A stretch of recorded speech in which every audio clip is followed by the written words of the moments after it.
If you've seen my channel, then you would know that it's no secret that some of the highest viewed videos on my channel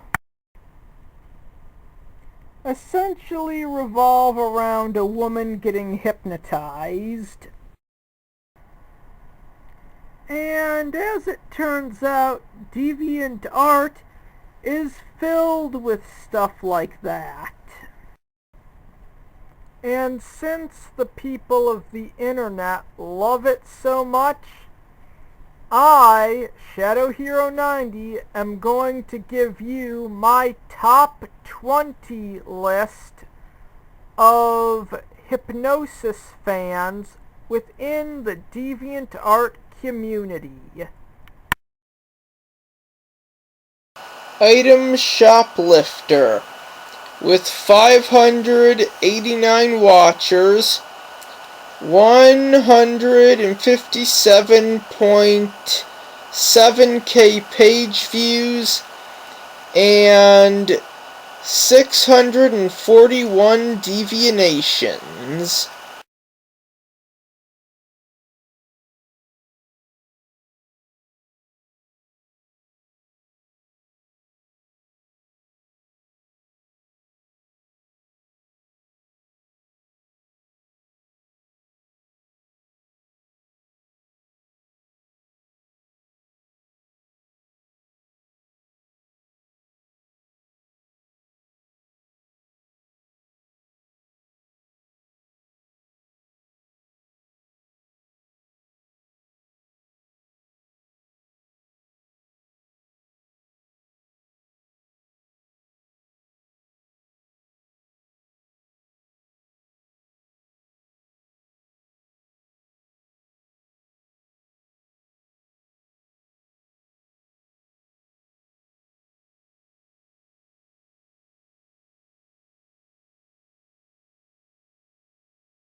coming to us from Canada, is Incredible Intruder. He has 3.4K watchers, 806.5K page views, and 934 devianations.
In a bad spot in chains, imprisoned, because she hadn't been fast enough.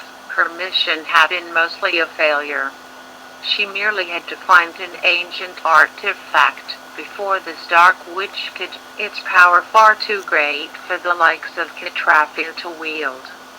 The ever-flirting, free-spirited, though malevolent spellcaster had said out loud what her intents were when she'd get her hands on the Lamp of 1,000 Temptations, an object of might which had been used in the past for both nefarious and sublime deeds.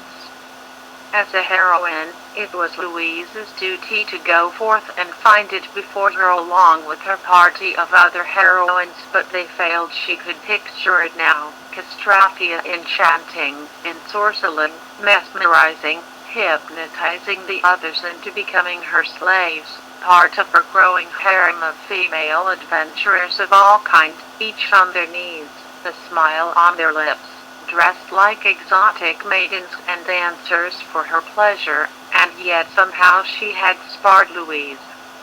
Of course, sparred was perhaps a generous term, as indeed she had not been harmed and neither had she changed, yet she was chained in herself, held very close to the wall opposite to the door and bars with cuffs on her wrists and ankles, with one singular item out of arm's reach. The lamp itself. It was a cruel situation, certainly not out of character for Castrafia, who rejoiced in torment and teasing.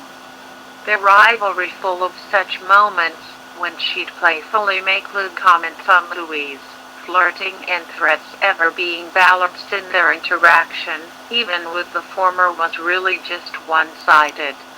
The depravity of the witch had always been something she felt was weird, and yet, now that Louise was at her mercy, for the moment anyway, Castrafia did not even do anything to take advantage of the situation. Something was up, yet what? She looked at the lamp, the sole item of interest as the objective of her important quest. If she could get her hands on it, perhaps it might even save her, though for no lack of trying she simply couldn't reach it. The length of her chains had been calculated, and the only thing that Louise could actually do was stare at the, admittedly, sumptuous artifact. It was an oil lamp, one made of gold in its base, spout, and on every inches of its grafted appearance, yet there were also gems on the side which were ever-changing. Rubies, sapphires, emeralds, amethysts, opals, obsidian stones, diamonds. She had difficulties identifying it all, as they popped up and created bizarre patterns, the cavalcade of sparkling, glimmering colors and rainbows of intriguing appeal. Part of Louise felt happy watching it, yet another one entirely was wary, as the few legends she heard about this object were of how people could be tested upon acquiring it. It was called, after all, the Lamp of 1,000 Temptations, yet as much as she tried to slip her hands and wrists out of her cuffs, a task that still wasn't met with success, her own eyes kept on being distracted by the lamp standing but a few meters away from her. On the cold stone floor, it was the only thing which seemed to radiate light and warmth, opulence and beauty, and it was certainly difficult not to notice it. She wanted to stare at it, to observe the lamp, as if it was trying to send a message to her in some ethereal language, but she snapped out of it, shaking her head, as she tried to move the chains by force, an ultimately pointless endeavor, yet one she felt she had to try again and again, no matter how many attempts, until success would be hers. This caused her to be tired, for fatigue, hunger and thirst to be even more preeminent in her body, as she had been basically thrown into the cell, possibly to rot there, if the lack of visits were anything to go by. No Castraphia that came to gloat, none of her companions to give her food, but also misery in how they had been corrupted and brainwashed, nothing. It was a touch painful, both physically and mentally, yet there was one escape from this, something that Louise found out by accident, and that was staring at the Lamp of 1,000 Temptation. It was so round, curved, sculpted in gold that possessed a sheen unlike any piece of art, more precious than gems, prettier still than all that Louise had ever witnessed. The patterns went in all directions, wherever became some kind of Ouroboros, a self-absorbing loop which created something very easy to stare at, to appreciate. The gold made the gemstones radiate in their light even more, the singular torch in the cell burning its fiery image onto the surface of the object, as her eyes glued themselves upon it. There was a mystical allure to the simplest of things, an oil lamp whose power was so great that it was desired by many, yet now it was in the hands of Castraphia, but still so close. As cruel as it was, there was comfort in locking her gaze upon the lamp, making Louise temporarily forget herself. For but a moment there was no need for food, no fear, no anger, no pain, just an unique sensation of peace that Louise certainly couldn't get enough of. The gold seemed so much more precious, the gemstones so better looking with each passing moment, as she lost track of time for one, or perhaps a few, minutes. The temptation was upon her, the idea to just gaze and succumb to this tranquility being good and yet terrible also. She began to realize that perhaps this was the trick all along, that the lamp was there to break her spirit and claim her in a slow burn, in a way which would ensure that she'd be fully aware of what was going on and what would happen. She bit her lower lip and turned her gaze in another direction, an act which took much more effort than she ever thought possible. The dull gray of the stone wall was certainly not as interesting, its frigid and boring appearance no boon to her spirit and soul like the lamp was.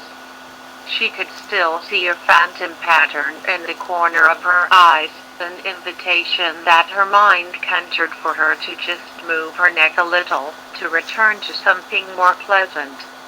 The image of the lamp itself seemed imprinted within her psyche, symbolizing temptation and warmth, an escape to her trouble, even if ephemeral. It was, all in all, dooming herself to continue looking, as she gathered her strength, her willpower to deny this, and yet the simple concept of the lamp did not go away. As if burned within her thoughts, Louise knew not how long she managed to resist, to rebel, and yet it was not enough, as still no one came to taunt her, to interact with her in any form. Isolation and the loss of how long she had been here gave way to further lack of control, of restraint on her part, and thus her head went on to slowly but surely move on its own, and partake in the glory that was the lamp of 1,000 temptations. How it sparkled, how it brought her such bliss to simply observe its radiance, its divine nature, as Louise knew right there that she had lost that thought coursing through her brain for a few moments, until it was shut down completely. There really was nothing else to think about but the lamp, its superb aura and its power oh so clear by now.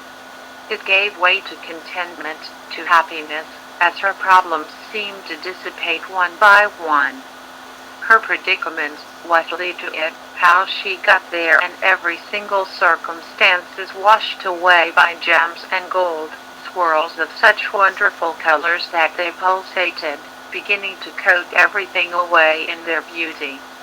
No gray stone, no cold temperature, no loneliness, neither pain or anguish, just the acceptance of this object, as its influence grew and Louise began to accept it.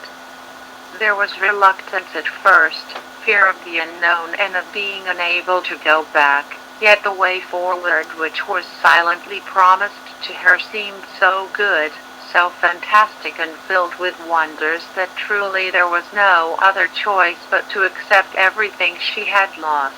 But this defeat was no shame, no great regret, but instead liberation, the lamp imprinting itself even further inside her mind, as she felt not just ecstasy but arousal as well.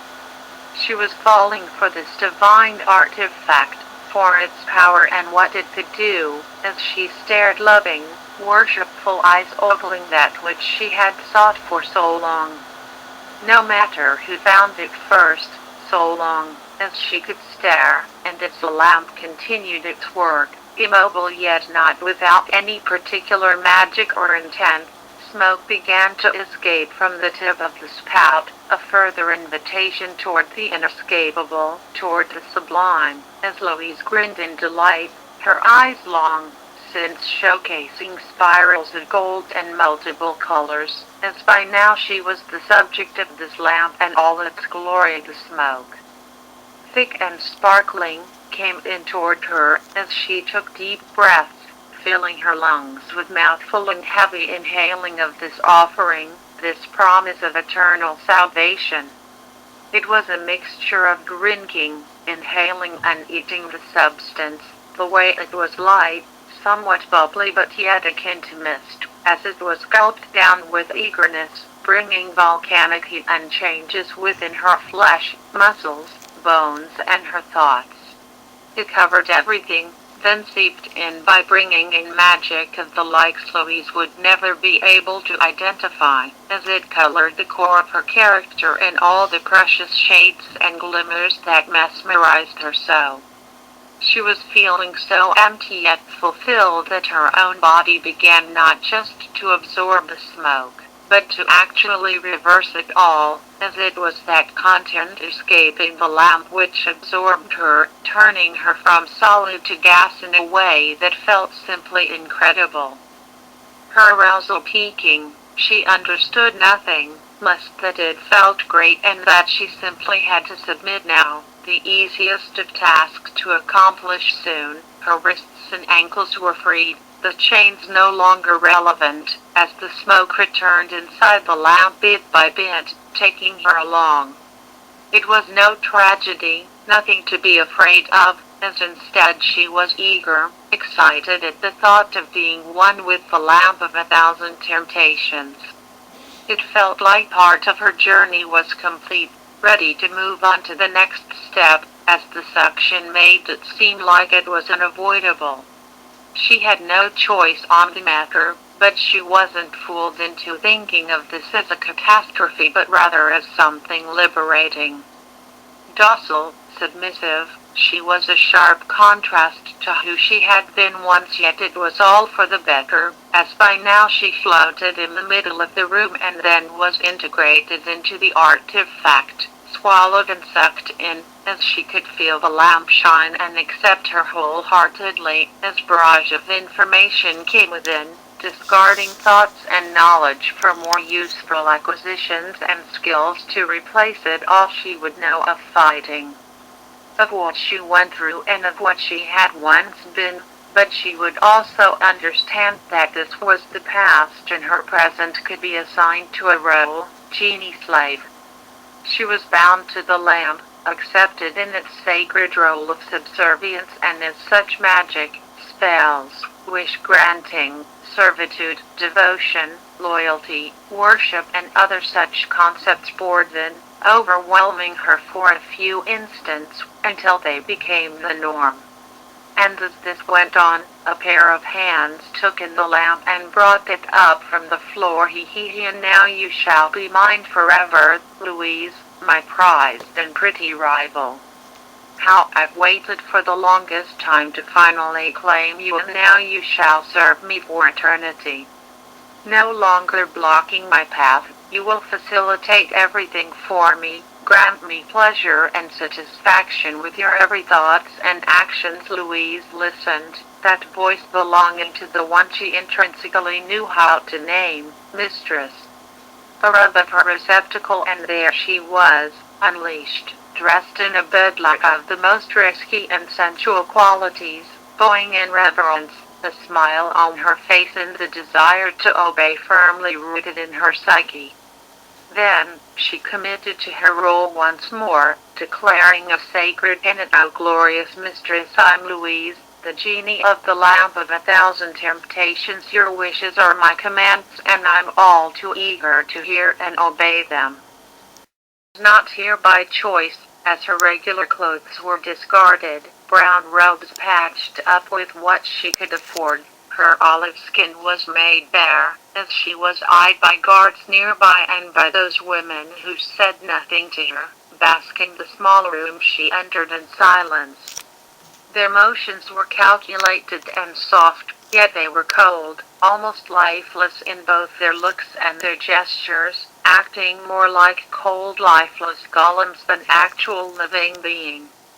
As she was made bare, revealing her hidden beauty to those within the area, her white hips, her lean frame, and her petite yet pert breasts, naked yet not for long, as her brown hair was brushed, made wavy thanks to special oils, her skin perfumed, after she was cleaned, and then she wore vestments of purple and gold, satin and silk, adorning to heighten her already natural beauty. "You are ready now," one of the women said. A blonde beauty clad in green, with very long hair, as she seemed to be a little aloof. "Not quite there. You may present yourself to our master the Sultan and pray that he appreciates your appeal." She did not want to be his, to be a toy to be paraded around, to be played with, until the one owning her would tire. She did not want to fight for his attention. As a matter of fact, she did not want him, as she preferred the company of other women. It was a particularity which did not really do her any favor in this crazy world which she had been born in, yet one which she tried to live truly to for as long as she's been aware of it. It was rough, many not understanding or even downright chastising and lecturing her over this foolish decision, but it was no choice but just how she was. Alas, to lament herself was not the best way to go forth, and as she was escorted through the harem, she saw many great beauties on display, all women who she'd love to spend some more time with, lovely people whose allure were entirely on display. Dark-skinned, long-haired, thin, a little thicker, small, tall, all sizes and shapes and colors could be found there. It was like a menagerie, yet instead of animals, there were people, all of them women. And they all looked dead inside. They weren't sad, pouting, or even angry. They just had this neutral expression, as if nothing could truly bring them joy or any reaction whatsoever. It was a sad sight for her, yet, as they looked at her without really reacting, she felt that perhaps this was to be her fate, a pretty bird in a gilded cage, appreciated and in comfort, yet with little else to her name. As the guards went on to move from corridor to corridor, themselves seemingly accustomed to such a contrast in beauty and interest, Amini went on to speak to them. Finally unable to bear this strange silence, what happened to all of them to make them like this, she asked, voicing out what she had been keeping within for 5 minutes, 5 unbearable cycles of 60 seconds which had stretched on for seemingly longer than that. I suspect it's because they haven't been called for weeks, if not months, and they're bored, one of the 2 guards responded, himself sometimes catching a peek at one, yet he too seemed to have grown habituated with how the harem life truly was inside the palace. But they don't speak to me nor to much of anyone save the Sultan or his genie. A genie? Amini asked, her eyes wide, as she suspected that a being like this, born of flame and of awe-inducing power, might be the reason behind such a bizarre atmosphere. Yes, the great Sultan Ali obtained one, a fiery spirit of impossible allure, and wished to have a harem filled with the most sumptuous of beauty at his side. The other guard revealed, this rather shocking truth being apparently benign to him.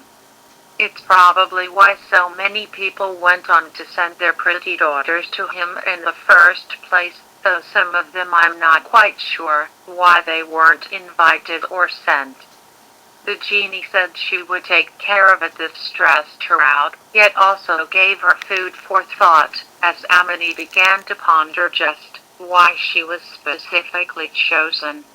She was a beauty, it was true, and she meant no arrogance in acknowledging that fact, yet she also knew some pretty and gorgeous women who could have been sent for as well, yet weren't. Why her? What did she have that was special anyway? As she was puzzled and pensive, she was then finally placed next to an immense door frame which was opened up, presenting a luxurious and crazily opulent room in which could be found a plethora of the most sumptuous women, all dressed with gold, silver, platinum, and all the colors of the rainbow and some more. At the end, on the throne, could be seen the Sultan himself, Ali. He wore a great turban, a bejeweled and rather extravagant looking hat which sported a singular feather. He was old, perhaps in his 50s, as he seemed to be happy to see Amini as he adjusted his vestments, silk with so many pieces of jewelry that he could perhaps remove the silk and still be vested.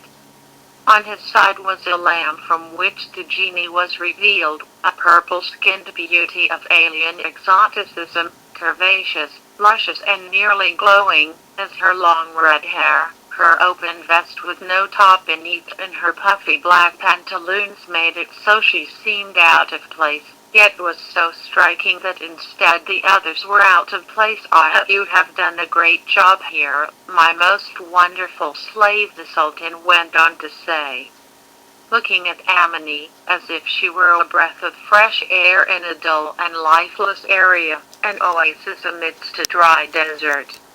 "Let us hope that this one will be more lively than the others. So many gorgeous creatures, yet so little life and passion to them. Are they disobedient, master?"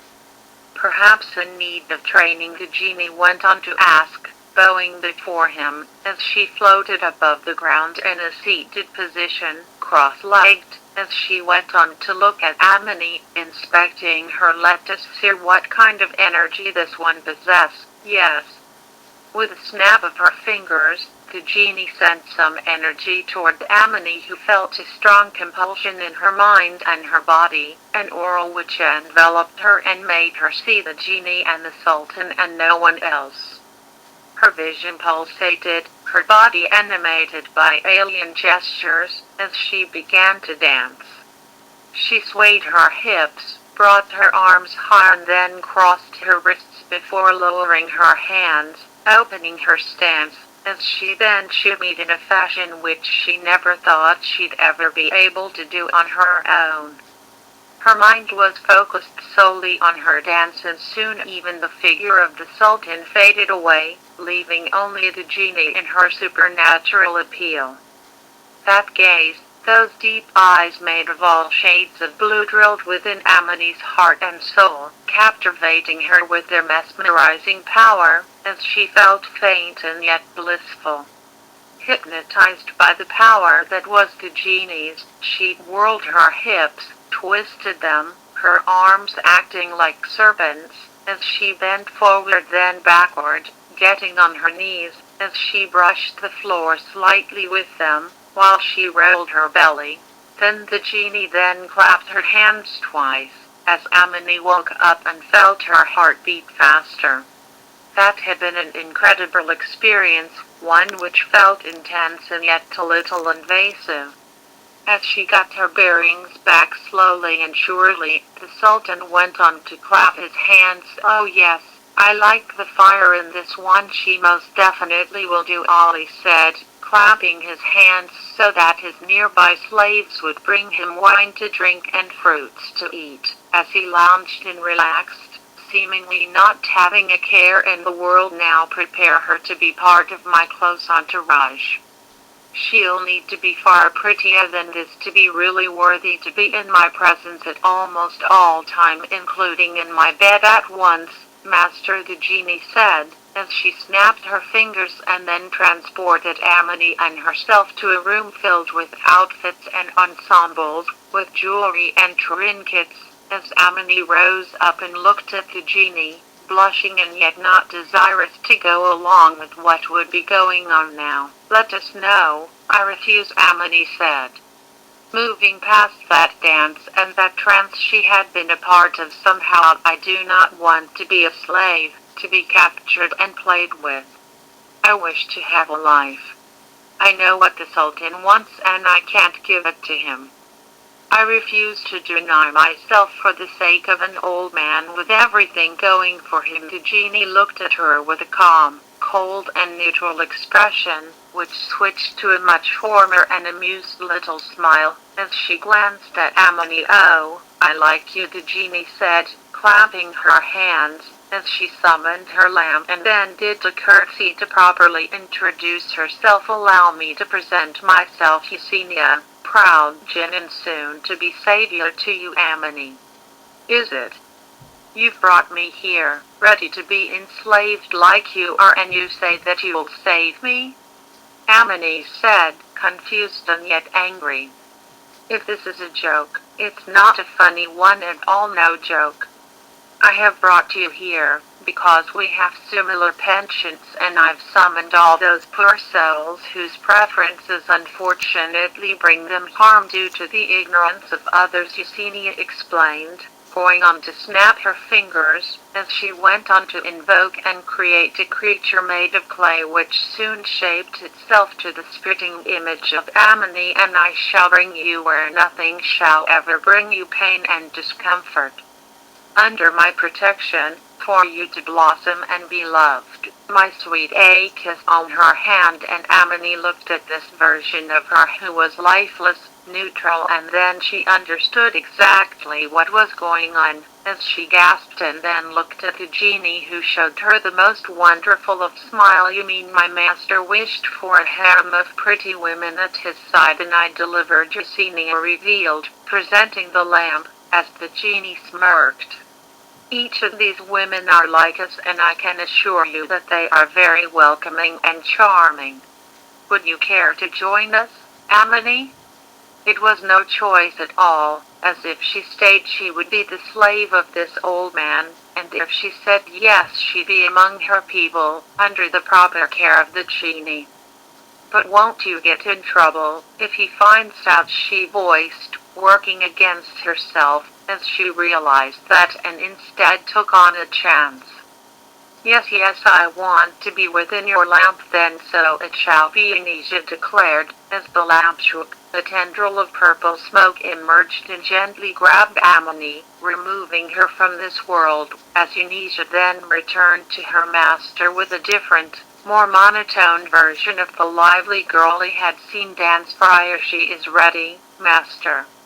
Let her bring joy to your heart." The Sultan never quite found out why all these women went from exciting to dull in so short a period of time. Too lazy and set in his old ways that others worked for him, he never quite questioned how come everything turned like this. With Anisha adept at trickery, subtlety and false truths, he was left in the dark, certain that he had the most sumptuous, yet also lifeless harem in the world. Aware that something was off, he was still expertly manipulated by his purple-skinned magical slave up until his death. As for Amini, her life was a happy and long affair, closer to like-minded women all bound by their gratitude and love to a singular being, Anisha the genie. He could not believe how easily she was duped. After finally getting those 3 magic seals, she had to be tricked by that pesky Risky Boot, who stole them as a ransom for her Uncle Mimic's safety. She only hoped she was not too late to stop whatever Risky Boot was planning with that lamp and those seals. Shanti finally caught up with Risky, who seemed to be actually waiting for her to arrive, her hand on her hips, while the other was holding the lamp, which seemed to be glowing now for some reason. "What did you do to this lamp?"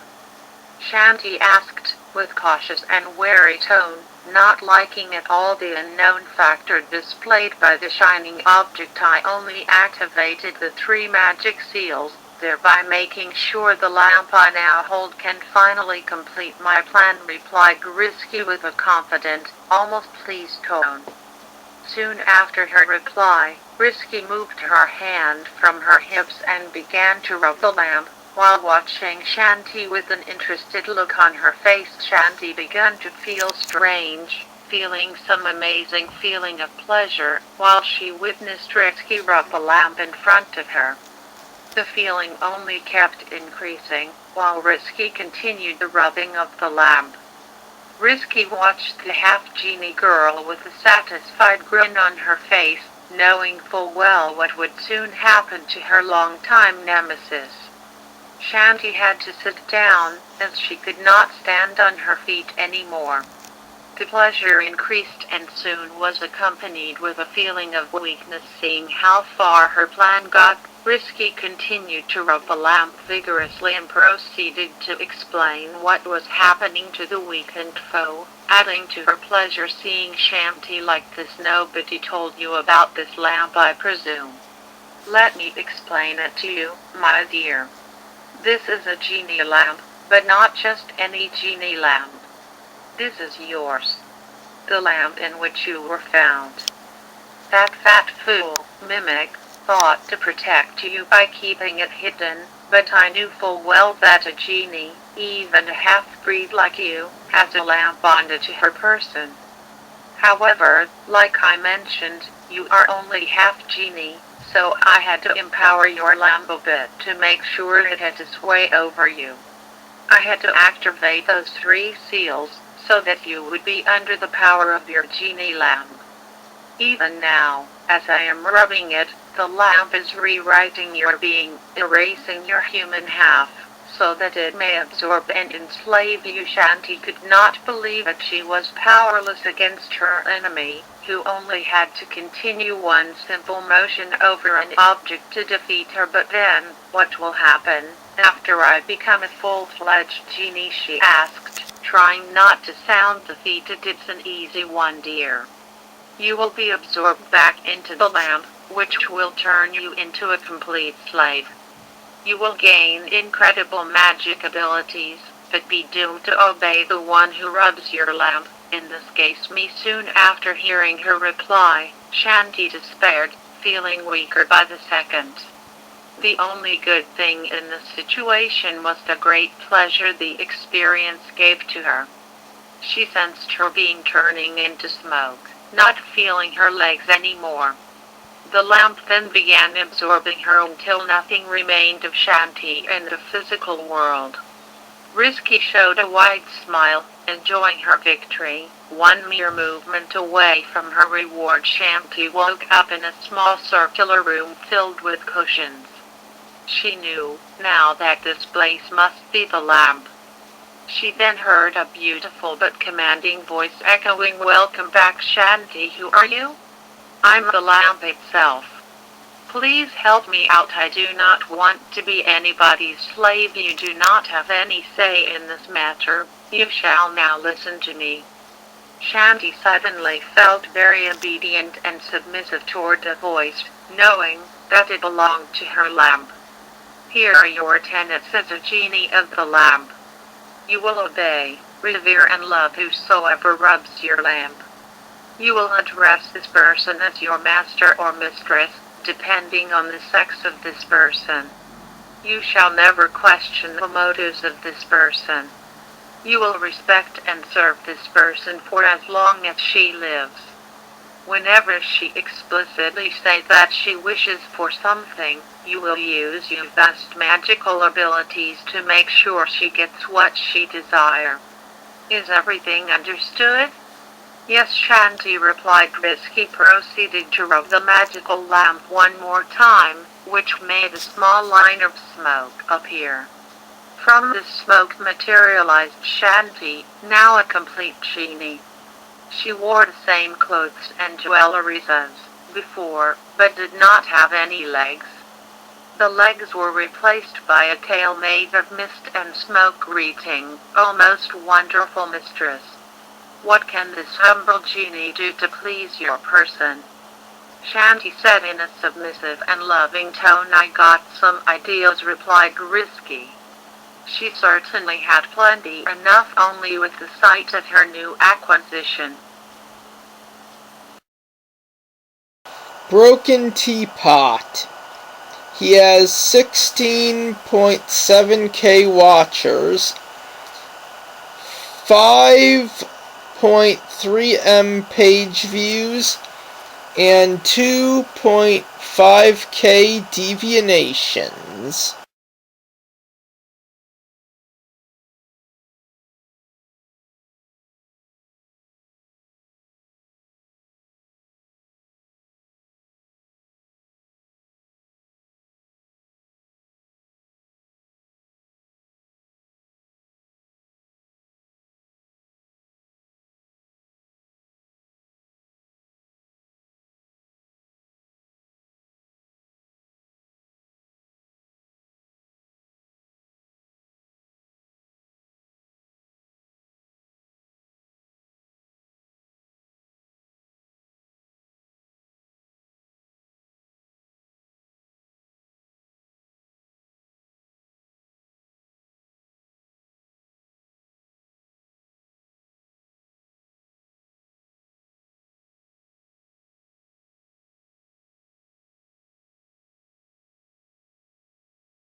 Mesberry.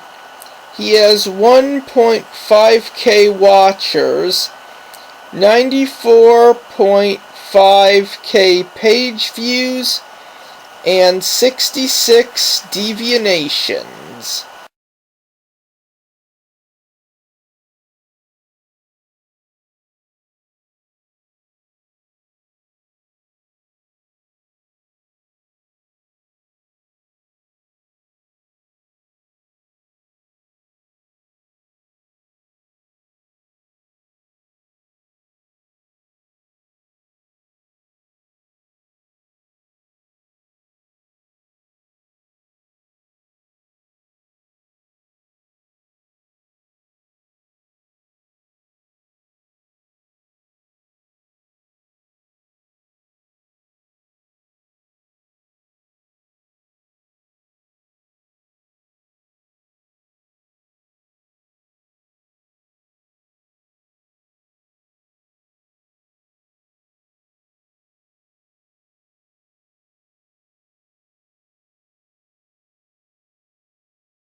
Alyssa draws because she has 1.4K watchers, 109K page views, 441 devianations, and is a really awesome person. Believe me, I know from experience.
TF Circus with 2.5k watchers, 464.3k page views, 306 deviations, and is most famous for creating the character Sasha Smiles.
Megatron Man. He has 2.9k watchers, 1.2 M page views, and 987 deviations.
ACFSPDS 0175. He has 978 watchers, 480k page views, and 1.1k deviations.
Coming to us from Mexico is Zoro Zero with 7.5k watchers, 699.1k page views, and 790 deviations.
Rosalvo. He has 15.2k watchers, 6.9m page views, and 1.2k deviations.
Hypnoloord X. He has 3.1k watchers, 755.8k page views, and 1.9k deviations.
Tangled Penman, he has 556 watchers, 190.6k page views, and 194 deviations.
Maybe is up to his playful pranks when he gets into puppetry.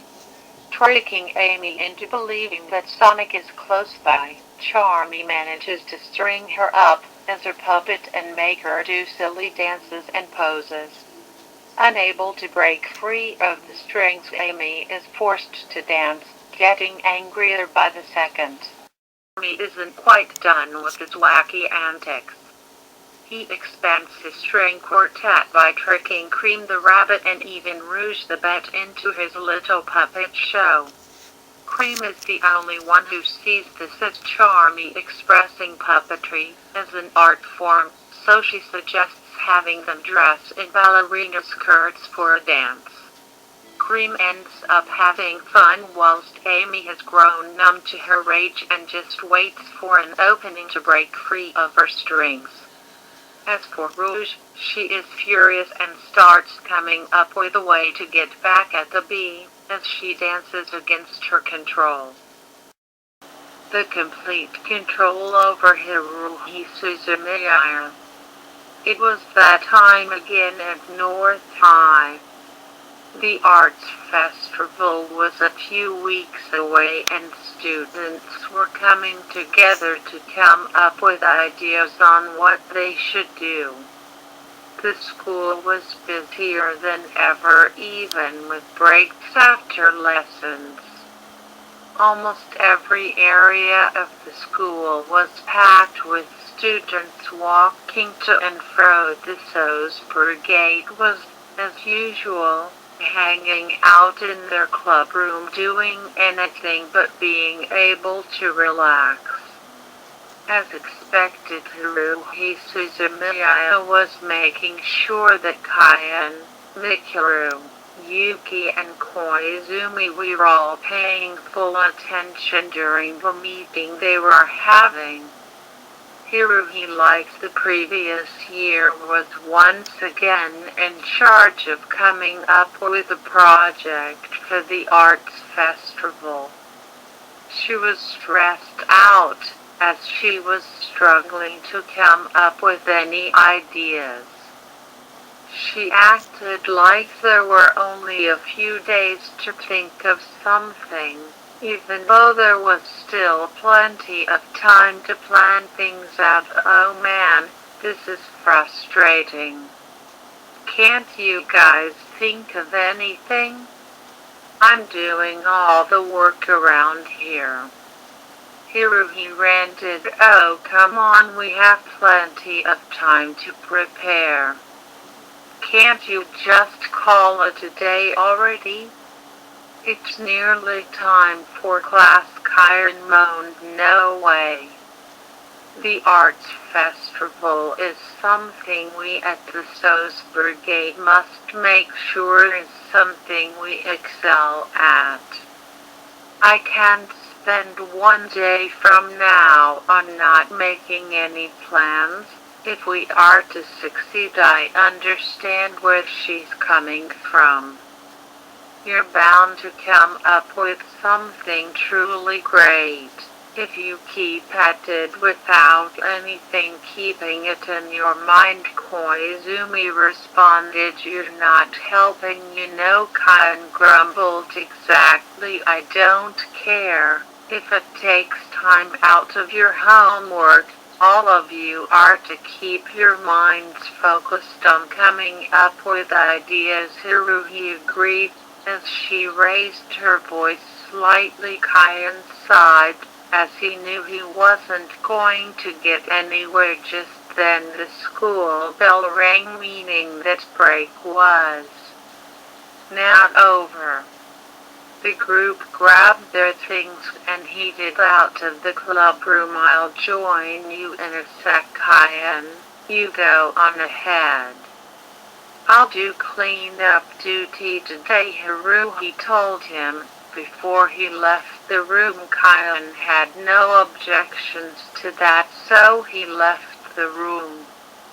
Haruhi put away the equipment that was used by the others, which were a board game and cups of tea. After she was done, she grabbed her bag and opened the door to head back to class. As she opened it, standing right in front of her was a strange figure wearing a long black hooded cloak. Haruhi stood there with a confused look on her face. Who are you supposed to be?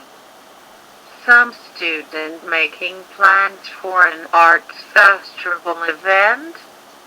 The stranger didn't respond, standing completely still. Haruhi grew tired of waiting and walked past him. Whatever, weirdo, she said, as she locked the club room with her back turned. The stranger reached out his left arm and put it on Haruhi's shoulder.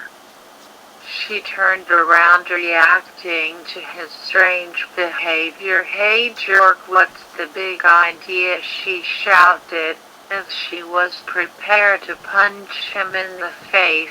But just as she did, the stranger then held out a music box towards Haruhi.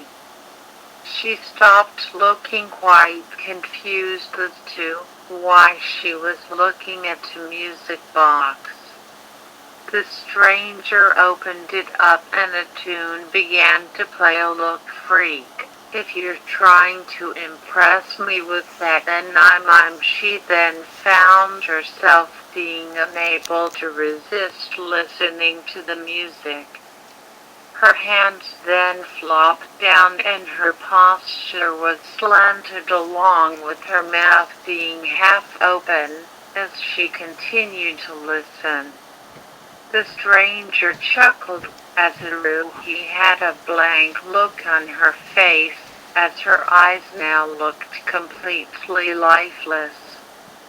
The music box stopped and the stranger began to laugh menacingly. Now then, dear, come with me, he said, as he began to walk away. Haruhi didn't speak a word and began to follow him as they both headed out of the school through the main entrance.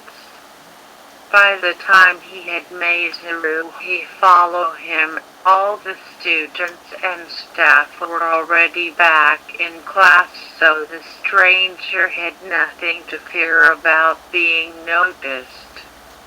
As they headed into the town, many people noticed them walking by.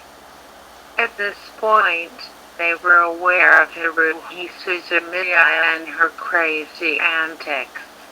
Took what they saw as nothing more than her hanging out with one of her odd friends. This went perfectly with the hooded figure's plan, as he continued to chuckle to himself. Soon they reached an alleyway which led towards a set of stairs to go down. As they reached the bottom, the stranger opened the door and they both headed inside and closed the door, which Haruhi was ordered to do. The main attraction of the room was an inbuilt stage along with a bunch of equipment. Costumes were everywhere around the building. It made Mikuru's set of outfits look like nothing excellent. I've finally been able to capture and control this girl.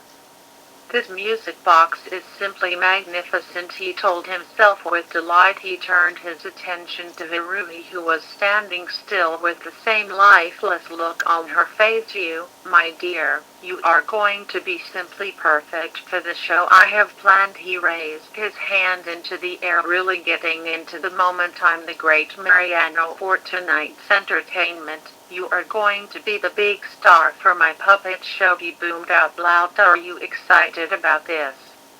As much as I'm Miss Suzumiya, he asked the girl, who still stood perfectly still. He walked on over to her and made her nod her head up and down by putting his hand on the back of her head. Excellent. Now then, while I pick out a costume for you, why don't you have a little dance while I do that? Mariano took out his music box and began to make it play. As the music played, Haruhi then began to dance gracefully whilst Mariano picked out an outfit. Why, this is simply perfect for you.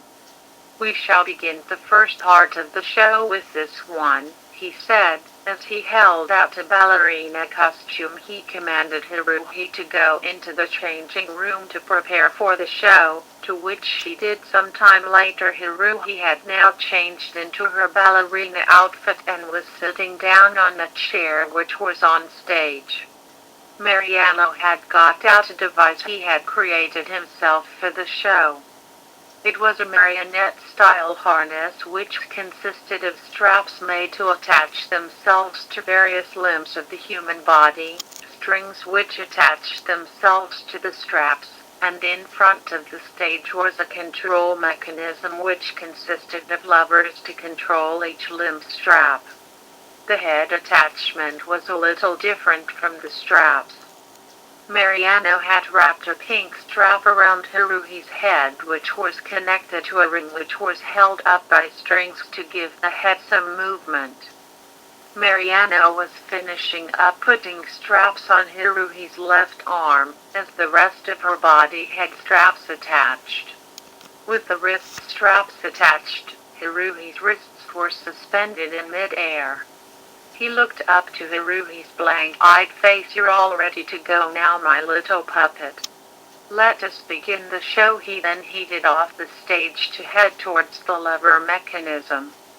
Next to him was a record player which has a vinyl ready to be played.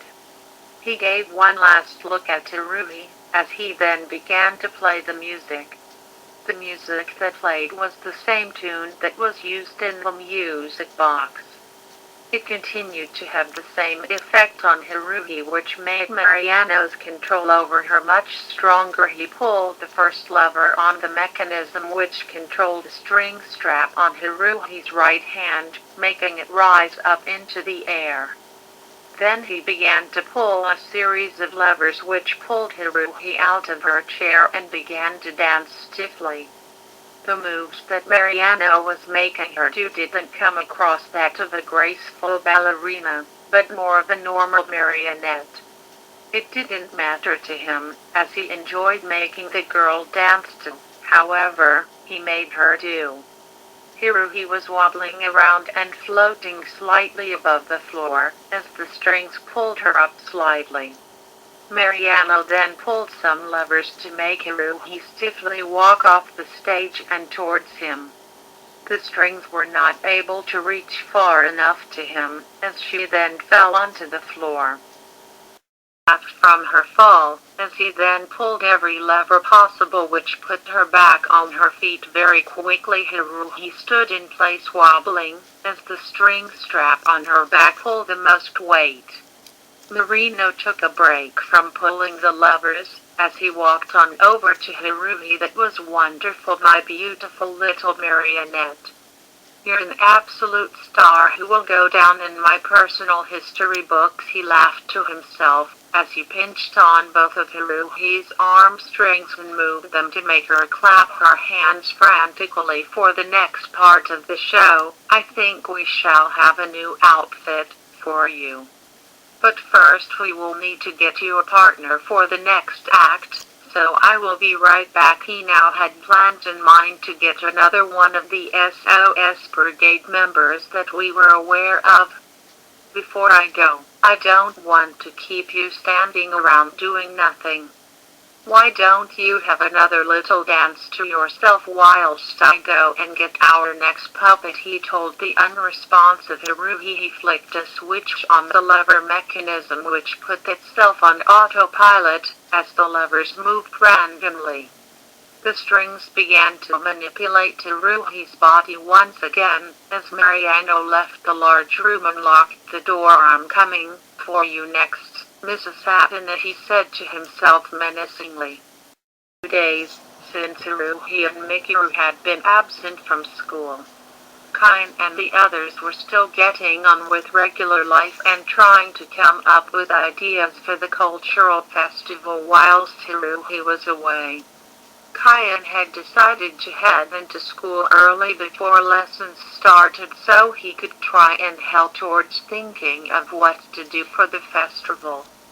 Thinking of ideas proved to be quite challenging, not having the leader around, but Kain thought, if he didn't then Haruhi would be angry at him. Itsuki was occupied in helping out with his classmates to do another play for the festival, and Yuki didn't contribute anything, as she continued to quietly read books. Man, it feels like I'm the only one even trying at this point, Kain thought, as he sat in the club room with Yuki. Maybe I shouldn't even bother right now. Haruhi would come up with anything, and she's the only one enthusiastic enough. Yuki got off of her chair and put her book away in her bag. Heading off to class, Nagato? There's still 20 minutes left before classes begin. Yuki nodded her head in response. Well, all right then.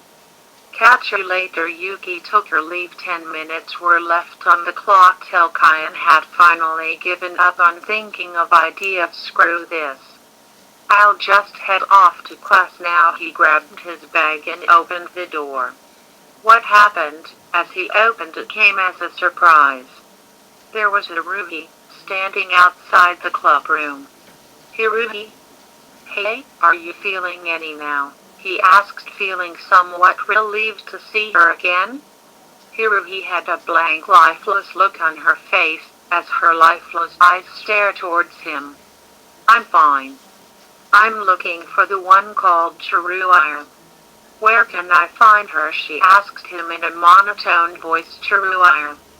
She usually appears around the lockers in the main entrance around this time. You know that. You sure you're feeling okay? I'm fine. I shall locate Chiruaya. I must speak with her about something. Karen found the tone of her voice rather unsettling. Well, okay then. You just sound odd, bizarre. I guess I'm just tired. I shall locate Chiruaya. Haruhi responded, as she began to walk away from Kyan to locate Chiruaya. Okay, I'll see you in class then, Kyan called out, as he headed in the opposite direction to go to class. Man, she must really be out of it today. Maybe she should have stayed home a bit more. Meanwhile, back in Mariano's theater, the madman was laughing to himself happily. My power over Haruhi is simply incredible. That boy had no idea that I'm directly speaking through the girl's body. This couldn't be any easier. Behind him, Mikuru was walking over to Mariano dressed in her maid outfit, carrying a plate with a cup of tea on it. She handed the tea to him with robotic-looking movements. Thank you, my puppet. I look forward to drinking this, he said, as he took it from her hands. Now stand over there and dance for me, slave, he commanded her. As Mikuru walked in front of him, she began to dance like a wind-up doll whilst Mariano focused his efforts on Haruhi. He was able to psychically see the world through Haruhi's eyes, as he remained in charge of making whatever he spoke out loud come out of her mouth.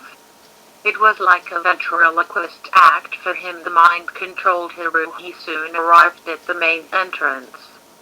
Other students who were around noticed she was back but didn't say anything to her as they passed by. Then Mariano, through Haruhi's eyes, saw Chiruaya by her locker. Haruhi walked up over to her and stood still close to her. Chiruaya turned around to notice Haruhi. Oh gosh, you made me jump there, Haruhi, welcome back, she exclaimed, feeling happy to see her. Kyan told me that you were absent for a few days. You feel better now? Mariano then took action, as he began to speak through Haruhi. I'm fine. I would like you to come on over to the back of the school. I have something I would like to show you. Chiruaya was a little bit confused by her tone of voice, but she didn't want to mention it in case she might offend her. Sure, okay. Strange place to wanna show me something, but yeah, let's go. Excellent, Haruhi responded as the girls headed out of the school. Once they arrived at the back of the school, Chiruaya was beginning to get curious to what it was Haruhi wanted to show her. Okay then, Haruhi, what's this super special thing you wanna show me? Haruhi then reached out to her school skirt pocket to reveal what was Mariano's music box. She opened it up and showed it in front of Chiruaya, as the music began to play. Hey, there, that's pretty interesting. Where did you get the music's powers had now taken effect on Chiruaya. Her eyes went lifeless and her arms dangled downwards, as she could not resist the music. Mariano then began to speak through Haruhi again. This time the words that came out of her mouth sounded like something Mariano himself would say. You, Chiruaya, are now my obedient puppet to control. You shall now follow Haruhi Suzumiya to where I, Mariano, am located. The music came to a stop and Haruhi closed the box, putting it back in her pocket. She began to walk on ahead, as the now mind-controlled Chiruaya followed her. The girls had now reached the town, as they were getting closer to Mariano's hideout.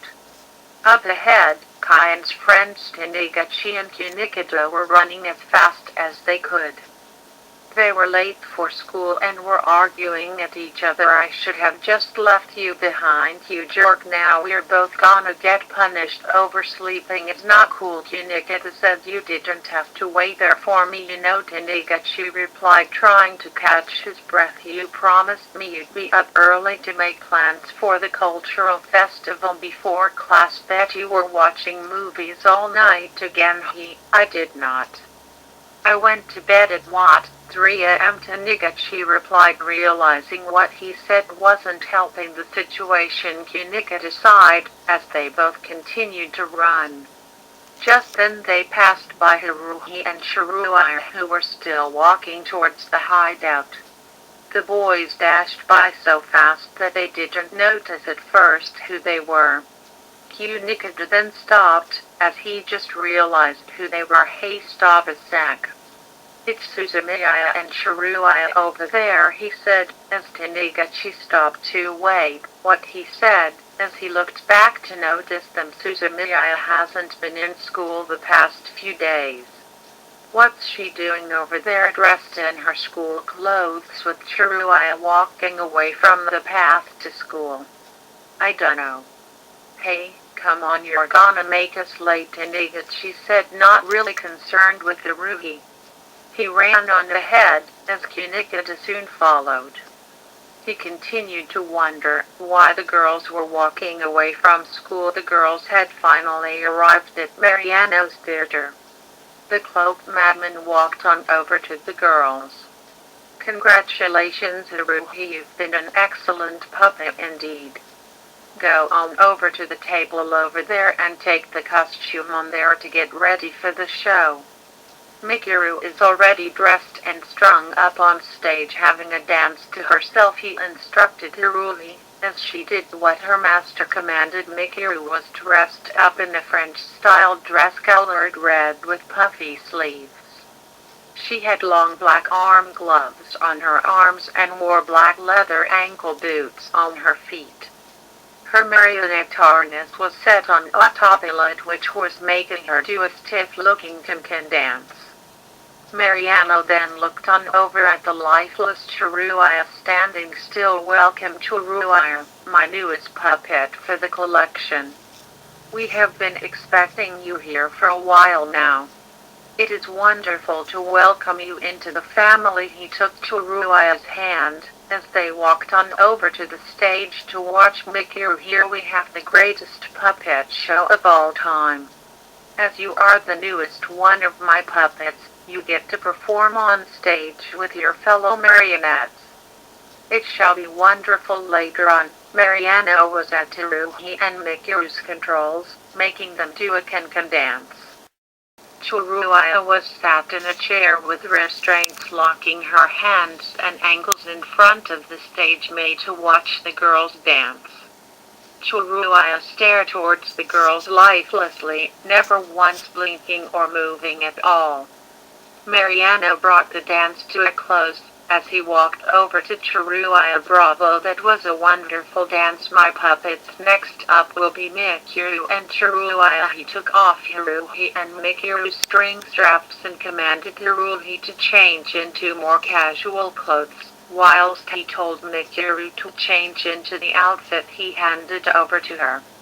As the girls walked to the changing room, he looked at Shiruya. You're up next, my newest puppet. Go and put this outfit on and come back to the stage. When you are ready, he handed some clothes to Shiruya, as she walked to the changing room. Soon the next part of the show was underway. Haruhi was strapped down to the chair with restraints whilst Mariano controlled Shiruya and Mikuru. Shiruya and Mikuru were dressed up as cheerleaders with pom-poms strapped to their hands. Mariano made them shake their arms and raise their legs up and down in a rhythm. Occasionally he would make Shiruya bash Mikuru on the head with a pom-pom. Shiruya, you fit in wonderfully as one of my puppets. The next few acts are going to be fantastic, he called out whilst manipulating the girls. Meanwhile, back at North High, the first lesson was already over and Taniguchi and Nikita had only just arrived. They were told off by the teacher but were too exhausted to care. Kyan had grown seriously concerned about why Haruhi never came to class after seeing her. He wanted to go and find her until Kunikata came up to him. Kyan, you know anything about why Suzumiya and Shiruya were in town not long ago walking away from the school path? Wait, what? I didn't know about this. I know Haruhi said she needed to find her, but why would they be in town? Something's really fishy here. Kyan immediately headed out of the classroom and left the school. This is seriously beginning to get weird. I'll just look for Haruhi myself. Kyan rushed as fast as he could down the hill to go to town. No time for Ome. During their travels in the Hone region, Ash, his best friend Pikachu, May, Max and Brock had come across a carnival that was set to open in the morning. After watching an impressive display from a magician and his assistant putting together a big tent, the gang decided to take a break from their travels and enjoy the carnival. Everyone was having a great time going on all the rides and eating a lot of carnival food. Whilst walking around, the crew noticed a poster lying on the ground. "Hey, what's this?" asked Ash as he picked the poster up. "It looks like one of those posters I've seen around the place for the Great Butler's Magic Show," Brock replied. "Hey, that sounds like fun. We should go and see it tonight," said May, getting excited thinking about it. "What about you guys?" "Sure. I haven't seen a magic show in years," Brock replied. "I've never seen a magic show." "It sounds like fun," said Max whilst chewing on cotton candy. "Then let's do it," agreed Ash. "I can't wait to see the show." That night the group were enjoying the magic show at the Big Top. The Great Butler himself was on stage performing a various amount of magic tricks that got the crowd clapping and cheering. Two clowns would occasionally appear on stage to help Butler set up for his next trick, jumping and cheering each time they came in. After the final magic trick of the night, Butler's assistant Diane and their Pokemon Mightyena and Curlia presented themselves one last time to thank everybody. "You've all been a wonderful audience. Thank you all so much for attending tonight and hope you enjoyed the show," said Butler to the audience. Everyone clapped and cheered louder than before. "However, since you've all been so great, there's enough time for just one more trick for tonight. But for this one, I will need 2 members of the audience to come and help me. Now, who would like to have the chance to become magicians?" The audience all raised their hands and begged for a chance. Especially May and Ash, who rose from their seats eager to give it a shot. Butler raised his hand in the air with one finger pointing upwards. "I think I've found the perfect magicians to help me. I shall choose you and you," he called, pointing towards Ash and Maximum. "Whoa, that's awesome. Come on, Max, Pikachu, let's go," Ash cried, leaping off his seat. "Sure," replied Max nervously. Ash took his hand and jetted down the stairs whilst Pikachu jumped on Ash's shoulder. May looked really jealous and folded both her arms together tightly. "Why do Max and Ash get to go? I want to be a part of the show too," she grumbled. "It should have been me out there. I should be the one to get to perform for Diane," moaned Brock, who, as always, was head over heels for any lady. "Typical you," she replied and went back to sulking. Ash and Max got onto the stage where Butler and Diane welcomed them on. "Welcome, fellow upcoming magicians. You look like you have a strong passion for show business. With your help, our final trick for tonight shall be one to remember. What are your names, fellow magicians? Asks Diane. My name is Ash and this is my partner Pikachu. Pikachu. Max looked a little shy.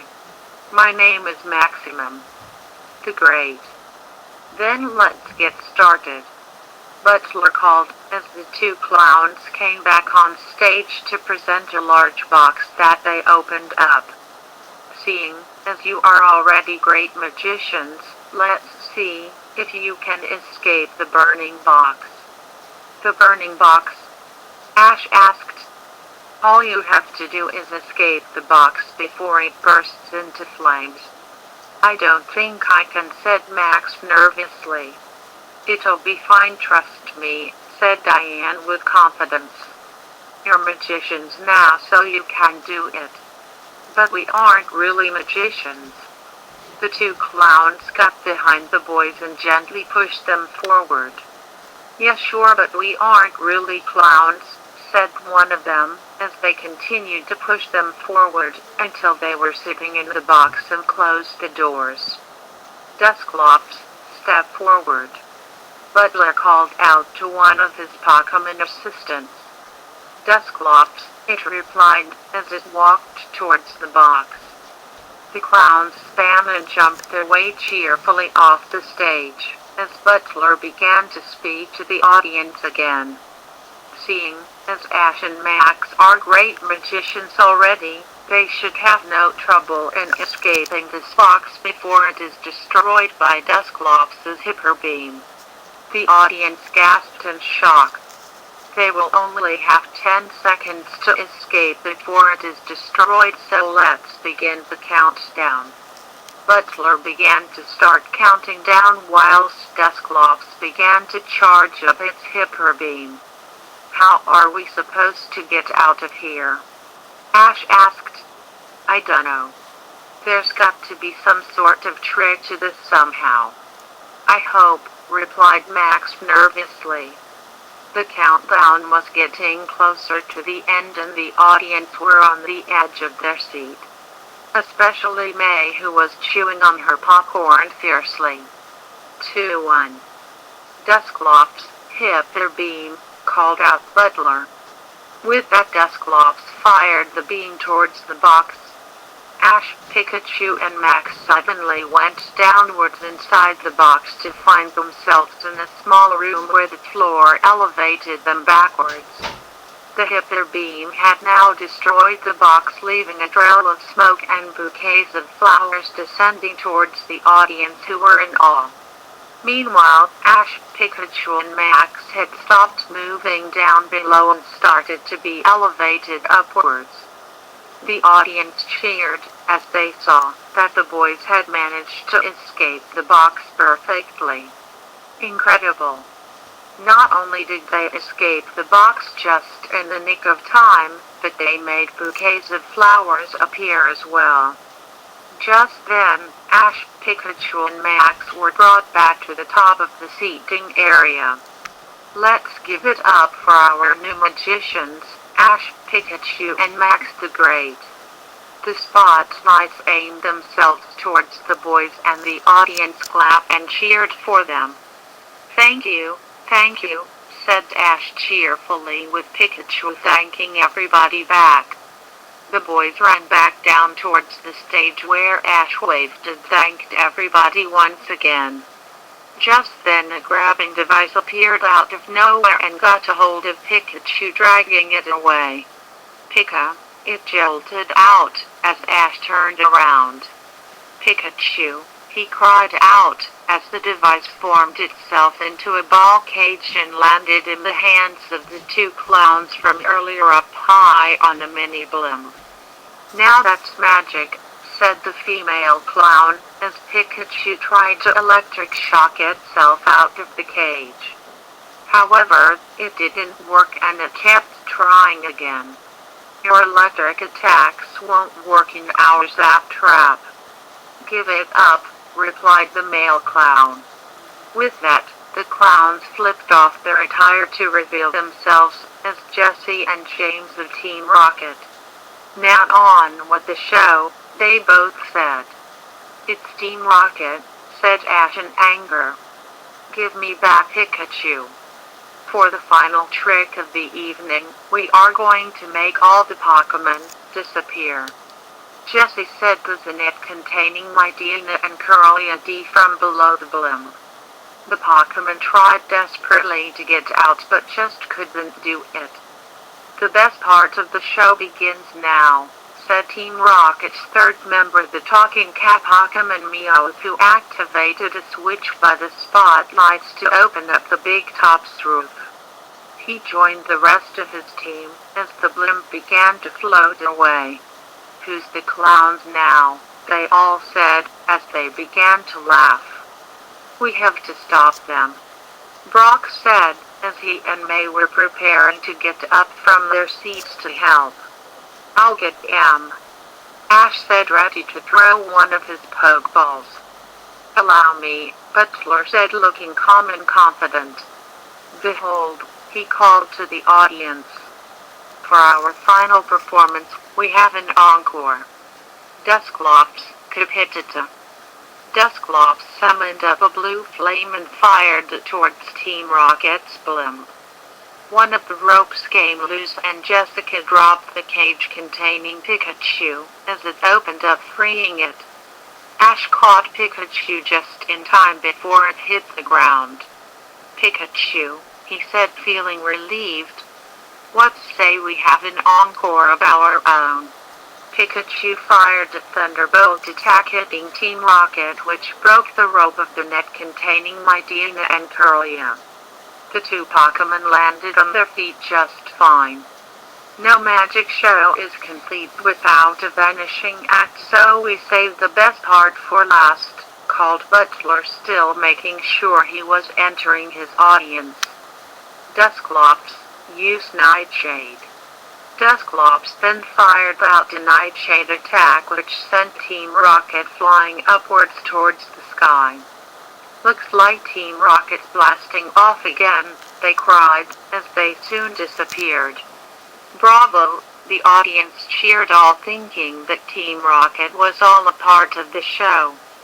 Looks like those guys won't be back for an encore, said Brock, as he and May clapped along with the audience towards Ash and Max, who cheered happily.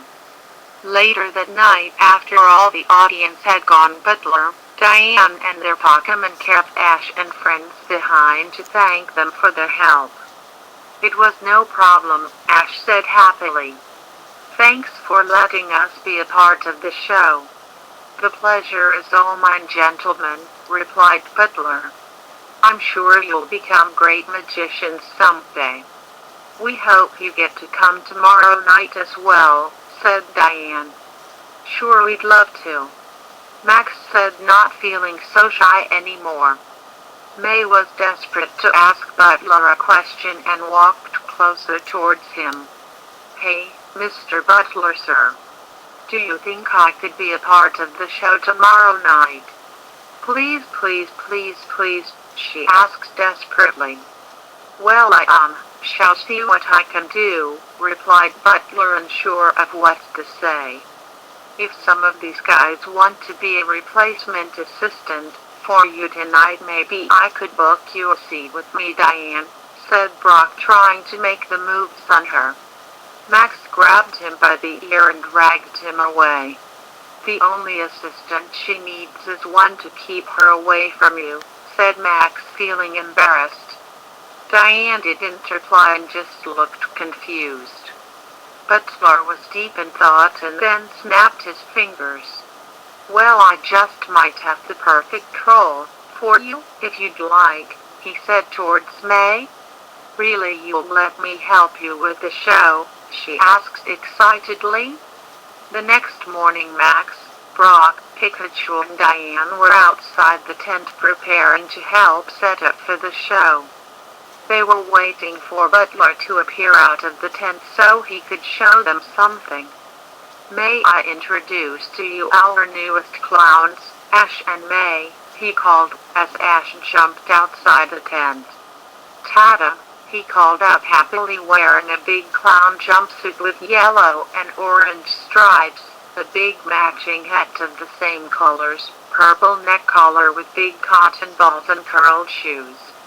"What do you think, Pikachu?" "Pika," it replied, approving of his look. Just then May appeared, jumping out of the tent, also dressed as a clown.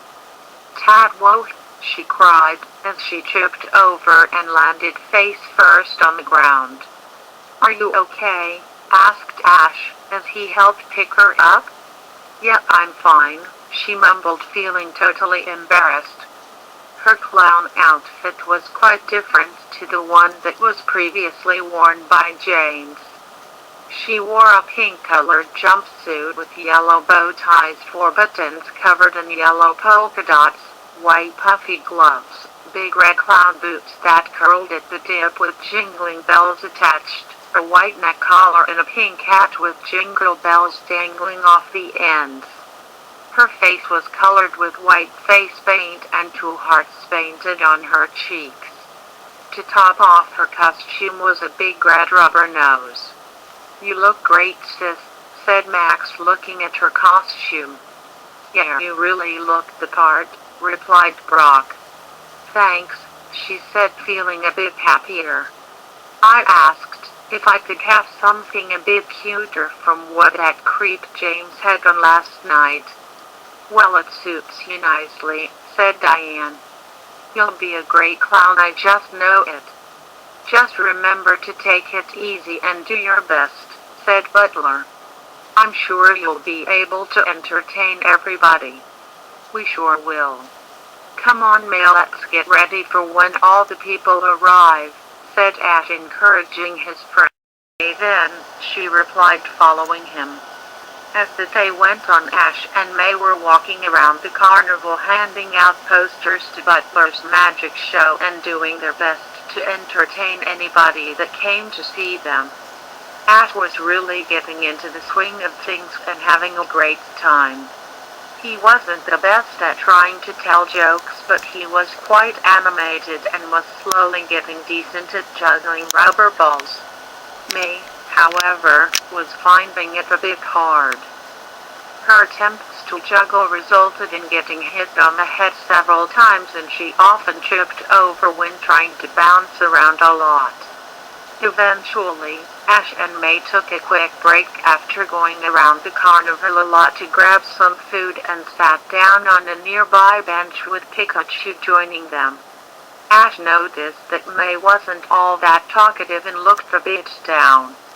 "You feeling okay?" he asked concerningly. "I dunno, Ash. I don't feel like I am really cut out for this job after all," she replied sadly whilst taking a sip of her soda. "Hey, it's okay. You're doing your best and that's what matters. I think you're doing fine." "Thanks, Ash. But I feel I need to talk to Butler about this too. I appreciate your concern, but I just need to make sure this is the right role for me." She got up off the bench and turned towards him. "I'll be back soon, okay? If I take too long, go ahead and carry on. I'll find you." "Sure, okay," Ash replied, as he watched May walk off. "I hope she's okay, Pikachu," he said to his buddy. "Pikachu," it replied, feeling worried.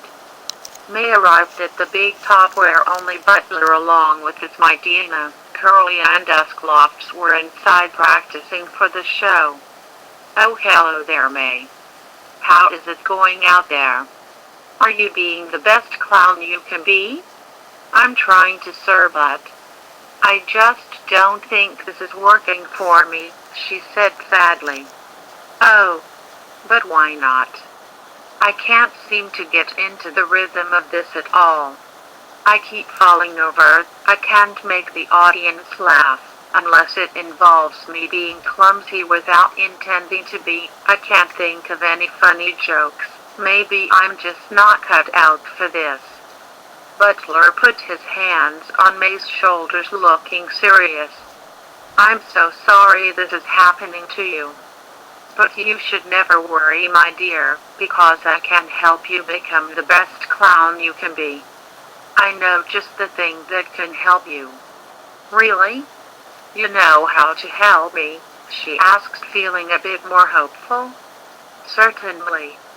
Why, my good friend Curlia here always knows what to do whenever somebody is feeling down. Curlia, we need your help, my friend, he called out towards his Pokemon. Curlia, it replied gracefully, walking over to him and May. Our clown in training needs your positive energy to help her to be the best clown she can ever be. Could you help her? Curlia. Curlia, it replied, as it looked towards May, telling her that it would be more than happy to help. Thanks, guys. I really appreciate this, said May, now starting to warm up with a smile. She then kneeled down so it was easier for Curlia to be in contact with. Curlia, let's give our friend the help she needs, Butler said, as Curlia started to give full eye contact towards May whilst she did the same with Curlia. The Pokemon started to slowly chant and wave its hands in a rhythm around her. May kept full eye contact on Curlia, making sure to never look away, wondering what it was going to do. Then Curlia's eyes began to glow a dark shade of red as it continued to chant. May began to fall into a deep trance and her eyes lost all life in them, never looking away. Butler's welcoming smile soon changed into a more menacing one and began to chuckle. Oh, my dear May, you didn't suspect a thing, did you? I wasn't lying when I said I was going to help you be the best clown you can be. But I'm afraid you're going to be a permanent clown for my show and you'll always obey my every command. He then walked on over towards May, still heavily under Curlia's hypnosis. Excellent work, Curlia. Your hypnosis never ceases to fail. Curlia was still in full concentration. Butler then looked towards May, ready to speak to her. Now then, my obedient puppet, you will obey my every command forever. Do you understand? Yes, I'm at your command forever, replied May in a lifeless robotic tone of voice. From now on you are going to be known as Maisie the Clown. You shall always have your abilities heightened to where you are a near-perfect clown who can be acrobatic without fail. You'll be able to effortlessly make balloon animals for all the children.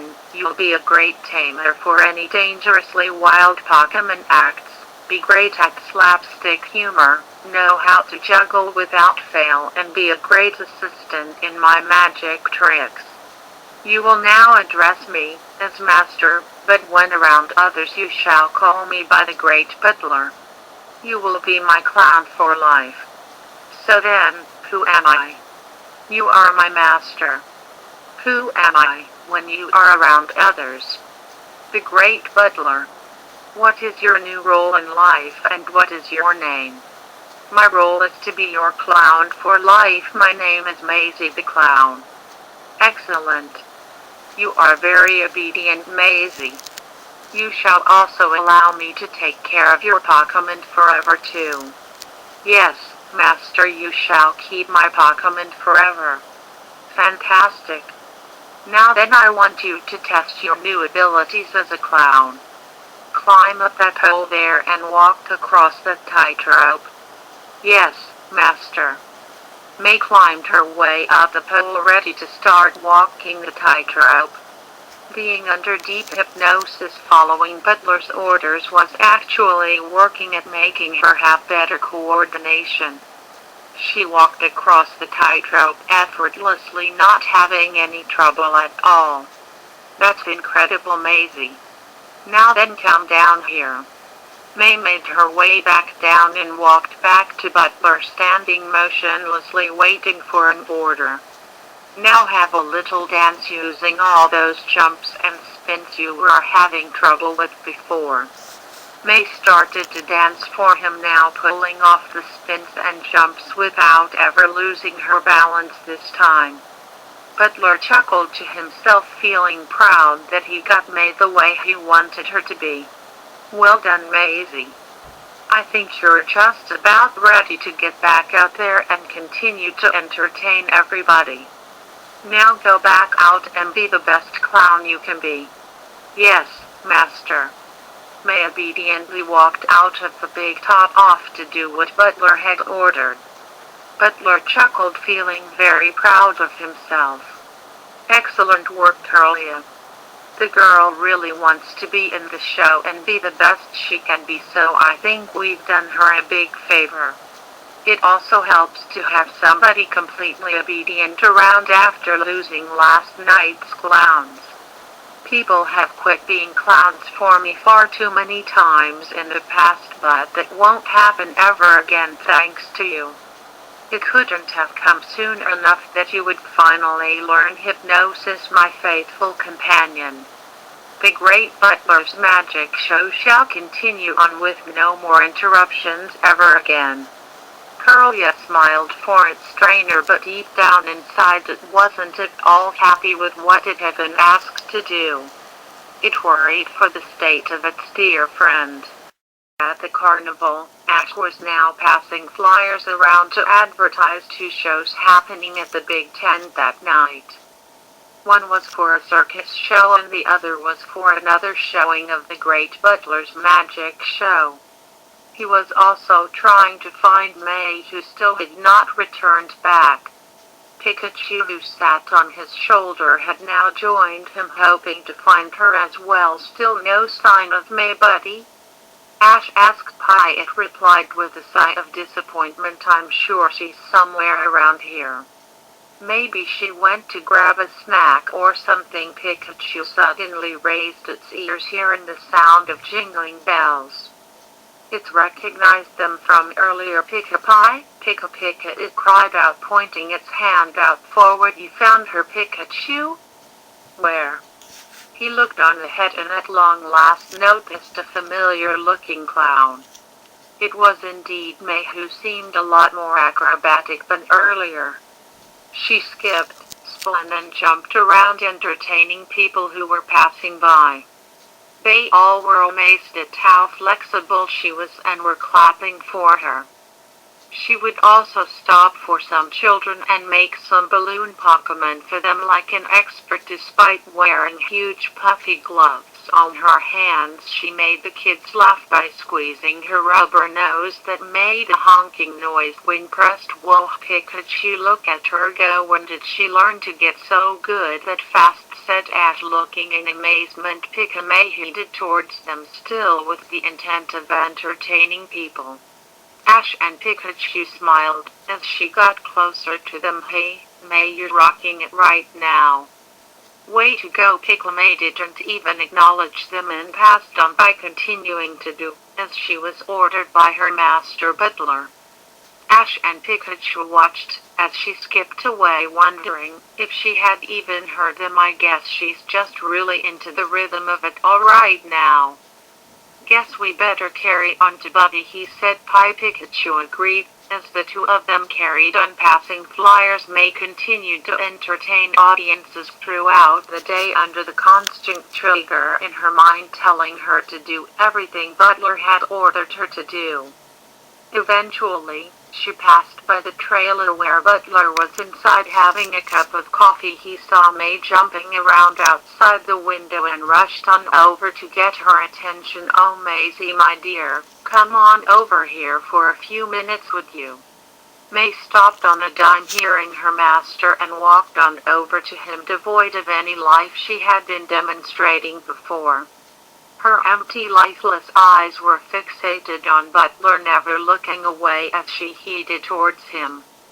Butler closed the trailer door and sat back down in his seat. Now, Maisie, I need to give you some new instructions for some plans that are happening today, as well as improve yourself as a clown. It's so I call upon you, Curlia, my friend. He opened up his pokeball containing his Curlia, who already knew what to expect. When it saw May close up to a Curlia, we need your help once again to make Maisie an even better clown than before and to remember the plans for tonight.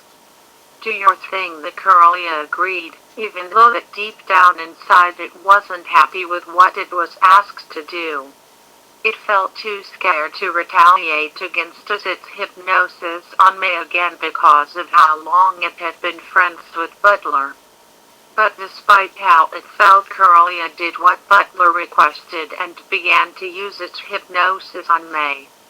May was in a deeper trance than before now, as the effects of Curlia's hypnosis grew stronger on her now. First off, Maisie, I have specific instructions about the circus going on tonight that I need you to hear.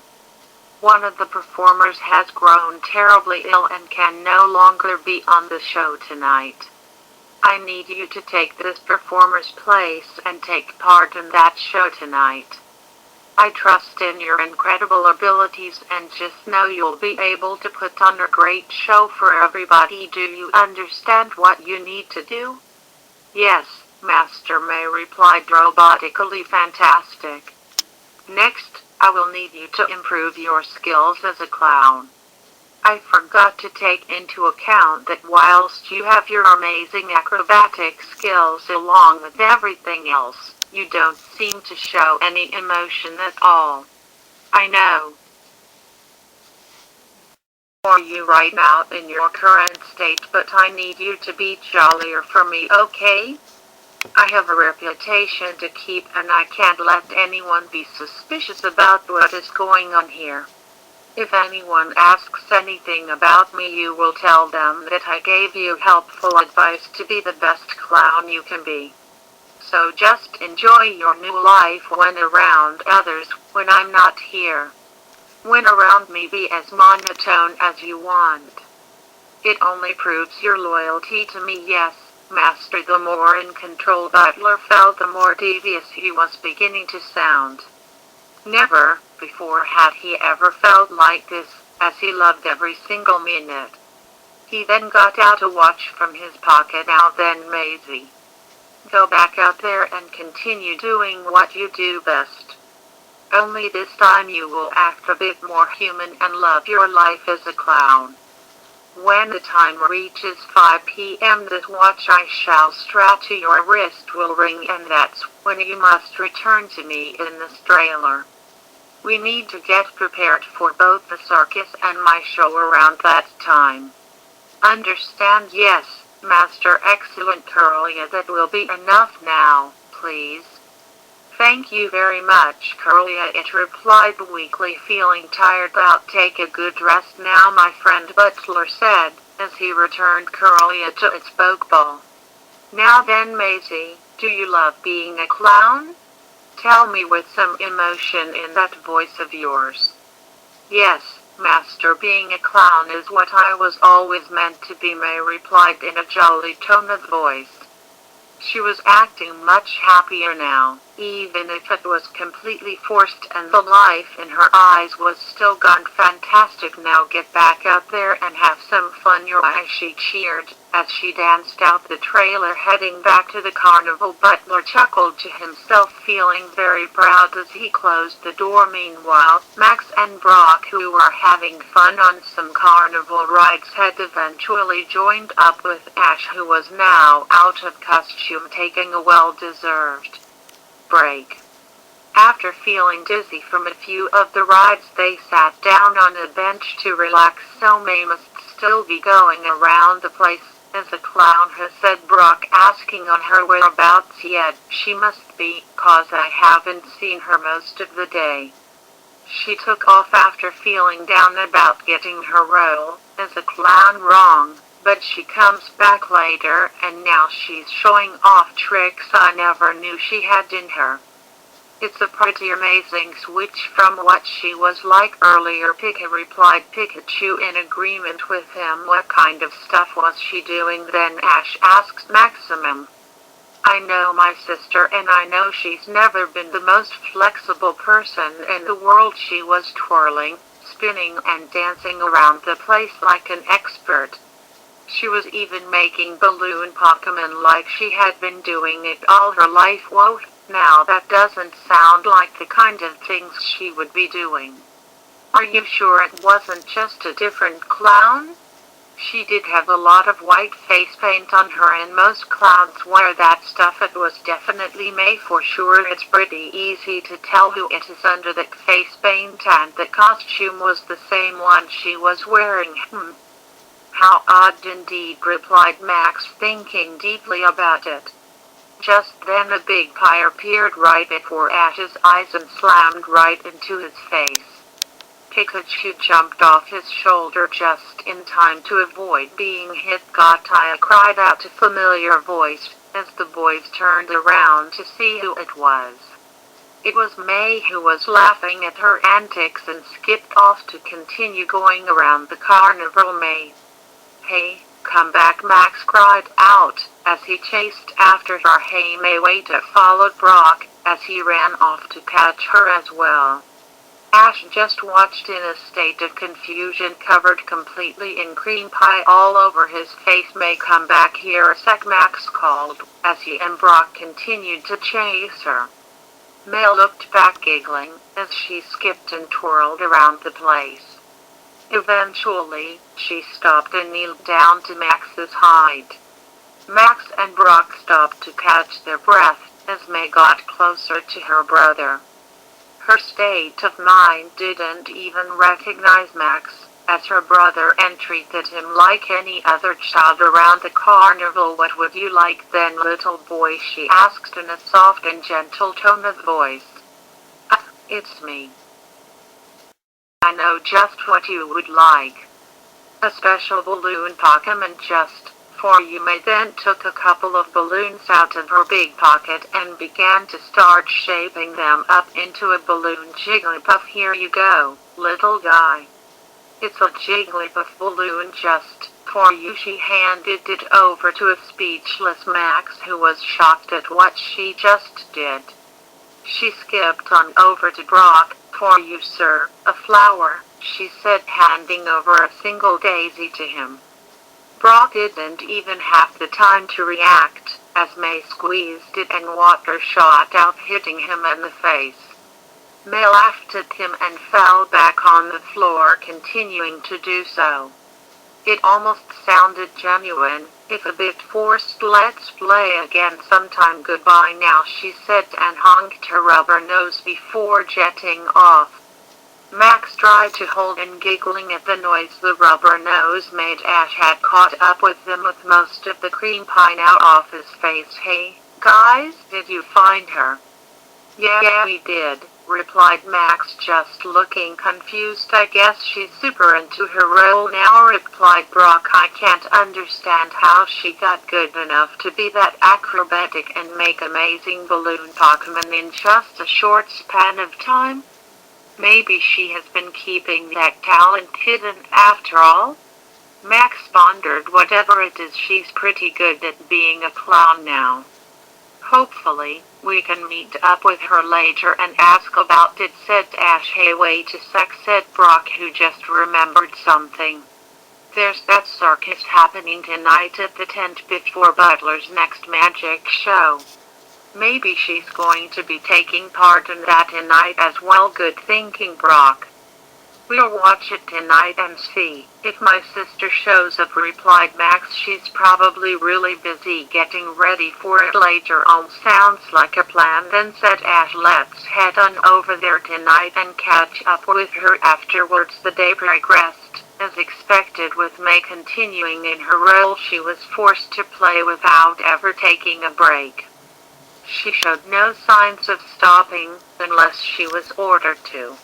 Eventually, the clock struck 5 p.m. and May headed immediately back to the trailer, as instructed. She quickly arrived and opened the trailer door where Butler was waiting. Amazing, welcome back, he said happily. Like a flick of a switch, The jolly and cheerful May went back to acting like her previous monotone robotic state of mind. Now then, let's head on over to the tent. The ringmaster of the circus is awaiting us. Yes, master. They both made it to the tent where the ringmaster awaited. Ah, hello there, butler, and your partner Maisie, is it?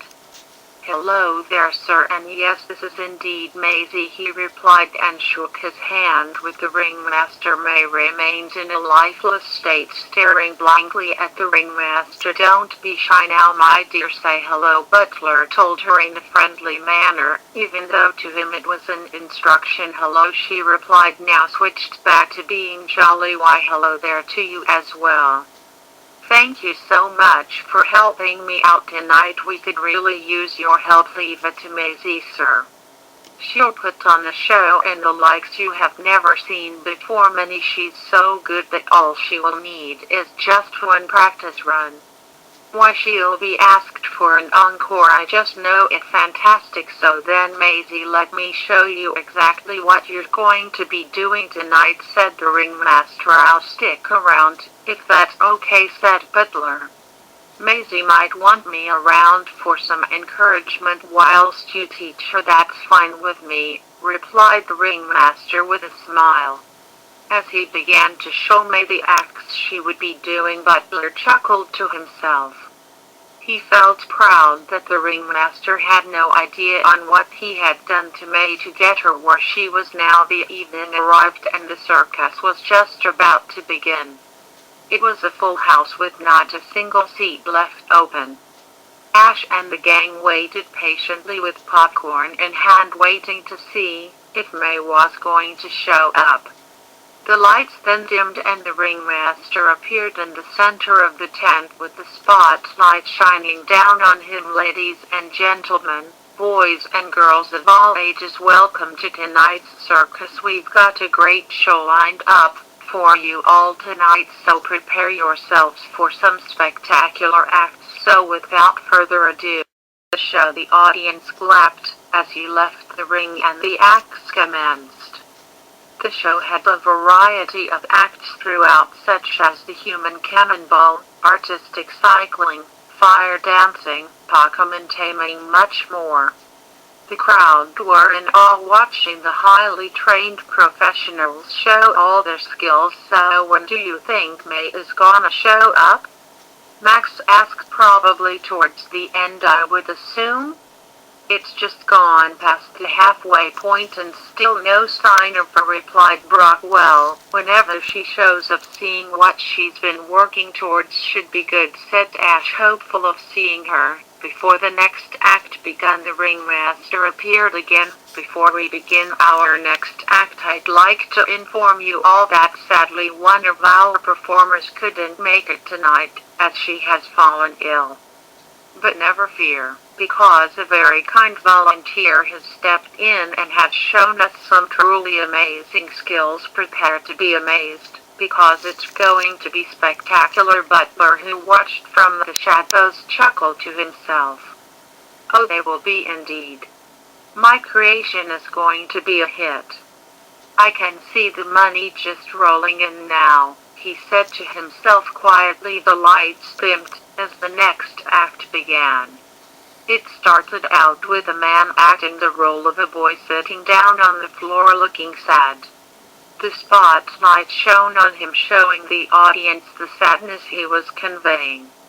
He had a big colorful bouncy ball and was playing by himself. The speakers played the sound of children playing together, which was telling the story of a lonely boy who had no friends to play with. Just then something from above was slowly descending from above the tent, and the actor looked up as well as the audience. It looked like a person descending downwards in a recognizable cloud jet that the audience remembered throughout the day. Ash and friends gasped as they now realized who the person was. There was May descending down the tent, attached to a system of pulleys and straps like a puppet. Look, there she is, Max said as quiet as he could. It's definitely May. May was playing the role of a clown marionette as part of an acrobatics act where the story was about a puppet becoming friends with a lonely boy. The pulley system put May on the ground and she walked to the actor stiffly like a puppet would walk. She tapped the actor on the shoulder, which prompted him to turn around and be shocked by her. May had the permanent smile fixed on her face and seemed to never blink, keeping in character of what a puppet would be. The pulley system raised her up and she began to twirl around in midair in a series of impressive acrobatics.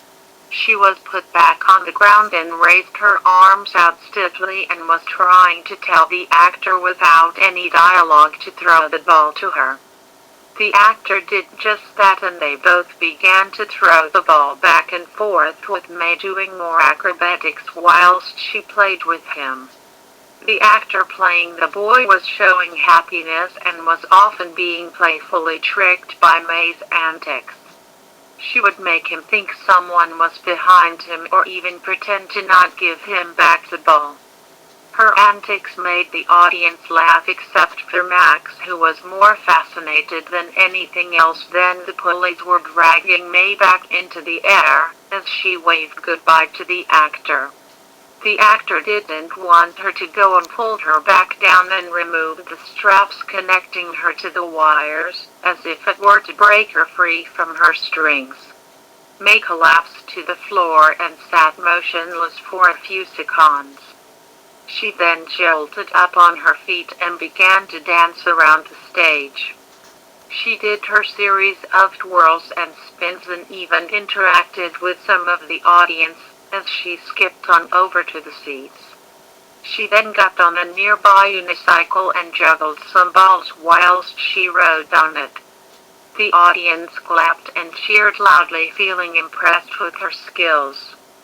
Ash, Brock, Max and Pikachu were speechless as they watched in amazement. "Okay, she could never have done this before. How on earth is this happening?" exclaimed Max. "No idea, but this is nuts.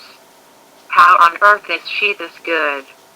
Ash replied, with Pikachu replying, "Officially have no explanation anymore," said Brock, struggling on finding the words to say to end the act. May pointed towards the tightrope up above, showing the actor what she was going to do next.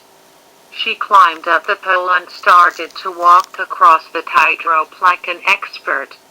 The audience continued to cheer whilst Ash and friends had their jaws wide open in complete disbelief.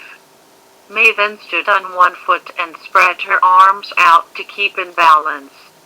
The smile never left her face and was still constantly making sure she pleased Butler and the ringmaster. She eventually came back down and danced towards the center of the ring. May honked her rubber nose just in time, with the ending of the circus music playing in the background, thus ending the act. The audience stood up from their chairs, clapping and cheering louder than ever. Ash and the others couldn't even muster to get up at all, still in amazement at what they had just seen their friend perform.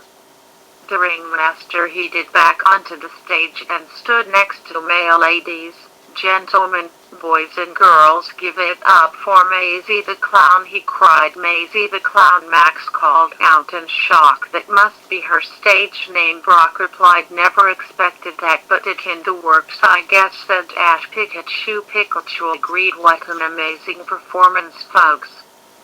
Look forward to seeing Maisie once again tonight at the Great Butler's Magic Show, where she will be his trusty assistant. Give it up once more for Maisie." The audience's cheers got louder than ever, and Butler, still in the shadows, felt very pleased with May's performance. "Fantastic. She's turned out just the way I wanted her. There is absolutely no way I'll be giving her up now. That girl is fully under my power and nobody suspects a thing. Maisie is a gold mine that I will keep forever." He started to laugh to himself manically at his success, unheard by anyone through the loud applause. He was dead set on making Maisie a household name for the rest of his career. To a close, and May was the star of the show. The audiences were speaking amongst themselves as they left the tent about how amazing they thought she was. Butler's magic show was set to begin within an hour, so everybody had a chance to get some fresh air whilst the tent was being prepared for the show. Ash, Brock, Pikachu and Max were the last ones in the tent, hoping to try and find May. Butler noticed they were still hanging around and walked on over to them. "You kids still here, I see," he said. "Yeah, we were hoping to catch up with May before the show started, just to congratulate her," replied Ash. "We haven't seen much of her all day, so would it be okay to see her?" asked Brock. Butler had a feeling they would ask about May. He was determined to make sure nobody was suspicious about what he was doing, so he responded in a flash, "I'm sorry, but May is very busy right now. Lots of preparation is needed for her to get ready for the show, and she can't be disturbed, but she's our friend.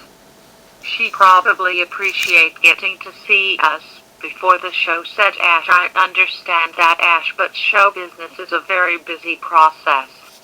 She understands that and said that she will catch up with you as soon as the show is over. "Okay?"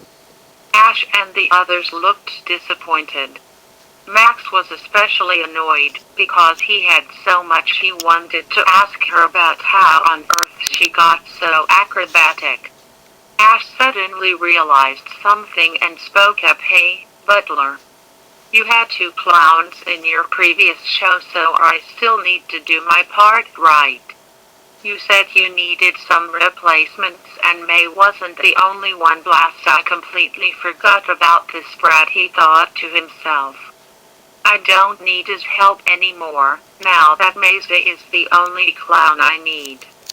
But if I take him away, then his friends will get too suspicious and my plans will eventually be ruined.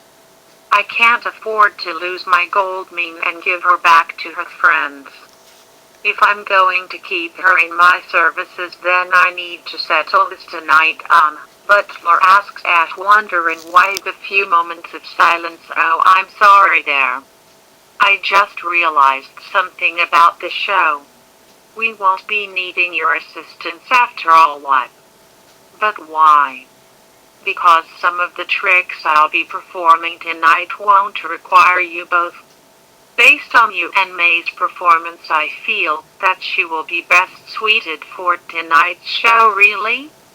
"Aw man, Pikachu," replied Pikachu, disappointed in his response. "Show business is a tough road.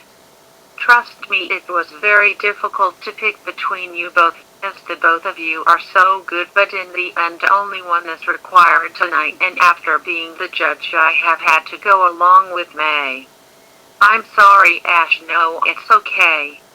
I understand where my true talents lie. Mine is to be the world's greatest Pokemon master," he said, beginning to feel proud of himself. "I won't stop until I accomplish my true goal, but thanks for giving me a chance, sir. It was a lot of fun." "Thank you for understanding, Ash. I wish you the very best of luck in your journey.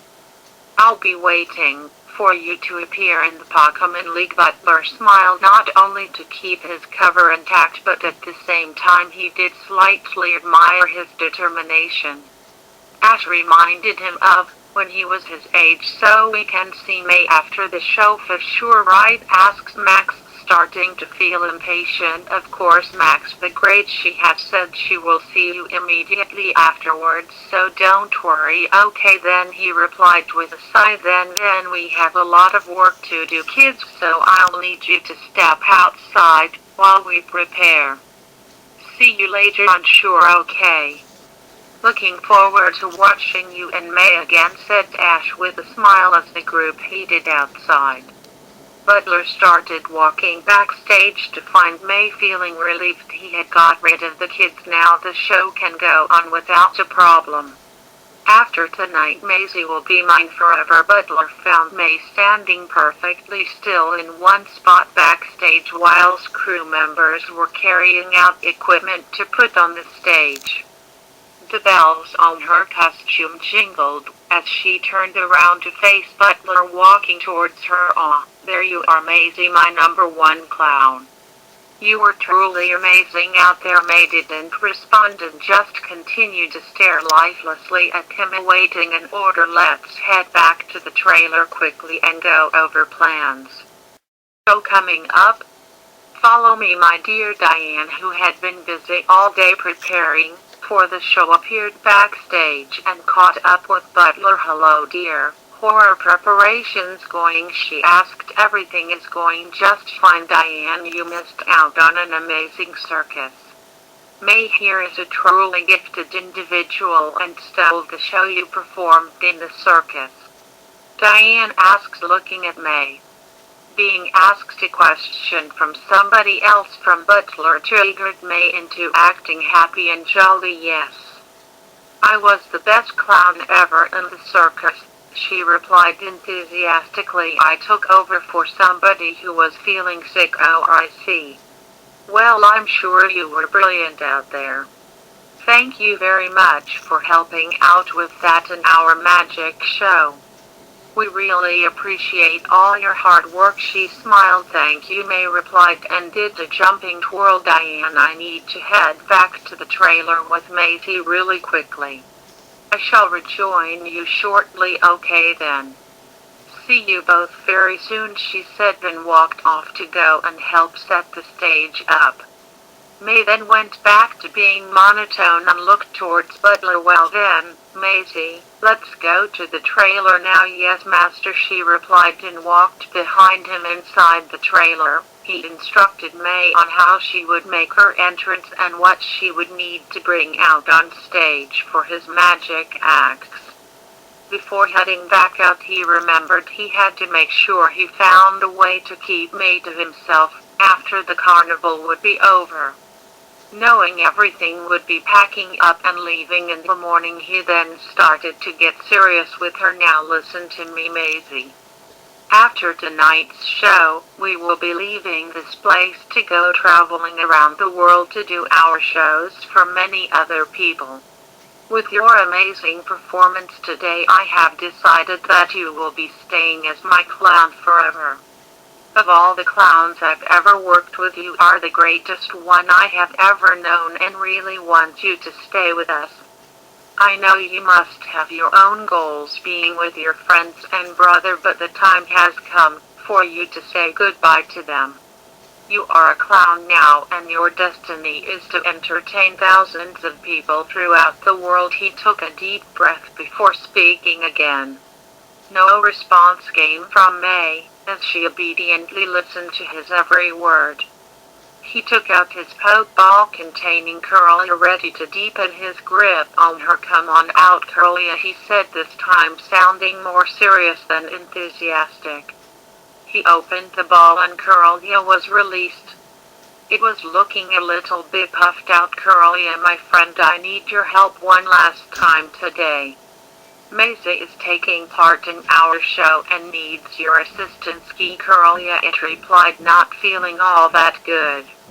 It got on with it and cast its hypnosis on May once again. May bended down slightly and her arms raised upwards a little, as Curlia was increasing its hypnosis on her. "Listen carefully, Maisie. It's about your two friends and your little brother Max. I want you to completely forget about them and focus on your new life as a clown for me. If they ask about you going back with them, then you will tell them that you are going to travel with me for a little while to improve your skills as a clown. You will tell them that you will rejoin them again when I can find other clowns. But you already know that you will stay with me forever to be Maisie the clown for the rest of your days. Do I make myself clear?" "Yes, Master," May responded.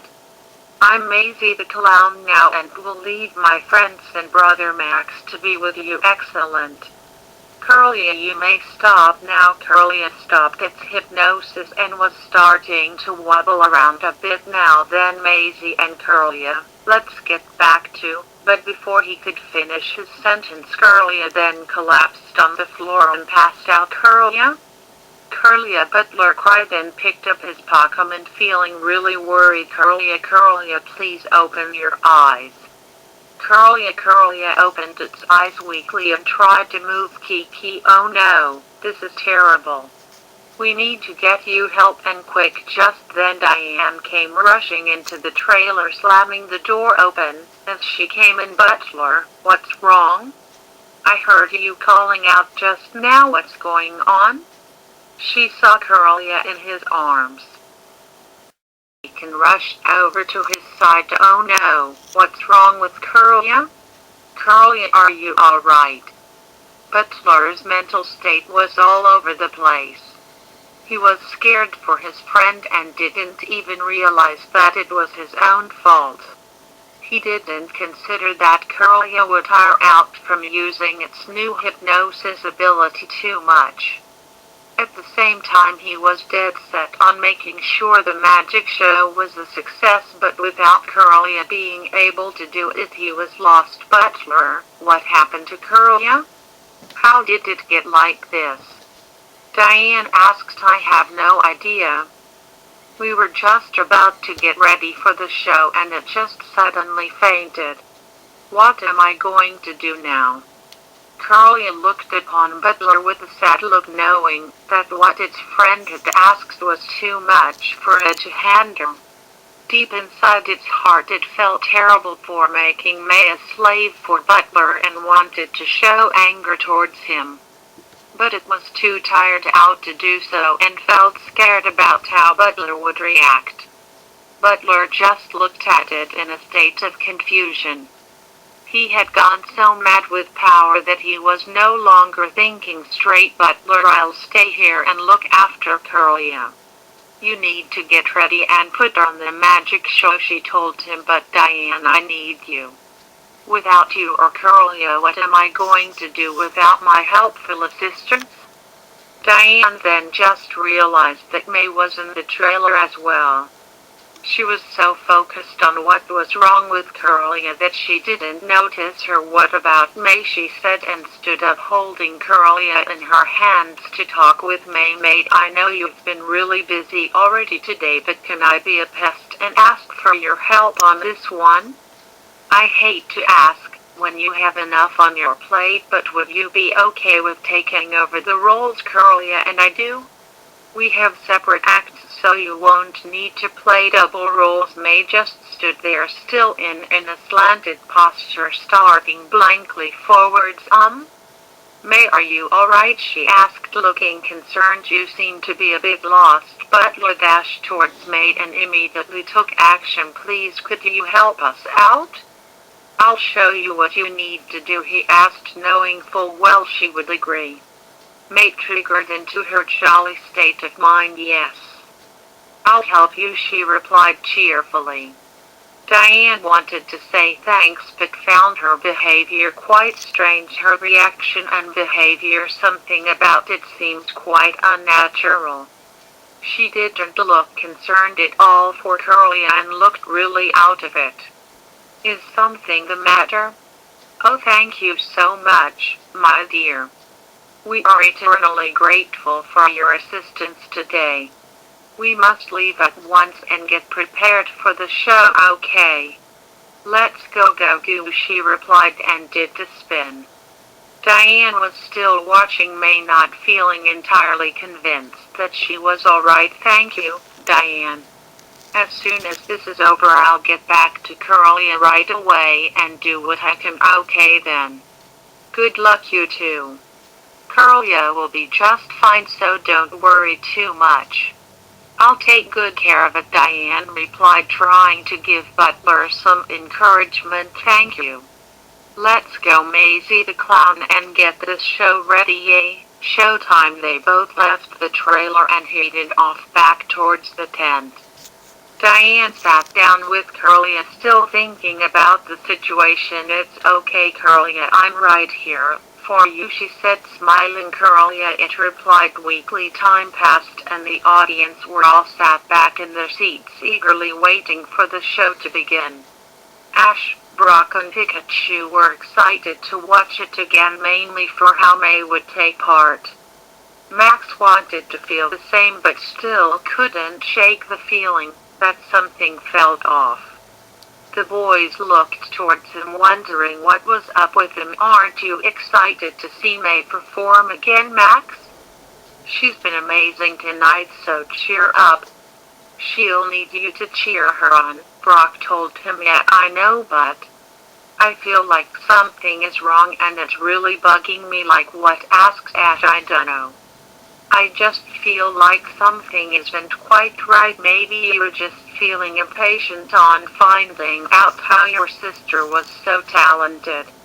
It won't be long till we can see her again, and then you can ask all the questions you need to, replied Brock. I guess I'm just not sure. Just then the lights dimmed and an announcer was heard on the Ladies and gentlemen, boys and girls, give it up for the greatest magician you've ever seen. Here's the great butler along with his faithful sidekick Macy the clown. The audience cheered and clapped as loud as they could as they saw Butler and May walk onto the stage. They were both smiling at everybody and waving their arms to say hello. Look, there she is, said Ash excitedly. Pika, replied Pikachu happily and waved towards her. She's looking pretty happy out there. She's bound to put on a great show, said Brock.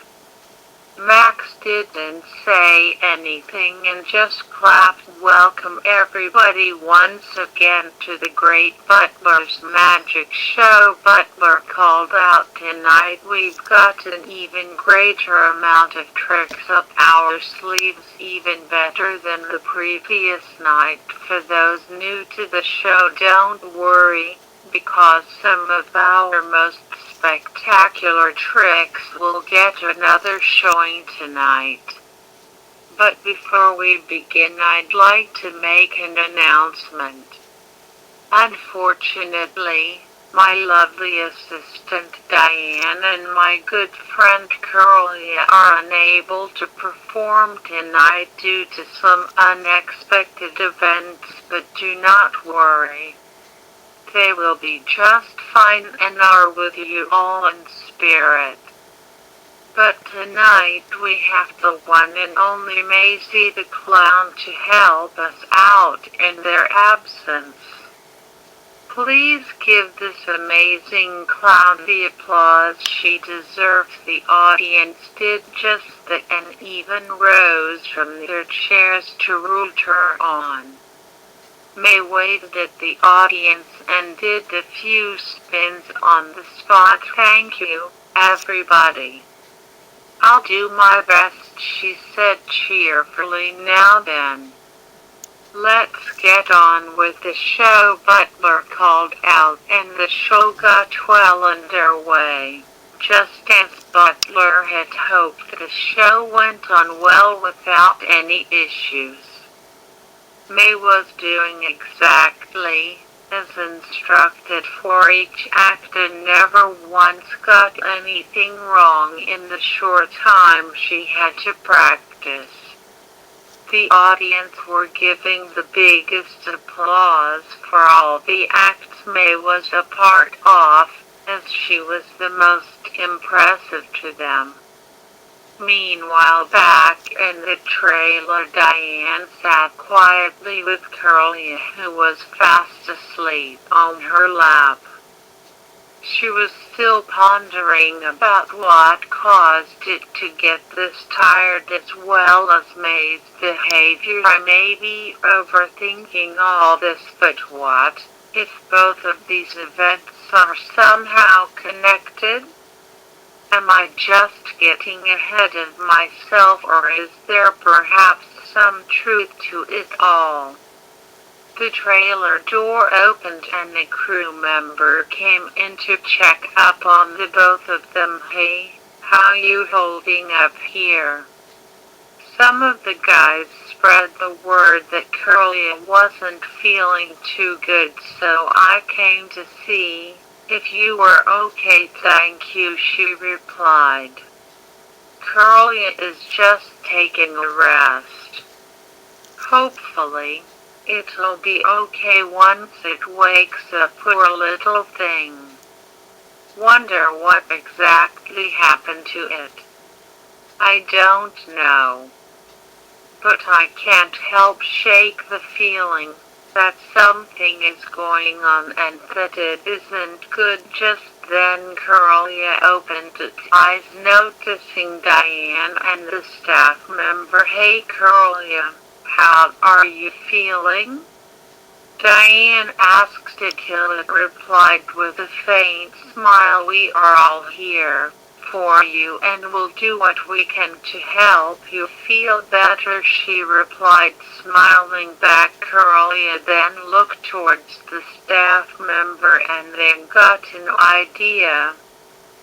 It sighed, knowing that it didn't want to do what it planned on doing. What's wrong? Curly asked the staff member. Curly looked towards Diane and tried to ask her to watch what it was going to do. Are you okay, Curly? Are you trying to tell me why you got tired out? Diane asked. It nodded its head and turned its attention towards the staff member. Curly's focus was purely on him and started to use the strength it had left to use its hypnosis on him. Curly? What are you doing? Asked Diane, feeling quite shocked. Curly stopped using its hypnosis on the staff man and he began to fall asleep.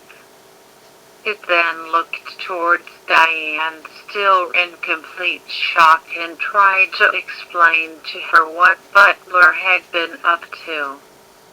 No longer could it hold back and went full out on the truth. The guilt it felt was too much for it to bear. Curly, what are you trying to say? Diane asked, not understanding its Bachman language. Curly desperately tried to make her understand by also using its hands to explain the situation. It took some time, but Diane was now starting to slowly piece together things. So you can use hypnosis now, and you were using it on somebody? But who was it? A strange behavior earlier. No, it couldn't be. Curly, did you hypnotize that girl to enhance her abilities? Curly, it replied, and then looked downwards, feeling really sad. Diane could tell that Curly wasn't happy about doing what it did and started to piece together something else. You didn't want to do this, so somebody made you do this to poor May? It nodded its head without saying anything. Diane's eyes widened as she thought about who could have done it. No, please, no. Don't tell me it was Butler. Curly nodded its head again and drifted off back to sleep, feeling tired from using its powers again. Diane remained silent for a few seconds, shocked that the man she had been childhood friends with would do such a thing. She didn't want to believe it, but knew denying so wouldn't solve saving May. This isn't happening, she said to herself. She then slapped the staff man to snap him out of Curly's hypnosis. What was that for, Diane, and what's going on? I'll explain later. I really need you to watch Curly for me. Something wrong is happening and I need to go and sort it out, please. Sure, okay, he replied and stood up. You feel all right, Diane? You look really worried. I'll be back soon. Please keep watch, she said, and charged out of the trailer, heading towards the tent. Butler, what is wrong with you? Meanwhile, the magic show was coming to a close. The final act was about to begin, which was the exploding box trick from the previous night. Thank you, everybody, for being such a wonderful audience this evening. We shall end tonight with the greatest trick I have up my sleeve. May came onto the stage pushing a big box onto the stage. She was just about to head backstage when Butler stopped her for a second. My amazing assistant Maisie the Clown will be taking part in trying to escape the burning box, in which she will escape the box before it bursts into flames. May cheered, clapping her hands, and skipped on over to the box. She sat inside it and Butler sealed it up. Dusclops, step forward, he called, as his Dusclops walked on stage. Being that Maisie is amazing at everything she does, she will have no problem escaping the box before it is destroyed by Dusclops' hyper beam. She will only have 10 seconds to escape, so let's begin the countdown. As the countdown began, the audience were getting tensed up. Ash and Max already knew how the trick worked but was looking forward to the result nonetheless. Brock was the most excited out of them, even if he had watched it already. Butler was pumping up the audience, getting louder as each number went down. 4, 3, 2, stop. Stop, the show called out a voice from behind the curtain. Butler stopped and turned around to see Diane running on the stage. Butler was lost for words and tried to convince the audience this was part of the show. Well, it seems my lovely assistant Diane has made a special guest appearance for the show's finale. Give her a round of applause, he said nervously. What is she doing here? Can't this wait? Diane rushed over to the box and opened it up to reveal May still sitting inside and got her on her feet. The audience looked in a state of confusion, as all their excitement faded away. Butler was now beginning to panic, as he had worked out why Diane had let May out. Everybody listen to me, Diane called out with a look of sadness on her face. This girl is not in the right state of mind at all. Diane, what are you doing? Butler asked, now beginning to shake. Diane pointed her finger towards Butler with a look of rage on her face. That man has put this girl in a deep hypnosis, forcing her to be his slave. Our friend Curly was forced to hypnotize her. The audience were deeply shocked, as well as Ash's group, who immediately rushed on over to their friend. You've gone mad, Butler. Ever since Curly learned that ability, you have become obsessed with power, and now you have led Curly to the point of exhaustion. It couldn't cope with its powers, and you've made it feel so guilty for its actions. What is wrong with you? Butler was speechless now, in a state where his friend, since childhood, was now against him. Down upon him angrily, and his Pokemon walked away backstage, feeling disappointed in him. His emotions were building up, thinking about all the events that had transpired. No, what have I done? He yelled, as he collapsed to the ground, clenching his hands on his head. May cried out at his group, as they got on stage to help May. May stood there lifelessly like a doll and didn't react to anything around her. May, it's us. Wake up, said Ash, waving his hand in front of her. There was no response. He took her by the shoulders and shook her back and forth. May still didn't react to anything, no matter how hard Ash tried. Max was enraged and walked on over to Butler, who was in a state of despair. I knew that something was wrong. What have you done to my sister? Why won't she wake up? He shouted angrily. Butler looked towards Max but couldn't muster up any words to respond with. Give back my sister, he demanded, feeling the verge to punching him. Max, calm down, said Brock, and held him back from doing anything reckless. He turned his attention to Butler and looked angry as well. Do something about this, he said firmly. Your reputation is already damaged, so don't damage yourself anymore for the sake of others. Butler knew Brock was right. He had already lost his audience's respect and even Diane's. The woman who he had been friends with since childhood was also the woman he now had romantic feelings for. If he lost her, then he would be truly alone. He stood up and started to confess towards everybody, what you see and have heard is all true. I did force Curlia to hypnotize this girl and enhance her abilities through complete obedience to me. I've been feeling ashamed of myself lately. After last night's fiasco with Team Rocket and losing more clowns, the stress got to me. So many times we have lost many talented people and I just couldn't take it anymore. So, when my friend Curly learned hypnosis and I saw that May here was having trouble, I wanted to help her. So I hypnotized her to make her better. But the power of having somebody at my command got to me and I lost sight of myself and became corrupt. I want to undo the wrongs I've done, so please. Butler was about to shed a tear but tried to hold it in. Diane knew what he had done was completely wrong and was angry at him, but deep down she could tell he was being genuine. She knew he was going through a lot of stress, as she had seen it throughout the months of shows they put on. Please, will you give me the chance to undo what I have done? He asked everybody in the tent. The audience spoke amongst themselves with mixed feelings about what was happening. Max, however, nodded his head, agreeing to Butler's request. Fine. But please get my sister back to normal, Max the Great. I promise you I will make things right. Butler took a few minutes break to return to the trailer to get Curlia. Ash and Max went along with him whilst Diane and Brock stayed with May.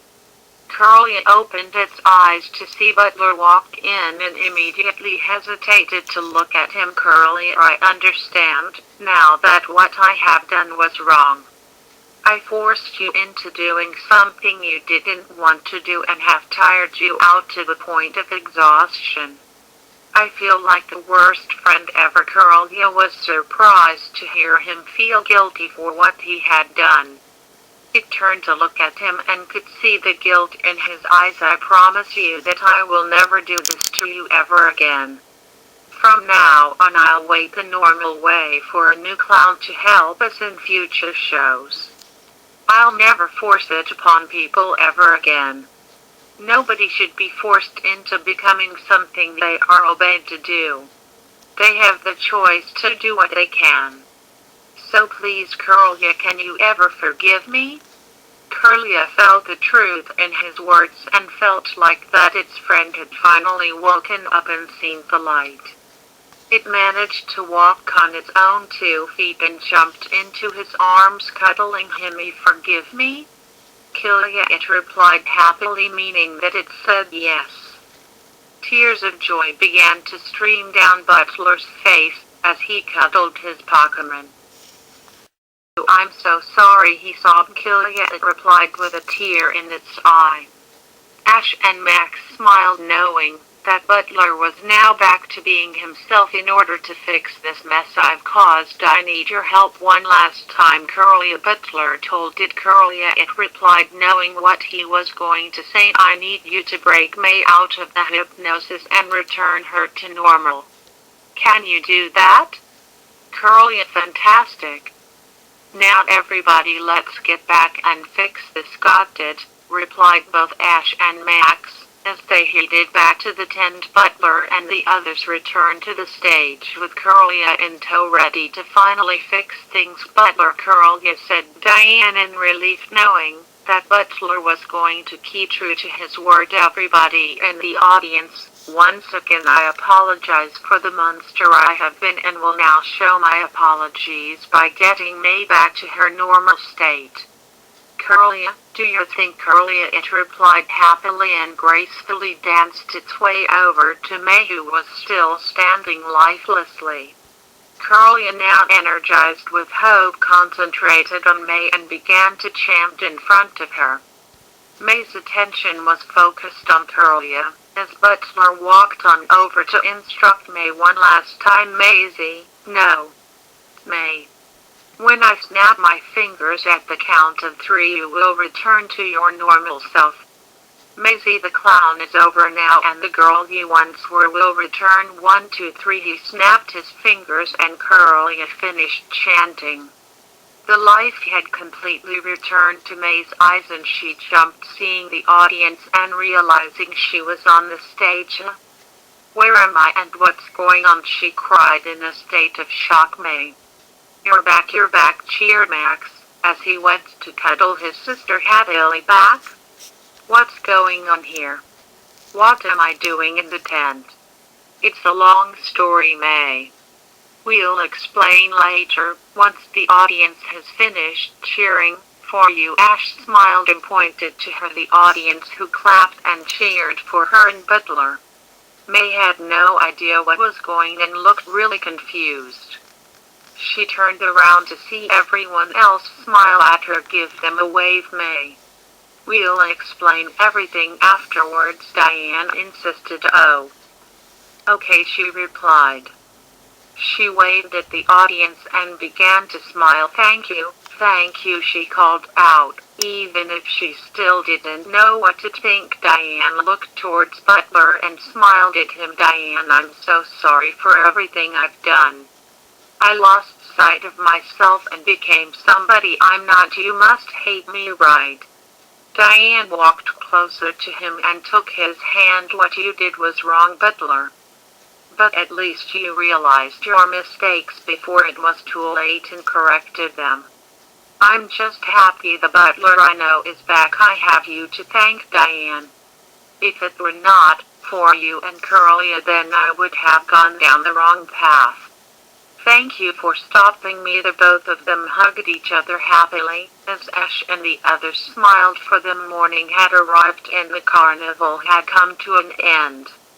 Butler had already had a private chat with May to explain everything that had happened since yesterday. She was furious for him controlling her, but after his deepest apologies she eventually forgave him. She rejoined Ash, Brock, Max, and Pikachu with a bouquet of flowers in hand. Did Butler give those to you? Asked Ash. Yet. It was his way of saying sorry for everything he's done, and as thanks for helping him, even if I have no memory of anything that's happened. So many hours of my life gone, and I wish I knew what I was doing. Well, I remember you throwing a cream pie in Ash's face. It was actually pretty funny, now that I think about it, said Max, beginning to chuckle. Oh, Max, don't you bring that up, said Ash, feeling really embarrassed. Then afterwards you used one of those fake flowers to squirt water in Brock's face. Max was now beginning to properly laugh. Wait, I did all that, replied May in shock. Max couldn't stop laughing and then remembered something else. That rubber nose you had on was funny as well. When you squeezed it at me. May was fascinated by what she told her, and then remembered something she had in her pocket. She took it out and smiled at Max. Oh. You mean this one? She said, showed him the rubber nose she had gone from yesterday and squeezed it. To him making a honk noise. Max collapsed on the floor and laughed harder than ever before. Ash, Pikachu, and Brock laughed too, seeing Max laugh, which eventually led to May joining in as well. After everything at the carnival was packed up onto the trucks, the kids were standing by Butler and Diane's truck. Butler and Diane were looking out the window, speaking with them. Well, it's been fun, but it's time for us to move on. We've got plenty more shows to do, said Butler. We'll be setting off now, Ash replied. It's been fun despite the mess that's now been sorted. Thanks to you and your crew for making this a fun break for us. The pleasure is ours, guys. We hope you can come again soon one day and watch our show. We look forward to it, replied Brock. Let's make the next time we meet up even better, said Max. If you need my help to be Maisie the Clown next time, then just say the word, said May, giving a friendly wink to him. But let's do it the normal way next time, okay? You have my word, May. I'm a better man now and I have all of you to thank. No problem, Butler. You and Diane take care. Good luck with your futures, everyone, said Diane. I'll look forward to our next encounter. The truck's engine began to start, set to take the lead for all the other drivers with their trucks. Butlers began to drive away and he and Diane waved out the window. Goodbye, Ash, Pikachu, May, Brock and Max the Great. Until we meet again, goodbye, replied the others, as they watched all the trucks drive away, taking the carnival with them. They kept on waving till they were out of sight. Well, I suppose we better get going too, said Ash. Lead the way, Ash.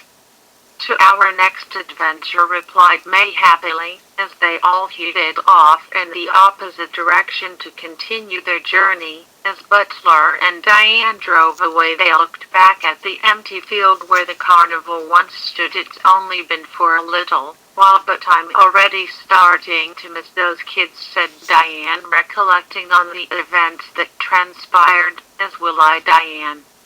As will I, replied Butler in a soft tone of voice, also thinking back on everything. But one thing, however, stood out in his mind. Maisie. Weeks had passed since the events of the carnival, and Ash's journey with his friends continued as normal. Ash won another gym badge in his quest to enter the Hone Pokemon League, and May had earned her next ribbon in another Pokemon contest to become the best Pokemon coordinator. Sometimes, however, May would have some strange instances where she faded out and woke up not knowing what was going on. When it came to some random evenings, those moments lasted longer, but she would always wake up still in her sleeping bag, not even knowing it happened. As time went on, these fade-outs would grow worse each time. When it happened, a different personality was within her mind. That personality would be wearing colorful clothing and have a cheerful attitude. Sometimes a certain person would appear in those moments as well. Someone who she felt like she had to listen to and obey every command that person made. Small pieces of her mind would slowly fade as time progressed, completely unaware that she would become something else. The end. Coordinator May, along with her younger brother Max, had both been on a long and memorable journey with their friends Ash Ketchum and Brock. After an explosive last battle with Ash at the Terracotta Town Pokemon contest in Kanto, May decided that she would end her journey with Ash and Brock, so that she could continue her own in the Johto region. After saying goodbye to their friends, May and Max returned back to Hone via ferry, reflecting on their adventures as they left Kanto. May and Max returned home to Petalburg City for some much-needed rest before May would set out again. The siblings' father Norman, the Petalburg City gym leader, and their mother Caroline were delighted to have them home after not seeing them for a while. They had been eager to hear about May and Max's adventures, but they had to wait till morning, as they were both headed straight for bed feeling completely exhausted. It was morning and the sun was shining brightly, creeping its way into May's room from the edges of her window blind. The sound of Pidgeys could be heard from outside, which woke her up. Man, it feels so weird to be back in my own bed again. I've missed it. May turned around in her bed so she could get more comfortable. But as she did, she then suddenly heard the sound of bells jingling. Hold on a second. What was that? She got from under her bed covers and jumped at the sight of what she was wearing. Instead of her pajamas, quote, She was wearing a very familiar outfit from when she was involved with the Great Butler's magic show during her adventures. Back then May and her friends had watched a magic show owned by a man named Butler. He always had at least 2 assistant clowns on his show, but he had lost each person who did the job for different reasons. May offered to help him out by being a clown assistant herself, but it resulted in Butler growing mad with power and he ended up hypnotizing her to be his obedient clown forever. He soon realized his mistake and freed May from his control. She eventually forgave Butler and even offered to help him should they ever cross paths again. I don't remember putting this on, she cried, getting freaked out. I know I'm no sleepwalker and I'm not starting the now, suddenly realizing that her family might have just heard her speak out loud. She tried to keep as quiet as possible. Okay, keep calm. Maybe you were actually sleepwalking. Yeah, that's what it is. She was moving around a lot, which was making the bells on her neck collar jingle frantically. She realized that the noise they were making could be enough for someone to hear her, so she froze in place. I got to get this off before somebody notices. She very carefully swapped out her clown outfit to her normal attire and sat on her bed to calm down. Well, at least nobody came in and heard the noise. But just what on earth was that? She sighed heavily and headed straight to the dining room to join her family for breakfast. Good morning, May, said Caroline, putting breakfast on the table as May entered. Did you sleep well? Asked Norman, who was already sat at the table. Yeah, I did, thanks, she replied nervously. Caroline and Norman immediately noticed that she seemed a little off. Something the matter, dear? Asked Caroline. Oh, it's nothing. Just feeling a bit restless after a nightmare I had last night. Sorry to hear that. Hopefully, some breakfast will cheer you up, replied Norman. Thanks, Mum and Dad. May gave a little smile and sat down to eat her slices of toast. Norman and Caroline spent a lot of time during breakfast asking about May and Max's time in Kanto, which was helping to get May's mind off what happened earlier. May had told her parents about her future plans too, which they were both expecting. Well, it's nice to have you both home again before you set off to Johto, May, said Norman. Have you decided when you'll be going? I'm gonna stay here for a few weeks before I do. I thought it would be best to relax and have some time at home first. I've been looking forward to seeing you both again. By Caroline. Take as much time as you need before you set off. Relaxing is a good idea. After all, you both have been through. I'll make the most of it, Mum. I want to start learning more about how to be a Pokemon trainer, said Max towards his father. I made the promise to Ash that as soon as I become one, then he and I would battle. So please, could you help teach me? Norman smiled. Since you still have some years ahead of you before you can become one, then I guess I can start from the basics, he replied. Thanks, Dad. I'm gonna do my best and make you proud. When I'm older, I'll be a great gym leader just like you. I'll look forward to that day, son. Max then turned his attention to May. So what was up with you earlier, sis? What happened in that nightmare of yours? May was startled by what he said. Her mood went down, but she still tried to sound like nothing was wrong. Oh, I don't really remember. I just recall that it was scary.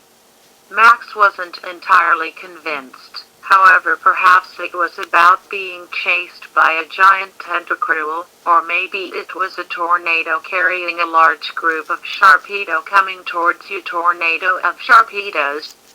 That's really dumb even for you, Max, sighed May. Hey, it could possibly happen. Anything is possible in a dream, whatever. Anyway, I don't really remember it well then. Don't worry about it, May said Caroline. It's all over now and you can think about better things. Thanks, Mom. After breakfast was over, May headed back to her room to chill out for a little while. It wasn't long before she started thinking about what happened earlier, which dampened her mood. Just what was that earlier? Why the clown costume? I don't recall anything about my dream being about what happened back then. There has to be some reason why I was wearing that UGG.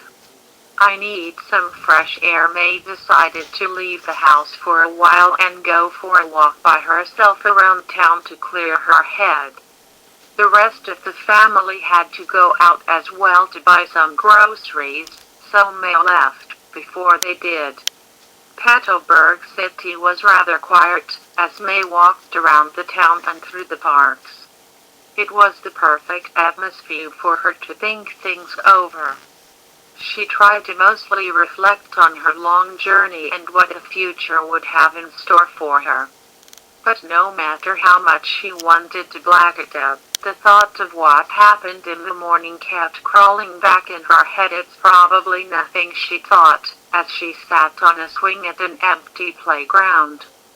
But I can't help but feel worried about it all. I wish Ash and Brock were still here. She had been with those two for a long time, and now that they had gone their separate ways, she really wished that wasn't the case at a time like this. Just then a young girl came to the swings and sat down on the one next to May. "Hi there," she said happily. "Hello to you too," May replied back. "I think I've seen you somewhere before. You have? When was that?" May had never seen this girl before, so she was quite curious. The girl was silent for a few seconds as she tried to remember. "Oh wait, now I know. I've seen you on some of the Pokemon contests on TV, May, aren't you?" May had a surprised look on her face.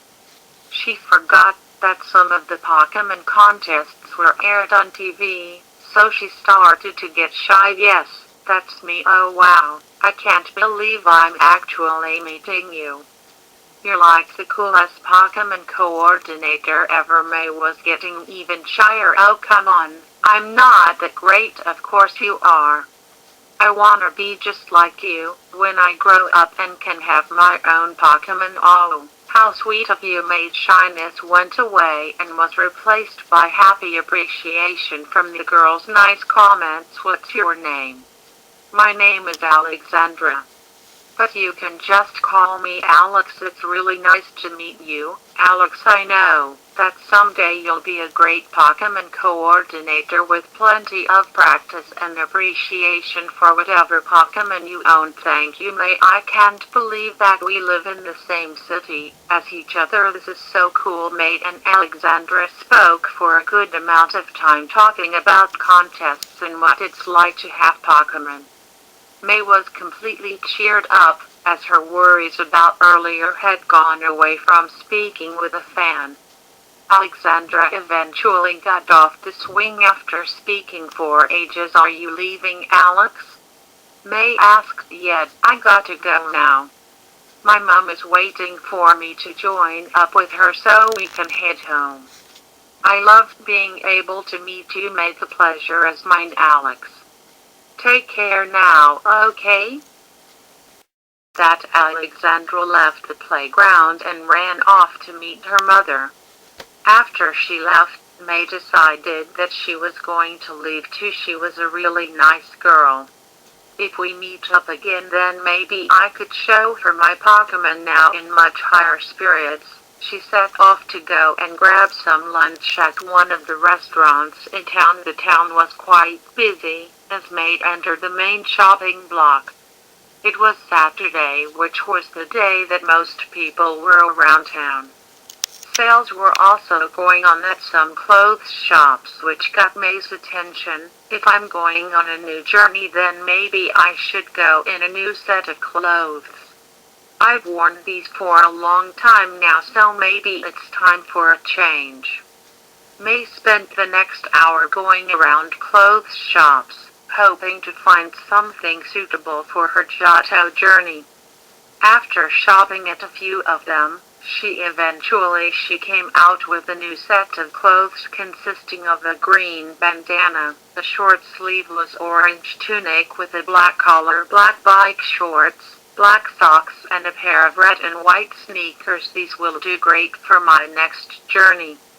It's always a good idea to prepare for these things early in advance. Feeling accomplished in her purchases, she finally decided to get some lunch after her stomach started to growl. As she searched for somewhere to eat, May passed by a party shop which displayed a colorful set of outfits at the windows. She looked at the place as she walked but suddenly came to a halt. Her eyes were fixated on something from inside the store, which was now her only focus. She shut her eyes for a split second and opened them again with a mesmerized look to her face. She didn't speak a word or think about anything else other than what she saw and walked inside the party shop. May walked straight on over to what was a colorful pink and red colored harlequin-styled hat with bells attached and picked it up. Still not thinking about anything else, she then walked on over to the cashier and placed the hat on the till ready to be purchased. "This please," she said to the shop manager at the till. "Certainly," he said cheerfully, and made the purchase for May. He put the hat in a bag for her after scanning it. "Okay then, young lady, that will be keep the change." "Thank you," May replied, placing her money on the till. She took the bag and walked out of the store. "Wait for a second. You've given more than that hat cost. Let me get you some change. Before you go, keep the change." "Thank you," she replied again and left the store. The shop manager was confused by what had happened but ended up keeping the change. Nice girl. Strange but nice. As May walked away from the party shop, she closed her eyes for a split second and opened them again. "Okay then, now to grab something to eat." She sounded a lot more cheerful now, and strangely the thought never crossed her mind to why she brought the harlequin hat in the first place. Eventually she found a good restaurant to eat at and went inside. May treated herself to a meal of pasta bake which she managed to eat quite fast. She had been feeling starving before coming in, so it took her no time at all to eat the lot. "Man, that really hit the spot. Maybe I could go with the dessert before I leave. Then I won't have to bother Mom about cooking me any dinner tonight. This lunch will fill me right up." She took a look at the dessert menu and felt spoiled by the great choices on offer. "Maybe I should have a chocolate fudge sundae, or a strawberry cheesecake, or maybe the raspberry jelly with cream and strawberries." Man, what to choose? As she kept on looking at other choices, she came across a dessert that caught her immediate attention. Her eyes shut and opened again, and all she could focus on was a custard pie option. She decided to go for it and waited for a waiter to come along. She had a dazed look to her face and nothing else was on her mind but that pie.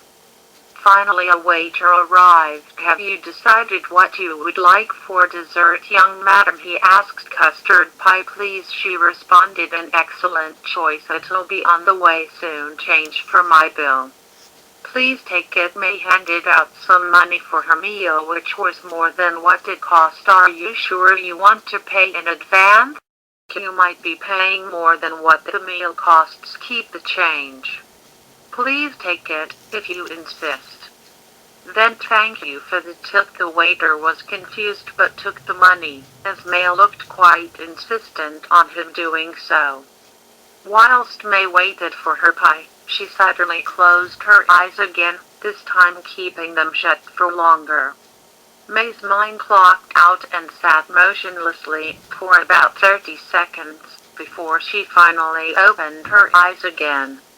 May's blank-looking face from earlier was now a much happier-looking one, feeling nothing but pure joy. She got up from her seat and raised her arms up in the air. "It's Maisie time," she called out loudly, which got the attention of everyone else in the restaurant. May didn't even notice that everyone was watching her and sat back down. "Custard pie, custard pie, come to me, custard pie," she sang to herself. "I have a great idea." Eventually, the waiter arrived with the pie, which got May really excited. "Your pie, madam. I hope you enjoy it." "Thank you, sir." "Oh, you're so polite. The pleasure is mine. You certainly seem a lot more cheerful. I could hear you from the kitchen, I sure am." May decided to put her plan into action. "Hey mister, can I show you something?" "Show me something?" May slowly reached her hands out towards the pie. "I can see custard, man." With that, she forced the pie right into the waiter's face and laughed loudly. Everyone else in the restaurant was shocked by her behavior. Gotcha. May put on her new harlequin hat, grabbed her bags, and ran out of the restaurant as fast as she could get back here this instant, yelled the waiter angrily, but May was already out of sight, cheering as she ran. The other people in the restaurant were speechless until one man started to chuckle. "What are you laughing at?" cried the waiter. Eventually, other people began to laugh as well, which eventually led to everyone laughing. "Stop laughing, it's not funny at all." But everybody didn't hear him from how hard they laughed. May danced around the city happily, cheering as she did, until she stopped, having realized something. "Hey, where's my outfit? A clown can't be going around without it," she thought for a few seconds, and then the light bulb clicked in her head. "I know where it is. Let's go, go, go," she cried, as she danced her way back home to Petalburg Gym. She made her way in and noticed that the place was still empty. Not worried by that, she ran to her bedroom and got out the clown outfit from her wardrobe. "There you are, Maisie. Missed you." Yes, she did. With that, she applied some makeup and changed into her clown clothes. She spun around to complete her change. Maisie's here to take the stage. Before heading out again, she took a look around her bedroom, feeling that something was missing. "This room doesn't scream me at all. We'll have to do something about this later. But for now, let's go and have some fun." With that, she ran out of the gym, locking the door behind her, and took off back to town. May danced her way around the town, catching the attention of everybody walking around. They mostly had reactions of confusion, whilst a few others smiled, thinking that she was a street performer. She went back to the party shop and brought a whole bunch of balloons and rubber noses, much to the surprise of the shop manager. "Also, it's you again," he said. "I didn't know you were a clown performer. I've always been a clown at heart. I don't know why I'd want to be anything else. I see. Well, you certainly seem a lot more energetic from when you came in here earlier. Before you seemed like some kind of zombie, mister. You must have been imagining things. I'm happy 24/7. You must have gotten me mixed up with someone else." The manager was confused by her answer. He was certain that the girl he was speaking with was the same one from earlier. "Maybe I am? Anyway, will this amount of balloons and noses be all? It seems like you've almost got everything. We have of those left in stock, you bet." "Well, you certainly are dedicated, Miss Maisie, sir." Maisie the clown, taking the stage, she whirled around as she said. The manager chuckled at her enthusiasm. "Well, Miss Maisie, you certainly are one of the most entertaining customers I've had in a long time.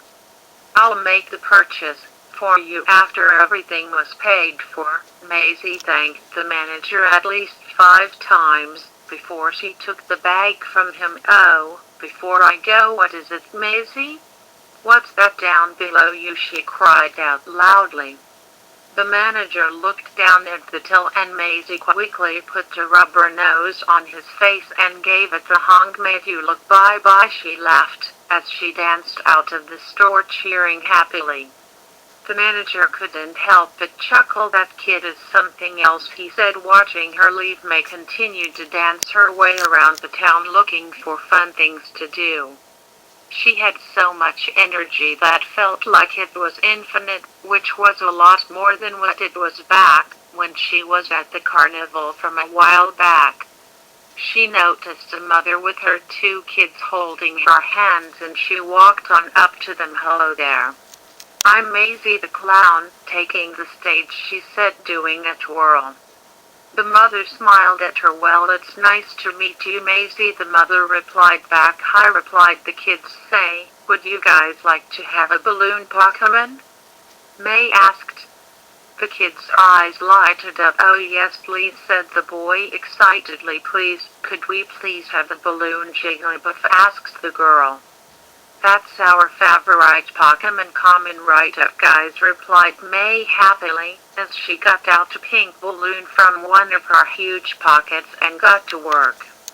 The kids watched as she blew it up and started to try and shape it into a Jigglypuff. "How can you do all that with such huge hands?" asked the boy, commenting on the size of May's big rubber gloves. "Clown's secret," May replied, giving a wink. "Oh, come on, tell us," said the girl. "We won't tell anyone, sorry, but a clown's got to keep her secrets. Maybe, if you become great clowns one day, you'll know the answer." "Think we should, sis?" asked the boy to his sister. "Maybe once we are grown-ups and finish all our school work." "Okay then, it's done," said May, as she showed the kids her finished work. The kids took a look at it and felt a little disappointed. "That doesn't look like a Jigglypuff to me," said the boy. "It doesn't," replied May, feeling confused. "Its tummy is too flat and its ears are floppy," replied the girl. "Okay, let me try again. I'm sure I know what a Jigglypuff looks like." May started to blow up the balloon again to make it bigger. Once the shape got closer to what a Jigglypuff looked like, the kids saw that May wasn't stopping, as it grew bigger and bigger. "I think it's getting a bit too big," said the girl. May misheard the girl, thinking she said something else. "Bigger? Okay, then you got it." "No, not bigger," replied the boy, but his words flew past May's head as she kept on going. "It's gonna burst," yelled the kids at the same time, but it was too late. The balloon popped loudly in May's face, leaving everyone in a state of silence. May then broke the silence, as she began to laugh. "Oopsie," she said, and gave a honk of her rubber nose. The kids' feeling of disappointment quickly switched to them beginning to laugh at May. "She's so funny, isn't she, brother?" said the girl, struggling to get the words out of her mouth from laughing too much. "That Jigglypuff went pop, and that nose made a funny noise," replied the boy, struggling to speak as well. Their mother was a bit disappointed that May couldn't do the balloon correctly, but she couldn't help but smile from seeing her kids laugh it off. She took the moment to speak to May whilst her kids were still laughing. "Maybe we'll just take some normal balloons, if it's okay? We all start out small, so don't worry. If you couldn't pull off a balloon Pokemon like an expert, it's fine by me. Usually, I'm great at it, but as long as people are happy, then I'm happy." "Thank you. I'm sure you'll be an excellent clown the more you keep it up. You're a great entertainer." "Thank you." May's spirits were high as she blew some regular balloons up for the kids, this time without any hiccups. "Here you go, guys," she said, handing them up. "Thank you, Maisie. You're so funny," replied the kids, "just doing what I do best." "Well, I better head off now. Oh, but before I go, here's something for you guys." May planted a pair of rubber noses on the kids' faces and danced off to find something else to do. By now she called out, "Bye-bye, Maisie, thank you," they replied, waving at her, until she was out of sight. Next, in May's search for fun, she noticed a rail set between a flight of stairs. She thought for a second, and once again the light bulb clicked in her head. "Time to show off my super awesome amazing ultra mega balancing skills," she cried out, as she ran towards the rail and carefully climbed on, spreading her arms out as she did. She was finding it hard to keep her balance in one spot, but she was determined to stay on. The people watching were slightly concerned that she would fall off. "Still got it," she said with pride, but that soon backfired on her, as she started to wobble. "Whoa, keep it together." But she, unfortunately, didn't, as she fell off the rail and landed flat on her butt on one of the stairs. The direction of her fall made her continue to go down the stairs, until she landed on the floor. "Hey, are you okay?" asked a man who ran on over to her. May looked up at him and giggled happily. "Hoopsie, I'm fine, sir." "That was pretty funny," replied the man, feeling confused. "That looked like it really hurt." "Be glad it wasn't anything serious. Honestly, I'm fine." "We clowns are pretty silly." "Sure to be careful, young lady. Training days will be over soon once practice some more." The man walked off whilst everyone else watched and went back to doing their own things. "Practice?" May said to herself, confused by the man's words. "I'm already pretty great at what I do. I just had the silly tumble, that's all." She laughed it off and got on her feet, ready to find something else to do. That didn't take long, however, as she saw a sports shop to her right. The shop window had some fitness balls on display that were in the sale. Her eyes gleamed at the idea she got in her head. "If balancing on a rail went a bit wrong, there's no way I can mess up balancing on a ball." She ran into the store and purchased one immediately, running outside to get on top of the ball. "Okay then, let's give this a try," she cheered. Getting on top of the ball proved tricky, but she managed after a few slip-ups.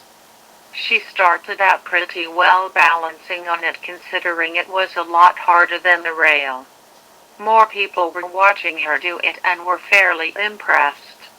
But that ended quickly, as May was starting to wobble. "Oh," she cried, "I can't stop." The ball was starting to roll along the ground, with May now running on it to stay on top. People were dodging out of the way as fast as they could, as May was nearly crashing into them. "Watch where you're going, clown," yelled an angry lady, but May didn't hear her along with other angry people. May was rolling all around town, causing lots of havoc, getting faster and faster. She ended up leaving the town and was heading straight towards the park she had been at earlier. A flock of talos who were eating bread on the ground left by people had to fly away quickly to avoid getting hit. Their bread pieces were flattened, which made them quite mad. One talo wasn't going to let that slide, so it chased after May as fast as it could. As it caught up to her, it charged up and descended downwards to hit her with a peck attack, which landed right on her back. "Ouchie," she cried, as she finally fell off the ball and landed straight into a nearby lake. The talo was satisfied getting its payback and flew off to rejoin with its flock. May popped her head out of the water and looked around at where she was. "Hoopsie. I did it again," she smiled and once again laughed off her failure. May's energy seemed endless, as she was dancing around the park happily, despite her clothes being completely soaked and her makeup slowly coming off her face. What could I do next? She wondered, looking around the park. Just then she saw a trainer with a combustion sitting on a nearby bench having a snack. Hey, that guy has a super cute combustion. Maybe I can ask if it can use its fire to help make it dry faster, and also her fingers snapped awkwardly against her soaking rubber gloves as she got another idea. Time for another circus trick. Hey, you guys over there, she called out to the trainer and combustion. They both turned to their right to see May come up to them. Hey, look at that combustion. It's a clown that's completely soaking wet. Combusk, replied the trainer's partner, feeling just as confused as he was. May stopped near the pair and introduced herself. The clown taking the stage. That's a super cute combustion you have. The combustion got shy and looked away. Thanks, Maisie. I'm sure combustion appreciates the nice compliment. What's a soaking wet clown like you want with us? Well, I was wondering if you could help me out with the super great trick I want to show you. See, I saw your combustion and was wondering if it would like to help me out with producing some rings of fire for me to jump through. Rings of fire, replied the trainer. Surprisingly, isn't that pretty dangerous? Can combustion, replied combustion, thinking the same. Oh, don't you worry about that. We clowns are trained professionals, you know. I'd love to entertain you both with my skills. The trainer was interested in the idea but was pretty nervous about it all. I'd love to see that, I really would. But my combustion is still early in trying to learn how to properly control its fire.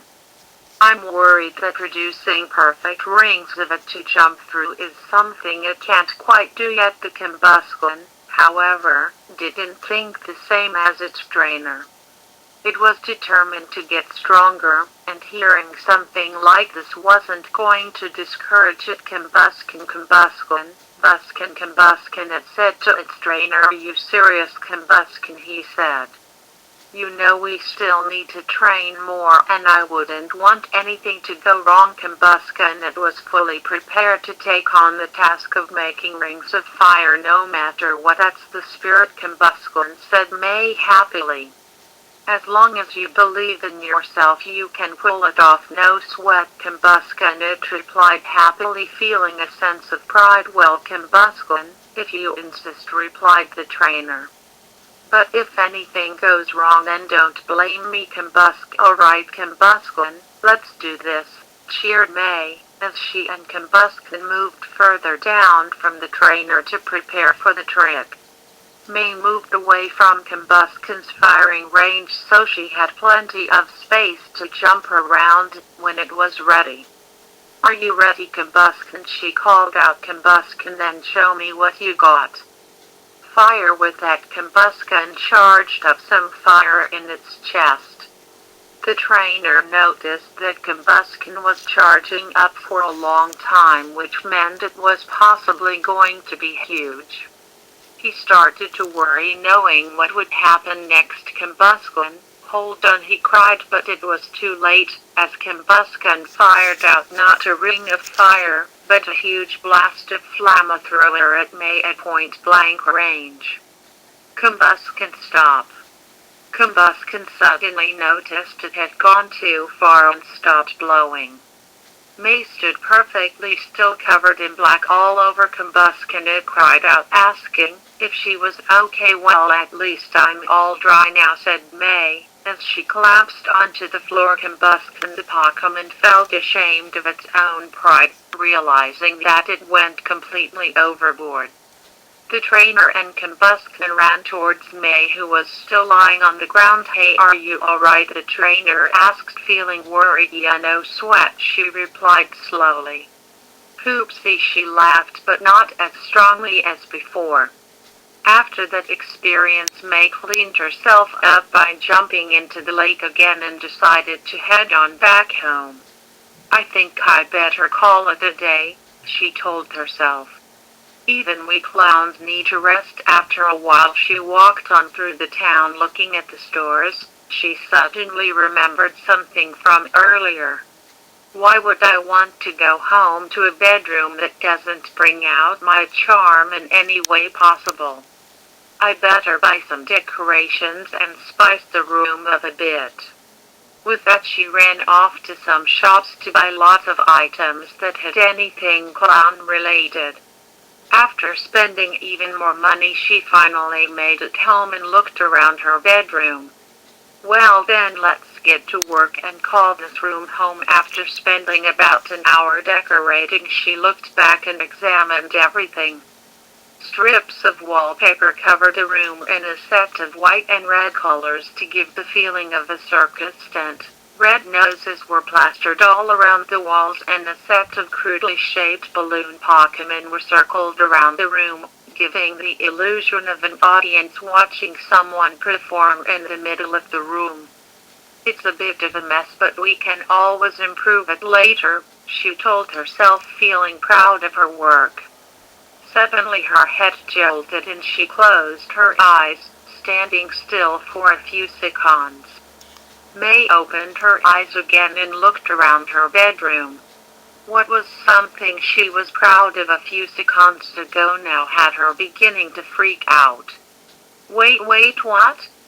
What's up with my room? And she looked at her clothes and jumped. This costume is on me again, a hat too. What is going on?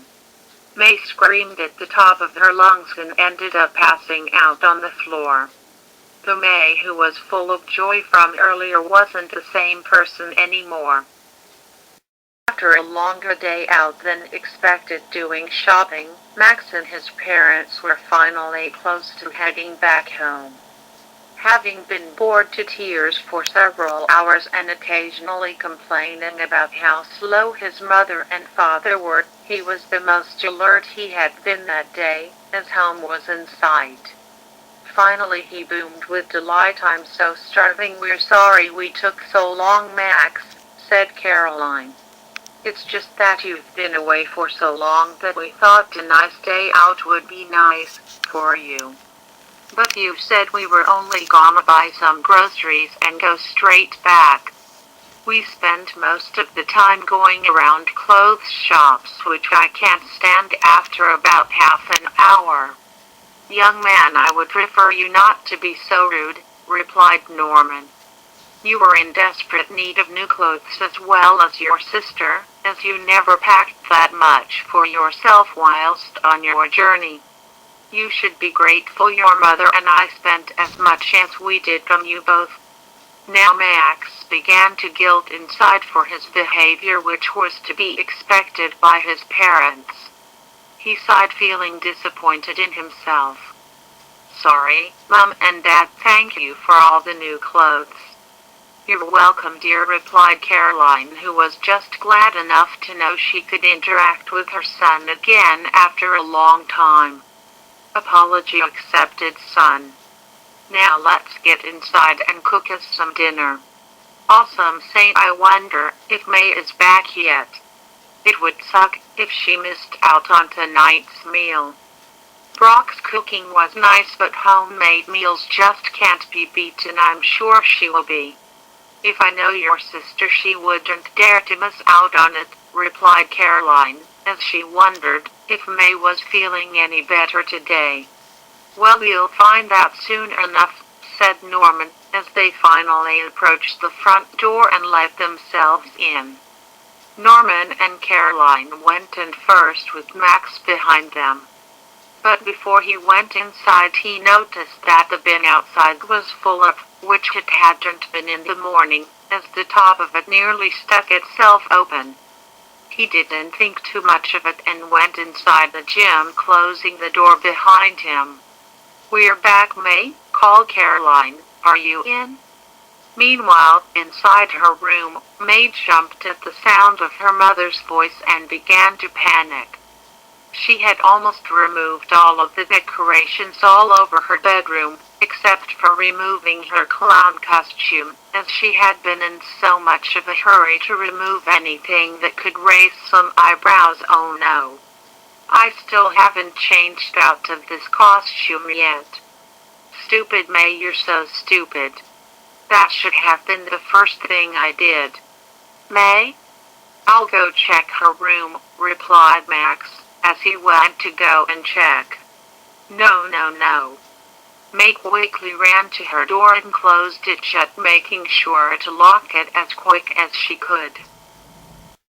May asked Max cheekily, knowing she must have been trying to hide from everyone. What are you closing the door for? Getting changed, okay.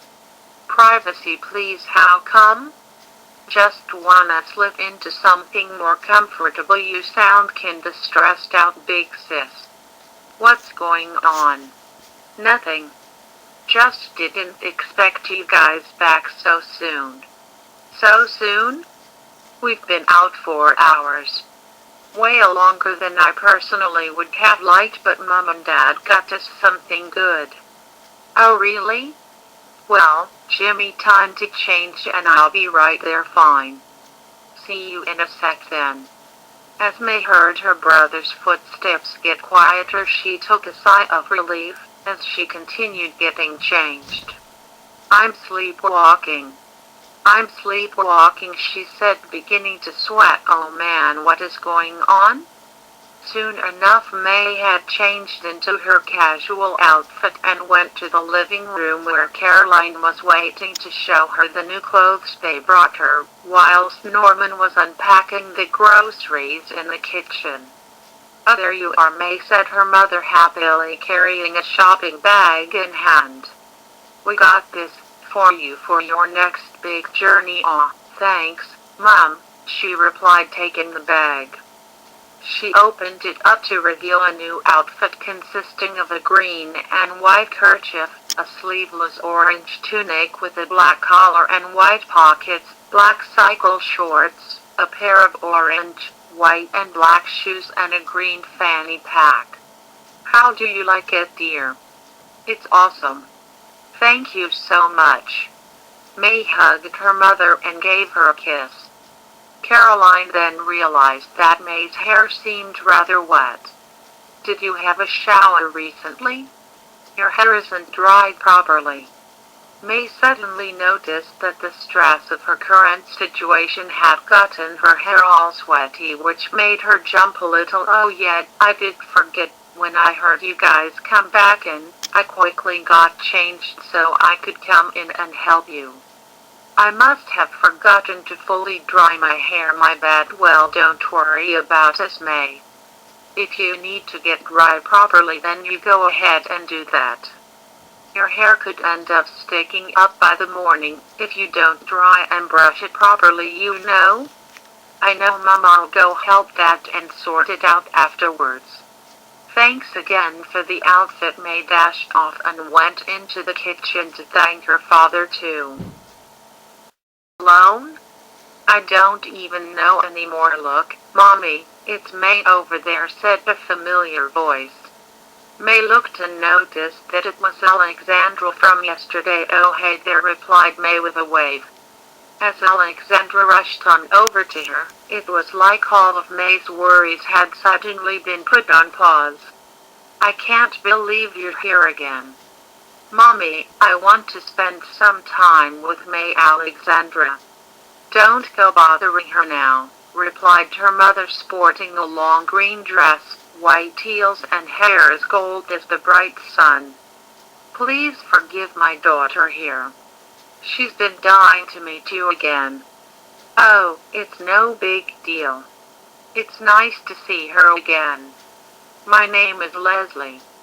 It's a pleasure to meet you in person, May replied to Alex's mother, as she shook May's hand. Nice to meet you too, Leslie. You're quite the idol for Alexandra here. She wouldn't stop talking about you last night. Oh, I'm humbled, really.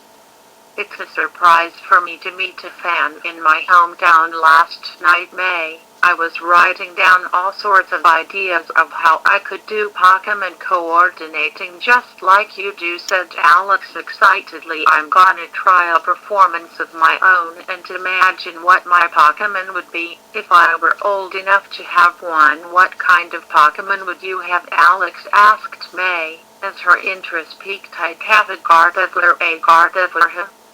Yeah, those are my favorite Pokemon ever. That would be the one I would choose. Well, I'm sure one day you'll be out there being the best Pokemon coordinator you can. Thanks. But Mommy said I have wait until I'm 10 thought to have a Pokemon. I'm only 7, so it's gonna take ages. But once I'm 10, then I'm setting out on my own to become a great Pokemon coordinator just like you. May found her determination so uplifting that deep down inside it was helping her too. I'm sure you'll do great. When that day comes, I'll be rooting for you. Thanks. Hey, want to get an ice cream? Mommy will pay for us. Alexandra, replied her mother in surprise, you won't be getting any with manners like that. Sorry, Mommy. Please, can we get an ice cream with May? Alex had her arms wrapped up behind her back, giving her mother a cutesy look. May chuckled a little and spoke up. Oh, don't worry about me, Alex and Leslie. I have my own money anyway and I don't want to trouble you. Aw, come on, May. I'd love it if you could come. Alexandra, May might be busy with other things today, so do show some respect. Anyway, if you are free, then you are more than welcome to join us, if you like. I'd be happy to pay for you. May felt conflicted with the offer at first, but seeing Alex looking desperate and Leslie smiling, she gave in. Sure, okay, that would be lovely. I have nothing going on right now until later, so I'll join you. Awesome, cheered Alex, jumping up and down. May chuckled again as the three of them headed into town. Alex wanted to hold May's hand along the way, which May happily accepted. The group had arrived in town, which was looking lively as they got close. Alex had been skipping along the whole way there, singing a cheerful tune, which was really lifting May's spirits. Are you gonna have May? Alexandra asked, doing the little spin. I'm gonna have chocolate. I might go for strawberry myself. Then I'm getting strawberry instead, having the same flavor as you should help give me the brain energy to be as great as you. Leslie hadn't seen her child this energetic and excited as much as this before. She herself never considered anybody a true idol to her, so it was fascinating to see it from her daughter's perspective. May sure means a lot to my Alex. I guess I could see my little girl as a coordinator someday. If she really wanted to pursue that path, then I wouldn't object to the idea. Yeah, we made it into town, cheered Alex, skipping on ahead. Let's go and find an ice cream stand. As the group passed by some people walking alongside them, a single lady looked at May, giving her a rather strange look. What's her deal? May thought, looking puzzled. But the awkwardness didn't seem to stop there, as more people passing by looked at May with looks of confusion. Okay, what's the deal? Did I upset them or something, or did everybody get up the wrong side of the bed? Leslie noticed too, which made her wonder if May had a strange effect on people. Soon enough, the three of them were sitting down back at the park with ice cream in hand. Alex ended up getting double scoops of ice cream thanks to May paying a bit extra for hers, and she had nearly gobbled it all up in seconds. But even seeing Alex gobble up her ice cream in a slightly comedic fashion wasn't enough to stop May thinking about the reactions she got from people. What's up, May? Alex asked, noticing she seemed a bit off. You've been pretty quiet since we sat down and ate. May's moment of silence broke. Oh, don't worry, Alexandra, I just love food so much that I stay pretty quiet when eating. Nothing out of the ordinary, she laughed, trying to sound convincing. Oh, okay, then I shouldn't be worrying about you, May. You're an amazing person who doesn't get down from anything. As much as May wished that were true, she still couldn't help but smile despite her current feelings. This little girl is adorable. She's been praising me non-stop and I'm not sick of it yet. In times like these, she just might be my therapy. I assume you'll be heading off on another journey soon to continue your contests, May? Asked Leslie, who hadn't had much of a chance to speak due to Alex taking most opportunities she could get. Yep. Giotto is up next for me. It'll be a much more different experience for me this time, as I'm going it alone. I used to travel with my friends and little brother, but this time they won't be around. I see. How are you feeling about going it alone? Well, May started to feel unsure of herself again, which in turn reminded her of the strange happenings going on with her. I guess right now I'm kinda unsure. Unsure, May replied to Alex in a shock. But I'm sure you can do it just fine. Thanks, Alexandra, May replied with a light chuckle. I guess I've been traveling with my friends for so long that the thought of them not being there makes me wonder if I can still do this, especially if anything bad were to happen. Leslie was taken back to when her son years ago was on the journey of his own. I feel a little bit scared sometimes, she said, but all you have to do is remember the lessons you learned alongside your friends, and use them to help you get by. If you think like that, it'll be easy for you, but you still have your Pokemon at your side, followed Alex, trying to pitch in. You're never alone when you have your partners at your side. Yeah, right, Alex. If it weren't for my Pokemon, then I never would have gotten where I'm now. I owe them so much for helping me grow into the person I'm today. See, I told you. Thanks, guys. I guess the thought of going it solo has brought me down a bit recently, but spending the day with you helps me realize that everything is gonna be fine. You're welcome, May. You show the world how incredible you are, replied Alex, holding out her hand for a high five. May smiled and high-fived Alexandra, feeling a little bit better. Well, I guess I better get going. My brother is looking after my Pokemon today, so I better head home and give him time to go and do his own things. Oh, we're going now? Asked Alex, feeling disappointed. Will you come back tomorrow? I'm sure I will, Alex. Don't worry, I'm not leaving town just yet. Well, it was a pleasure meeting you, May, said Leslie, as she gave May a handshake. Thank you for taking time out of your day to entertain Alexandra. We really appreciate this. Anytime. See you soon, guys. May turned around and headed off, waving to Alex and Leslie as she walked away. Bye, May. Thank you and see you again tomorrow. Bye, guys. As May left the park, Alex and Leslie took off as well in the opposite direction. Alex looked back as they walked away, thinking about May the whole way back home. May had left the town area and was heading into the fields, heading on the pathway home.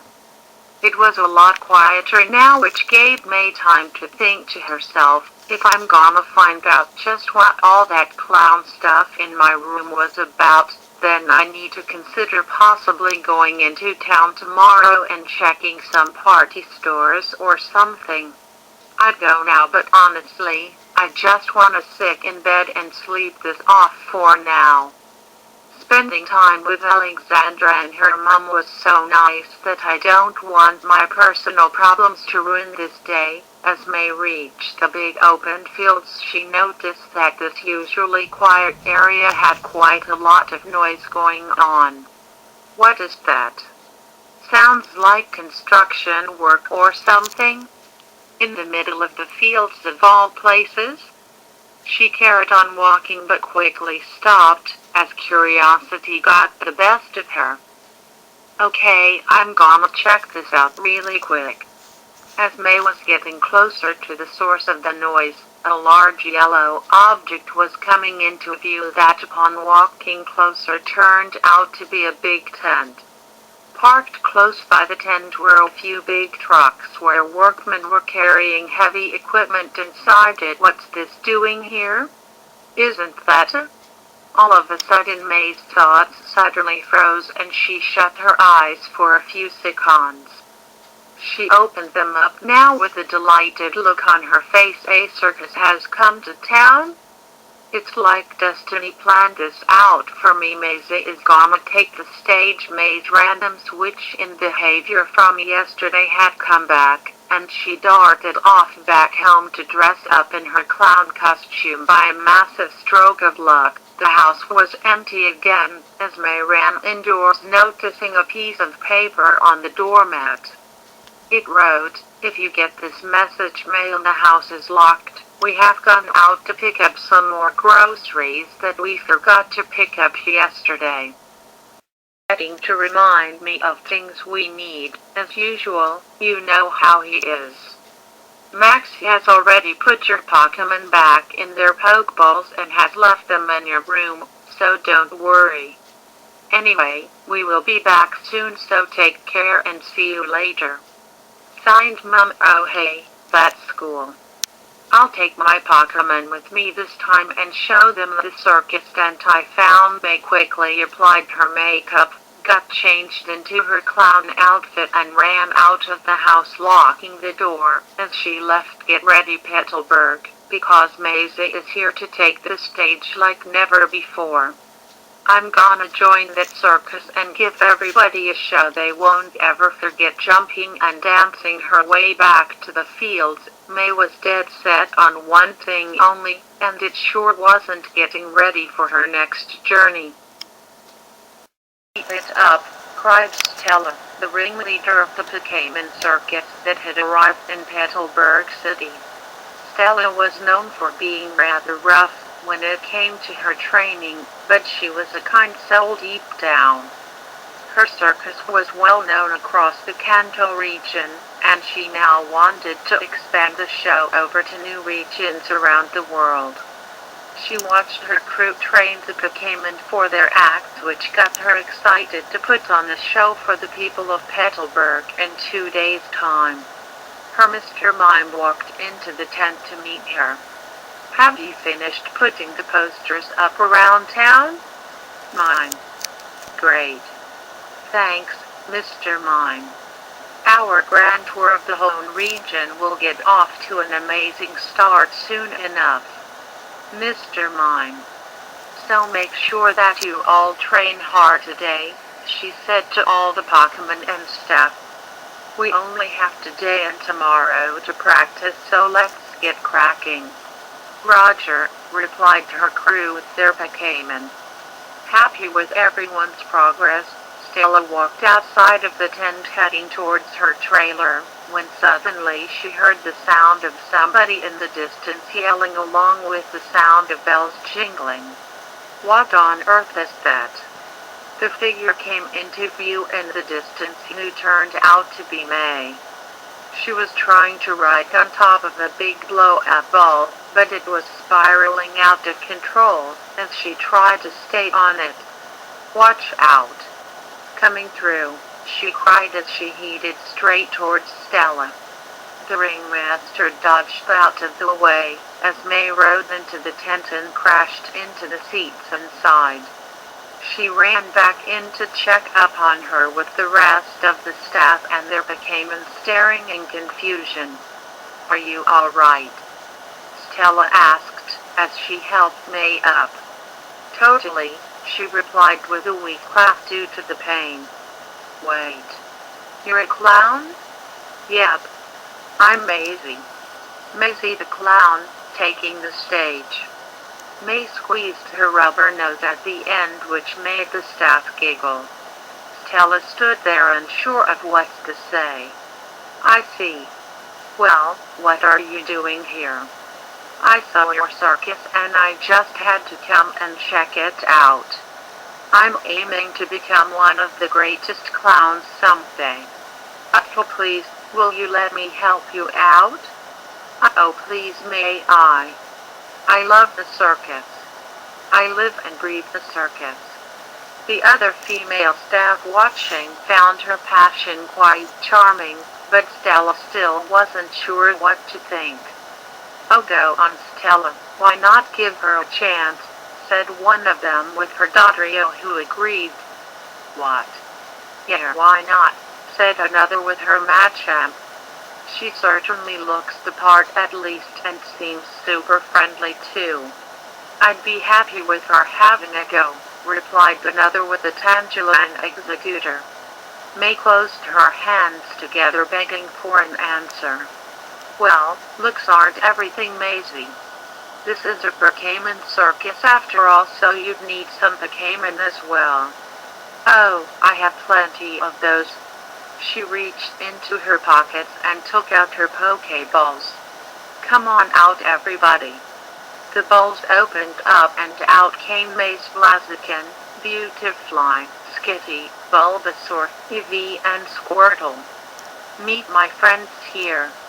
Maze Brookhaven turned around and jumped at the sight of their trainer wearing the clown outfit again. Your Brookhaven seem a little spooked, replied Stella. Oh don't worry. I wanted to surprise them by getting into costume without them knowing. I knew you guys would like it. Her Brookhaven looked confused by what was going on, so they tried their best to go along with it by agreeing with her. Well, you do seem to have quite the selection of Brookhaven. You look the part. However, that little display on the ball I saw just now tells me that you came off the training wheels too early. We only have 2 days to go before the show and you have a show in 2 days? May grabbed Stella's hands and bent down on the floor looking excited. Oh please let me join? I'll work in my very best without stopping. I promise. Go on Stella, said the other girls, give Maisie a chance. Stella wasn't one to let in newcomers in so quickly before a show.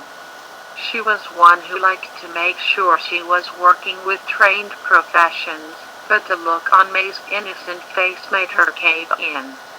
Alright, then Maisie. You can help. Hooray. Thank you so much. May happily jumped up and down with delight as she turned to her Brookhaven. Let's do our best everybody. Her Brookhaven pretended to be excited as they worried about what could happen next.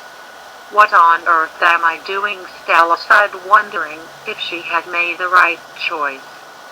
So where do we start, Stella? Alright, then Maisie. Since you and your Brookhaven are new here, we'll have to begin training right away, as we don't have much time to train you. You must be willing to work as hard and as fast as you possibly can. Got it. Stella reached for her pocket to reveal a big black whip that she pulled on to test it. Maisie and her Brookhaven started to feel a little uneasy, as Stella gave them a stern look.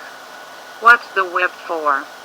If you want to join the circus, then you better prepare for some rough training, young clown. Hi-ya, she cried, striking the ground with her whip close to Maisie, which gave her a fright. Good luck, Maisie, said one of the staff quietly, knowing May would be in for a rough time. Pick up those balls on the ground and get juggling, commanded Stella, whipping the ground. Why yes ma'am, replied May, grabbing them in a flash and began to try and juggle. It was off to a bad start, as she kept on dropping the balls very quickly. No, that's not good enough. Put more feeling into it. Hi yeah. Cried May, as she continued to juggle, until she got the basic rhythm down. Now throw them to your blaziken so it can follow on from you. Alright. Pressured easily, May threw them to blaziken but with bad aim. Lots of more whipping and harsh training continued for several hours, which proved to not be the kind of welcoming May had expected. So how did I do? May asked, gasping for air, as she lay on the ground exhausted along with her Pokemon. You have much to learn, Maisie, replied Stella, not showing any signs of going easy. If you want to join in the show, you and your Pokemon will have to try out every possible act available. That way we can find what you are best suited for. 10-minute break. I'll be back after to continue your training. Stella walked out of the tent, giving May and her Pokemon a chance to catch their breath. You guys are doing just fine, said one of the staff, walking up to her. Stella's training is rough, but it's all because she wants you to be at your best. Don't let it put you off, said another. We all got similar treatment, but at the end it worked out. It's much harder than I thought it would be.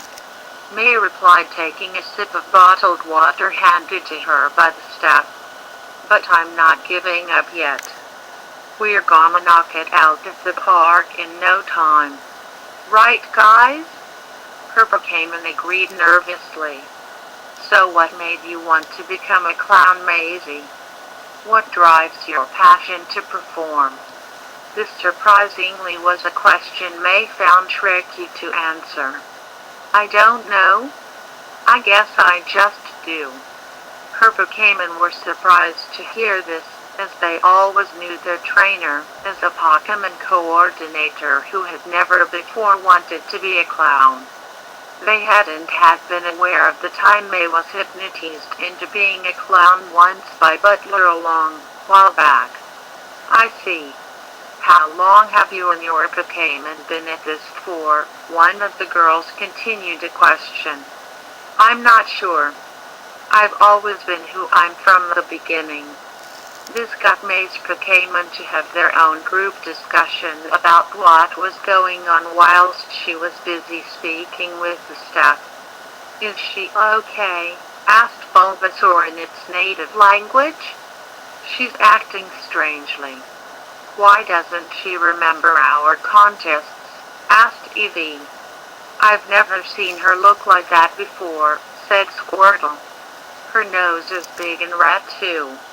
Maybe she got stung by a beedrill on the nose and it's making her act different, said Beautifly. Our trainer wants to be a clown, I think it's called, replied Blaziken. There may not be much we can do for now, except to go along with this until we can discover what's wrong. I suppose you're right, Blaziken. You and I have been with May the longest, and it's clear that she isn't the same. What's your opinion, Skitty? But Skitty was running around the tent playing with the juggling ball and not even listening. Skitty, get over here, said Bulbasaur, looking annoyed. This is a serious situation. Let Skitty be, Blaziken told it. You know that she can't resist anything round-shaped. Your Pokemon seem to be quite the little family over there, said one of the girls, observing them. I wonder what they could be talking about. These guys are my best friends, replied May, looking over at them happily. Together we're gonna do great at this Pokemon circus. Oh, but wait a minute. May observed them closely, which gave her Pokemon an awkward feeling. You guys aren't dressed for the occasion. We have to get you all as clowns too. The Pokemon gasped with shock. We have a trailer outside where you can dress up your Pokemon, if you wanna use that, Maisie. Sure. Come on guys, let's go, she replied happily, as she ran on over to get her Skitty. Come on now, you can play with the ball later. Play with some of my jingling bells instead. Skitty immediately hit the bells on her collar several times and didn't want to stop. Come on guys, don't get left behind, she called back to them. Guess we have to do this, said Blaziken with a sigh, as it along with her other Pokemon followed. After a lot of fuss, May arrived back in the tent with her Pokemon all either wearing costumes, had their faces decorated, or a mix of both. Tatum. May cheered, introducing them to the staff and Stella, who was looking a little impatient. Oh, they all look so cute, said one of the girls. We have to take a picture of you with your Pokemon together later, said another. 10 minutes late, Maisie, said Stella with a stern tone in her voice. Sorry, Stella, replied May, trying not to let Stella make her nervous. I had to get these guys dressed up as quickly as I could. Less time worrying about fashion sense and more time training. Come on now. She slammed her whip onto the ground, which immediately got May nervous again. We're gonna get you into the true spirit of a clown. Get ready to let out the prankster in you. Oh no, I can't do that. I'm quite the silly clown. Then show me a prank with your Pokemon involved. Right. May was thinking fast on what kind of prank she could pull off. Squirtle, come over here a sec. Squirtle, it asked, clarifying that she was talking to it. It walked on over and May picked Squirtle up to whisper something in its ear. Okay, we ready. Squirtle, it replied, feeling confused. Then come on and show me. I expect this prank to be funny enough for you to pass. May put Squirtle down and walked back several steps before beginning the act. She and Squirtle walked on up to each other, with May skipping her way over. The sequence was done without any words spoken, as May and Squirtle gave each other a wave to say hello. May turned around and picked a flower out of her pocket, which she then prompted Squirtle to give a sniff. As Squirtle got close up, May squeezed it tight with a cheeky grin on her face, hoping it would shoot water at Squirtle's face, which didn't happen. She looked confused and tried to squeeze it multiple times, which led to Squirtle give off a cheeky look as well. It used body language to ask its trainer if it could give it a try. May handed over the flower and Squirtle squeezed the flower whilst firing water out of its mouth to blast May in the face. May toppled over and the staff watching chuckled to themselves whilst Stella was too busy reviewing the act. May shook her face left and right to get rid of some of the water and looked on over to Stella. Done. What do you think? Predictable, but decent enough for a first try, Stella commented. Thanks. Alright then, Maisie, next will be tightrope. I wanna do that. The Pokemon were shocked. Tightrope, replied Stella surprisingly. You could hardly balance on a ball earlier. I'm not sure that's the best thing to do as of yet. That was just a small slip-up. I can balance real good, you know. I did so the other day in town. I can't let you, Maisie. I can't risk any performers getting hurt, and if that usually sits below the tightrope broke not long ago and we haven't been able to replace it yet.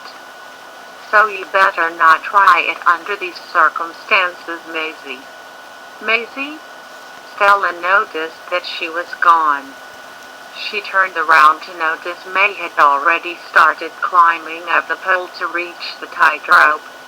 Hey, stop. Get down from there.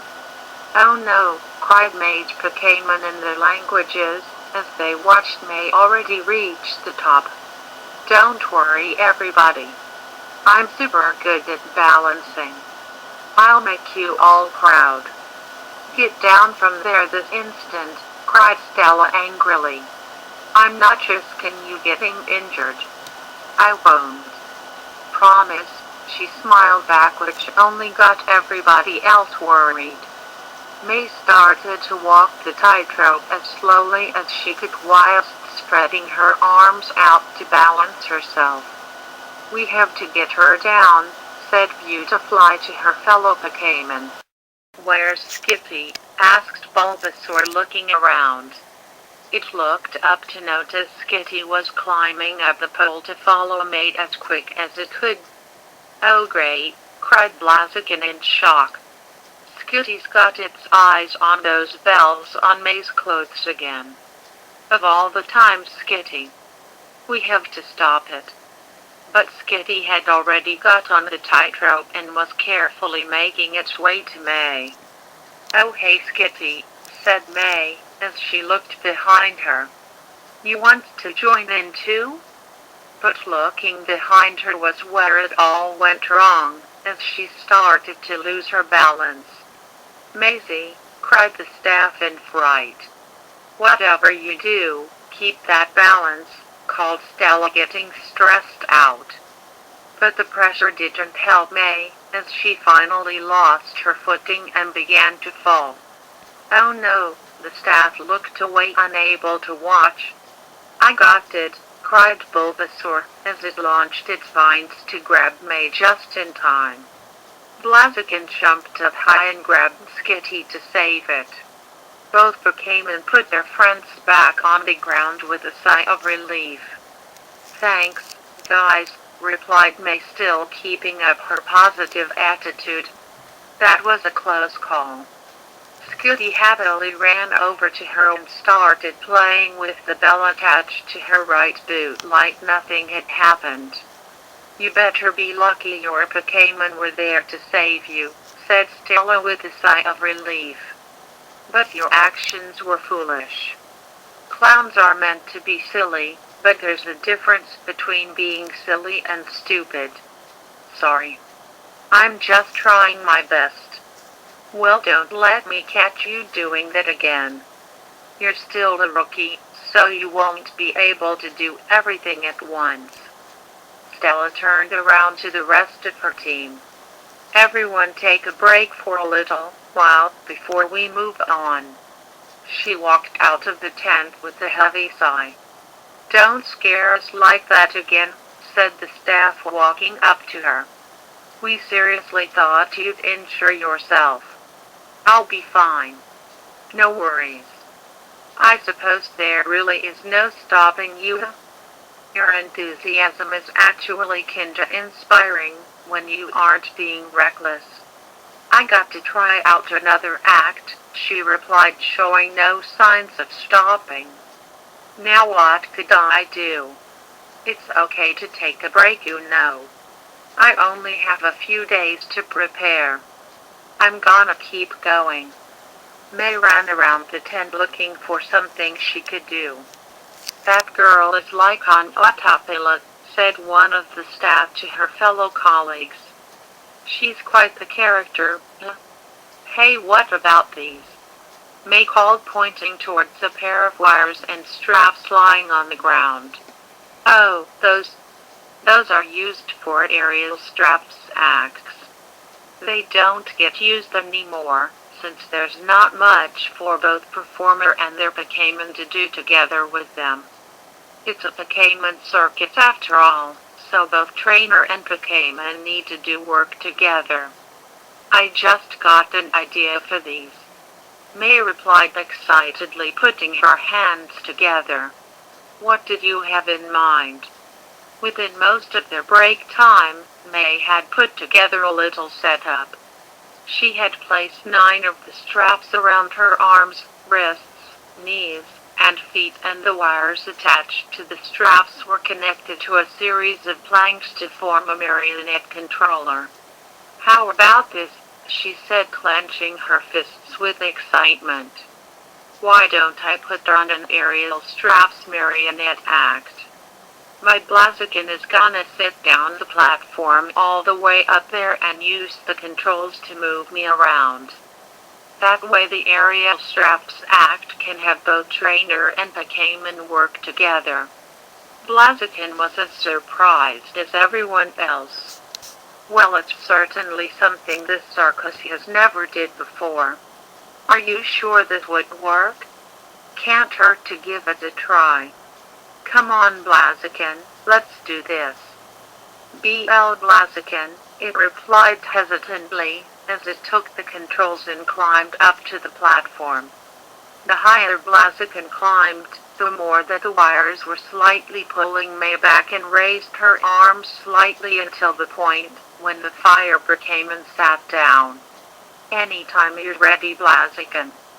With a nervous nod, Blaziken began to move the controls around to make May move. The springy nature of the wires made her bounce up high as she floated around in the air. Everyone watched as May's arms and legs were moving about all over the place randomly due to Blaziken having never done anything like this. This is so fun, she cheered happily. I'm a pretty wacky clown puppet. After a mess of moves, May used some of her own force to do a graceful twirl in midair and continued to do it until the wires tangled her all up. Blaziken tried its best to spin her the opposite direction, which untangled the wires and spin her around very fast, until she stopped. Wow, I feel dizzy, she said with her tongue hanging out. Said one of the staff, with the others nodding their heads in agreement. Don't feel left out, she called to her other Pokemon. Come over here and you can dance with me one by one. They were hesitant about it and talked amongst themselves about who should go first. No need to be shy, guys. Come on. Eevee was picked to go first amongst the group, so it walked on over to May, where Blaziken made her kneel down and reach her arms out to Eevee's front paws. The little Pokemon grabbed onto May's hands nervously, whilst May herself smiled at it happily. Go on, Blaziken, she called, as it carried on to make her move. May's legs were skipping on the spot, as Eevee tried to copy her moves using its back paws. Got to say, that's pretty cute, said the staff girl. Yeah, you are right about that. This is beginning to make my heart melt a little. Just then Stella returned into the tent and froze in place, watching May's act. What on earth is this, she said with the most baffled look on her face. All right, Eevee, ready for a big jump, said May, trying to get it hyped up. Eevee, jump. May used her own force this time to take a big leap into the air, which was followed by her doing a forward spin. Eevee cried out with fright, holding onto May's hands for dear life, hoping not to fall. This was messing up Blaziken's grip on the controls, so it panicked and tried to frantically move around to regain control. But disaster struck, as May was being flung all over the place and almost crashing into her Pokemon and the staff. Maisie, you have to stop this now, cried Stella. Look out, she cried, as she was now heading straight towards Stella, who managed to dodge her just in time. The wires were now pulling her back, where she was heading straight towards the pole. Uh-oh, Eevee finally managed to jump away from May's hands before she slammed face first into the pole, causing her rubber nose to squeak in the impact.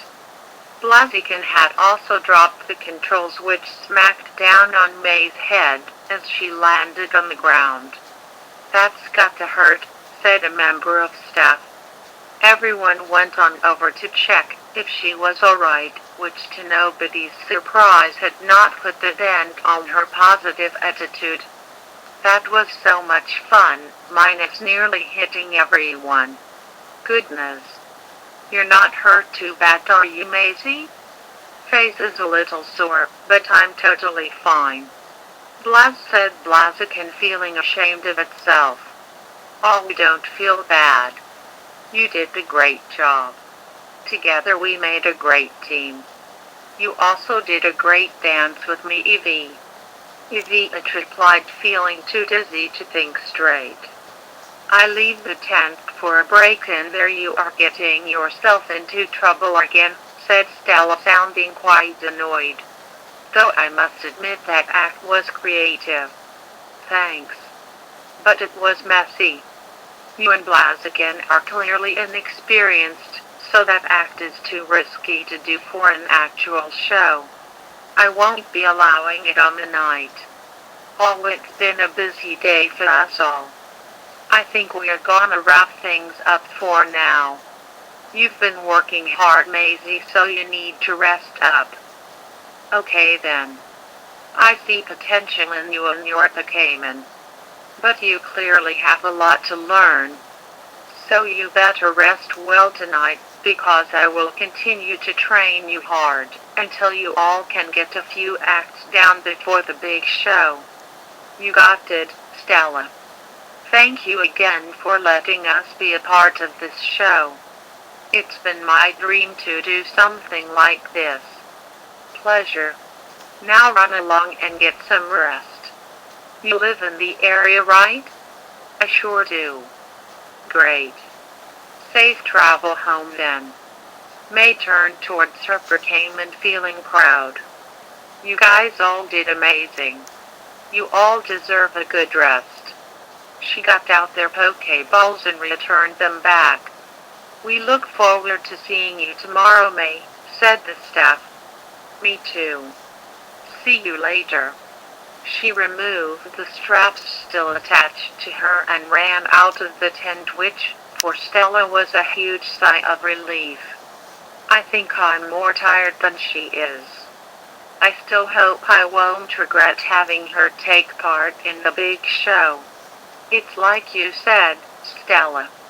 She has the potential to be a showstopper. That positive attitude of hers is really quite delightful. Well, let's just see what tomorrow brings. She looked at the marionette setup left behind on the floor and was thinking about it. Maisie, huh? What a goofball. A smile came to her face, as deep down she wanted May to succeed. Dark out, as May returned back home. As she headed towards the front door, she saw a piece of paper lying down under the doormat, which she picked up and read. As we were all feeling quite tired, we have gone to bed early, so please be quiet, if you can, when you get home. Your Munclax has been well behaved and is now sleeping too. Max did a great job looking after it. Anyway, we will see you in the morning. Signed, Mum and Dad. I didn't know I had parents. That's neat. She quietly opened the door and tiptoed as quietly as she could, which was easier said than done considering the bells on her clothes were jingling with her every move. She made it into her room and put up a door sign outside saying sleeping. Please don't disturb. Wow, I'm tired, she said, whispering to herself. I'll just tuck myself into bed and call it a day.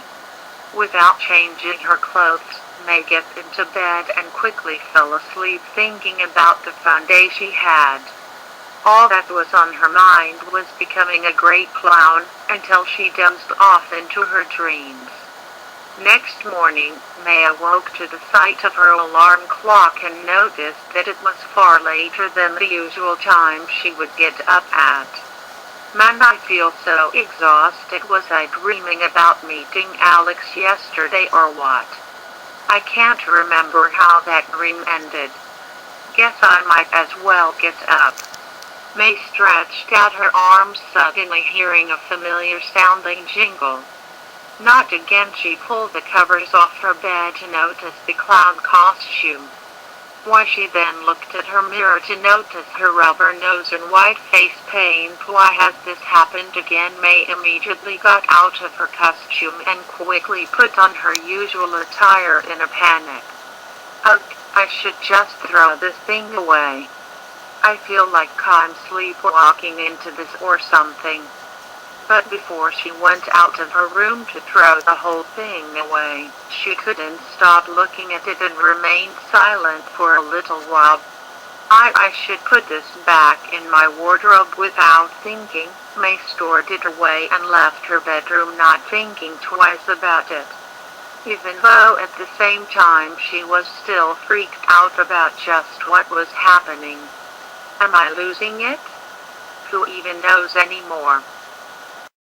Side Chapter 1 Navigator Lost. After a rather spooky adventure on the island in Thriller Bark, the Straw Hats along with newest crew member Brooke had stopped at an island to relax. It was a small island with a town populating most of it with a small jungle not far off from it. The Straw Hats had landed by the jungle and a few of them went to the town to do some shopping. Zorro, Chopper, Robin and Brooke had decided to stay on the ship and relax. Robin read a book, Chopper was making some medicine, Brooke played music to himself and Zorro was sleeping at the town. Luffy was off to find somewhere that had meat as always. Usopp and Frankie were buying equipment to make weapons out of sand. She was shopping for food and Nami was shopping for new clothes. She seemed to always be in need of a pair after the results of the battles they faced, as they kept getting ruined. She had to hold back on buying anything expensive as well as the Straw Hats needed to make sure they had enough bellies to keep them going. Ugh, none of these is my style so far, she moaned looking at what was now the fourth clothes shop she had been to. The only ones I like are going beyond what I remember to take. I should have just taken the rest of what we had anyway. She left the shop continuing to moan and walked on to find somewhere else. Nami had come across the last clothes shop in town this time hoping to find something. She looked around and at the moment it was leading to the same result as the previous shops. She was so focused on looking at clothes that she bumped into a man next to her. That finally broke her browsing. Oh, I'm sorry about that. I got so lost in what I was doing that It's fine, replied the man, happens to all of us. His response was in a very friendly sort of manner. Nami didn't have any sort of response and turned away to continue browsing. Eventually, she finally found something up her alley and headed towards the till to pay. On the back of the till were a selection of clothes that were currently on sale. Ugh, who'd wanna buy that even at that low of a price? She looked at the costume set that was in the style of a jester. It contained a red and orange puffy-sleeved tunic reaching to the upper legs with jingle bells dangling off the pointed flaps.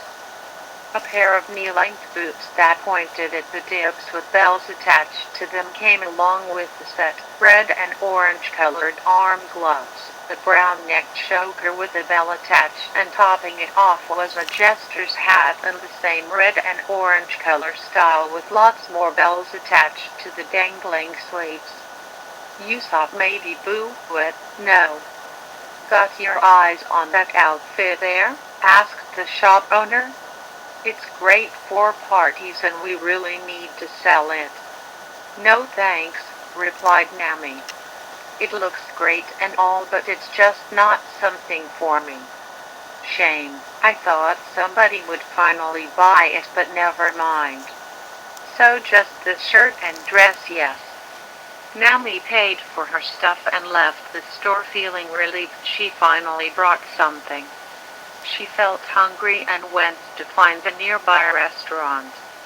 She walked on in and was waited to a seat and given the menu. Just before you choose, said the waiter. "We are completely out of meat." "Out of meat?"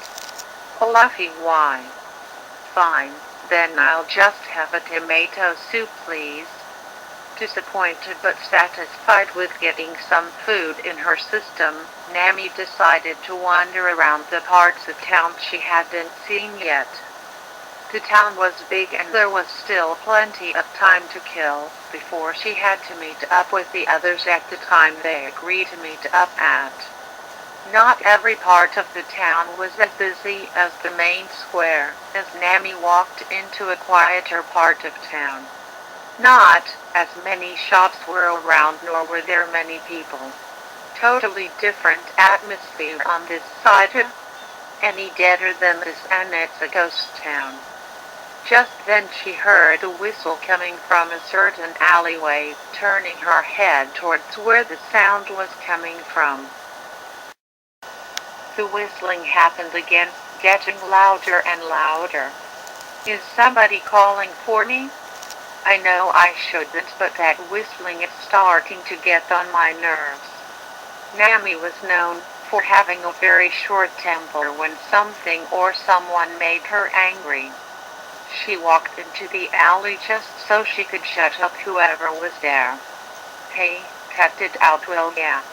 But to her surprise, there was nobody to be found when she got there. What a jerk. Taking off before I had the chance to do anything. HMPH. She started to walk back towards where she originally was until suddenly she saw some strange blue smoke covering the area. "Hey, what is all this?" Slowly Nami was beginning to feel dazed until she fell to the floor and passed out. Walking up behind her was a figure in a black hooded cloak that then picked up Nami and carried her away. Later on, Nami eventually opened her eyes, still feeling dazed from earlier. Her vision was blurry for a few seconds. "Where am I?" she said weakly, still trying to recover. Her eyesight finally regained focus, and the first thing she noticed was an empty brown room with benches and seats filling the room. Who would need this many seats in a place like this? Then she started to notice something else. 4 thick orange strings were in her side, so she followed them to where they lead to, leaving her in shock once she found out. The strings were tied up in a knot on the feet of a pair of knee-length boots with bells attached to strips at the top and on the curl tips. She also noticed her legs were slightly suspended above the floor, one of them being up more than the other. What is this? This looks just like. She then started to notice that all of her clothing was the same, just her costume that she saw in the clothes shop she went to. She couldn't see it, but she had 2 big red dots painted on her cheeks. She also noticed more strings tied to other areas of her body, from the hands and upper arms, knees, waist, and though she couldn't see them, 4 more strings were stitched into the base of the jester hat. She looked above her to where the strings lead to and noticed a pair of wooden crosses placed in between 2 wooden planks. Nami also noticed a painted background behind her and red curtains from the left and right. She was on a small stage, which she then realized she was within an empty rundown theater. Okay, this is getting really freaky now. Somebody obviously wants to pull some sort of stupid prank on me. Who thought it was a good idea to dress me up in this stupid jet and string me up like a puppet? Nobody pulls my strings. Suddenly another thought came into her head that only made her situation worse. Wait a second. If I'm now wearing these clothes, Nami's face went bright red of embarrassment. That means somebody removed my other clothes to put these on me. Now her face was red with rage. Taking advantage of me like that. That does it. Nami was mad and tried shaking around to make the crosses fall down. The numerous amount of bells on the outfit jingled frantically as she shook herself about, but the placement of the puppet controls made it too hard for her to force down. Well, this is just great. I'm stuck here looking like an idiot and I can't even move my arms down properly to try and untie these strings. That you are right. You aren't going anywhere, said a voice close by. Hey, who's there? Let me out of this right now. Just then somebody walked into the room from the side of the stage. Nami gasped when she saw who it was. You're that guy I saw in the clothes shop. Indeed, it's me. Rick's the name and don't you forget it. Great. So very happy to see you, Mr. Whatever, replied Nami sarcastically. Funny. Now finally I can get back at you for what you did to me, thief. Meanwhile Buffy, Usopp, Frankie and Sanji had all met up at the spot they agreed to meet at. Got anything good? Asked Sanji to Usopp and Frankie. Not all that much really, replied Usopp. Just some upgrades to some of my previous weapons and some ingredients for ammo. Not much on my side either, said Frankie. Just a whole load of cola really. Well, I went and bought a bunch of meat, fish and veggies to keep us going, said Sanji. But Luffy, you better not eat all of this before the day is over, got it? He got stern with Luffy, who was known for being pretty greedy when it came to food. No, I won't need any today, Sanji, he replied. What? Said everyone else at once in shock. We can actually eat meat for once in our lives. I'm pretty stuffed on meat today. I went to a bunch of restaurants and went crazy on the stuff. Typical of you, Luffy, Sanji sighed. Say, any of you guys seen Nami yet? She still hasn't made it back. Now that you mention it, yeah, where is Nami? Replied Usopp. Think that she's still clothes shopping? Maybe she's gotten carried away again, asked Frankie. Probably it, replied Luffy. People can get so caught up in that stuff. It's so boring, though. Wanna give it another 10 minutes? Asked Usopp. If she still doesn't show up, then we should all split up and try and find her. Sounds like a plan to me, agreed Frankie. Let's sit on that nearby bench and wait. 10 minutes passed by quickly and there was still no sign of Nami. Well then guess we better go find her, said Usopp as the other got off the bench. Let's give everyone a half hour to look for her. After that time is up, then meet back here, instructed Sanji. Got it, replied everyone else as they slip up to different areas of the town to track Nami down. Look, I don't know who you are, said Nami angrily to Rick. Typical. Well, I sure as hell remember you after what you stole from me. Stole what? Elaborate. All of the gold I had safely locked up in my treasure chest, you stupid girl. Oh please, like that makes it easy to remember. I used to be a thief, but I haven't done it in a long time and it was all for a good reason. Stealing from me isn't something you can say was for a good reason. I was broke for far too long. The rather big amount of deals I had to make with some pirates just to get back to a reasonable amount of cash. It was frustrating, damn it. I certainly remember a ginger-haired woman stealing treasure from me, looking towards me like I was some kind of idiot. Tell me, were you a pirate or something? I've never seen you in my life and I only stole from pirates. I used to be. But I gave that life up after it just wasn't working for me. I got lucky with some of the pirates I made deals with, as they knew me from way back, but a lot of the time my life would be at risk. Look, I'm not here to discuss my past. I'm here to get back at and completely humiliate you after what you did to me. Oh, come on, talk about holding onto a grudge. Now get me down from here and just let go of it already. Not a chance, puppet. I'm not done until I humiliate you.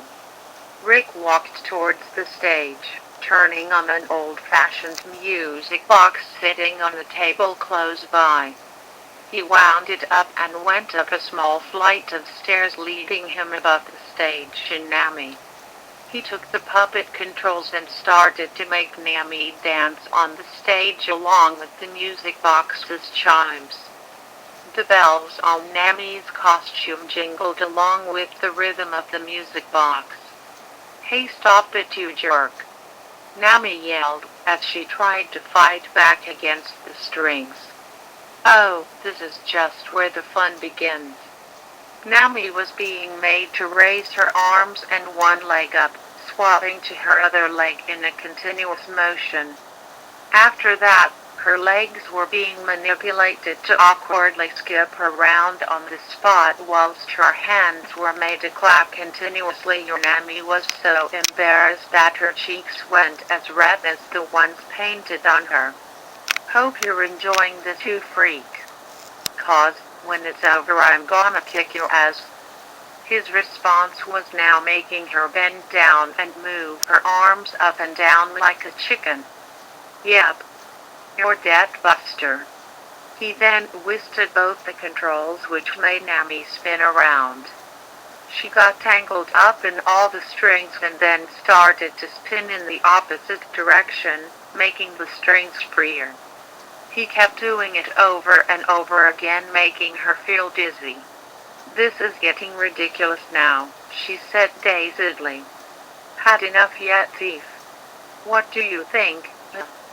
"Well, I haven't." Then Nami's arms were raised forwards and her legs moved forward awkwardly like a robot.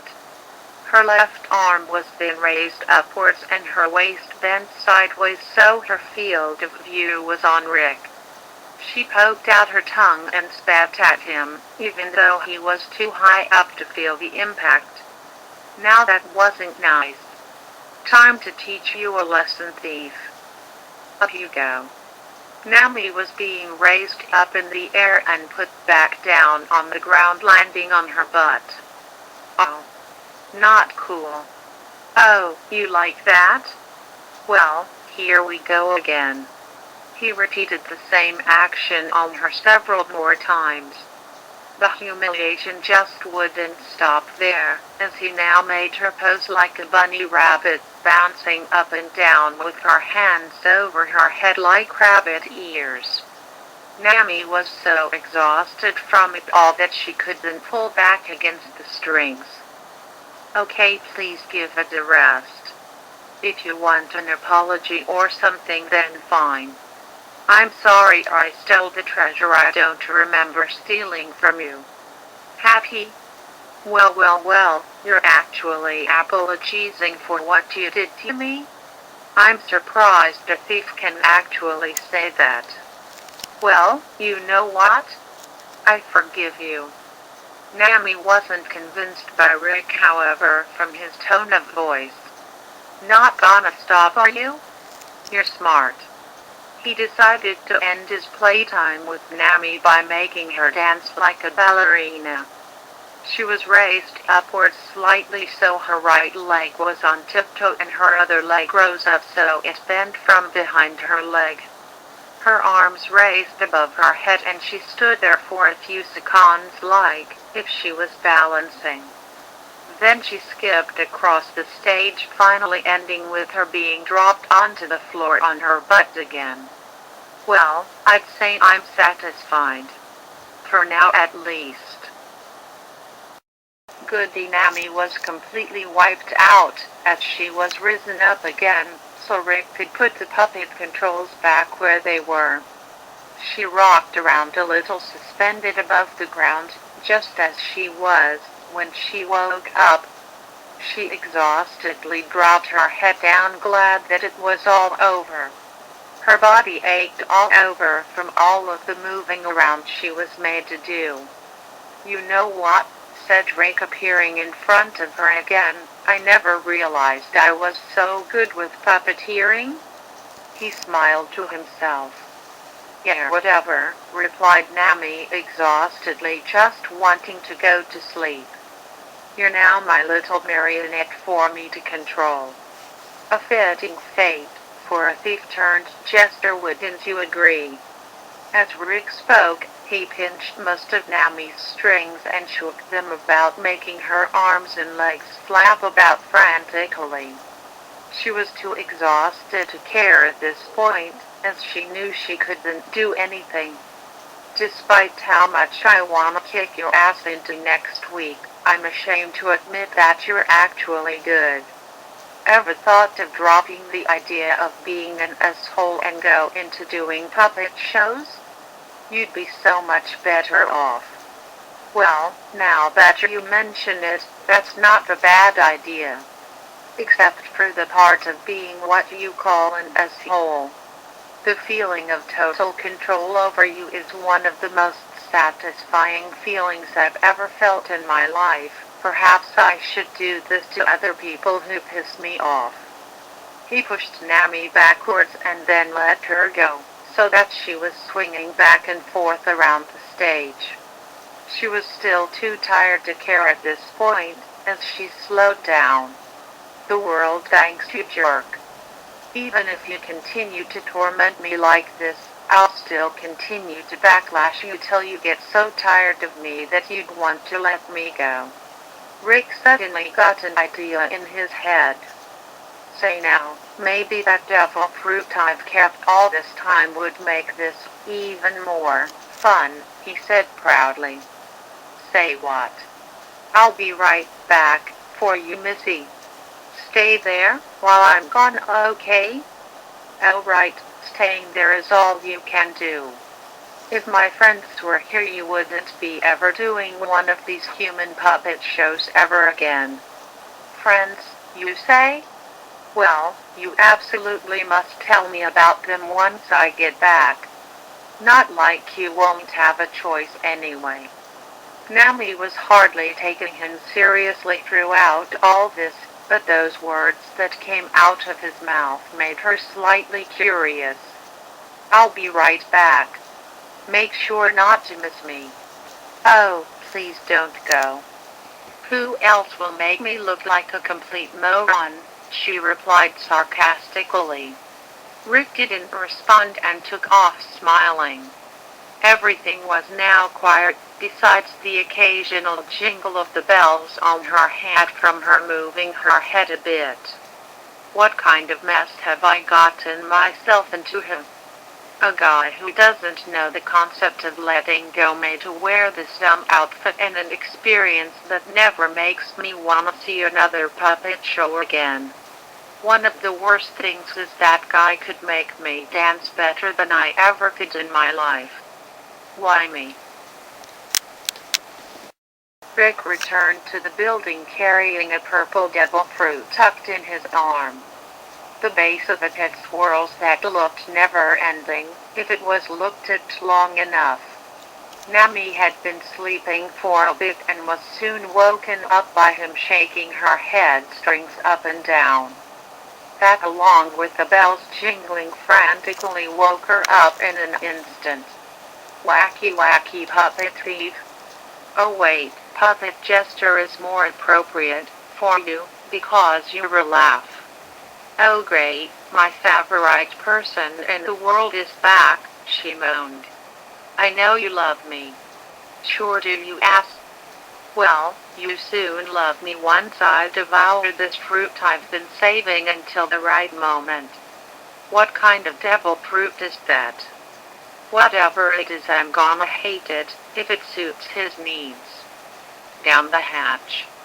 Rick took a bite out of the fruit, munching it down as fast as he could.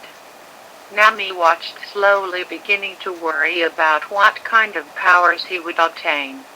Rick had eaten most of the fruit but then suddenly dropped it, feeling something he had never felt before. This is it, yes, I can feel it. The power. Rick cheered in victory like it was the greatest thing in his life. Hey, you ever wanted to swim?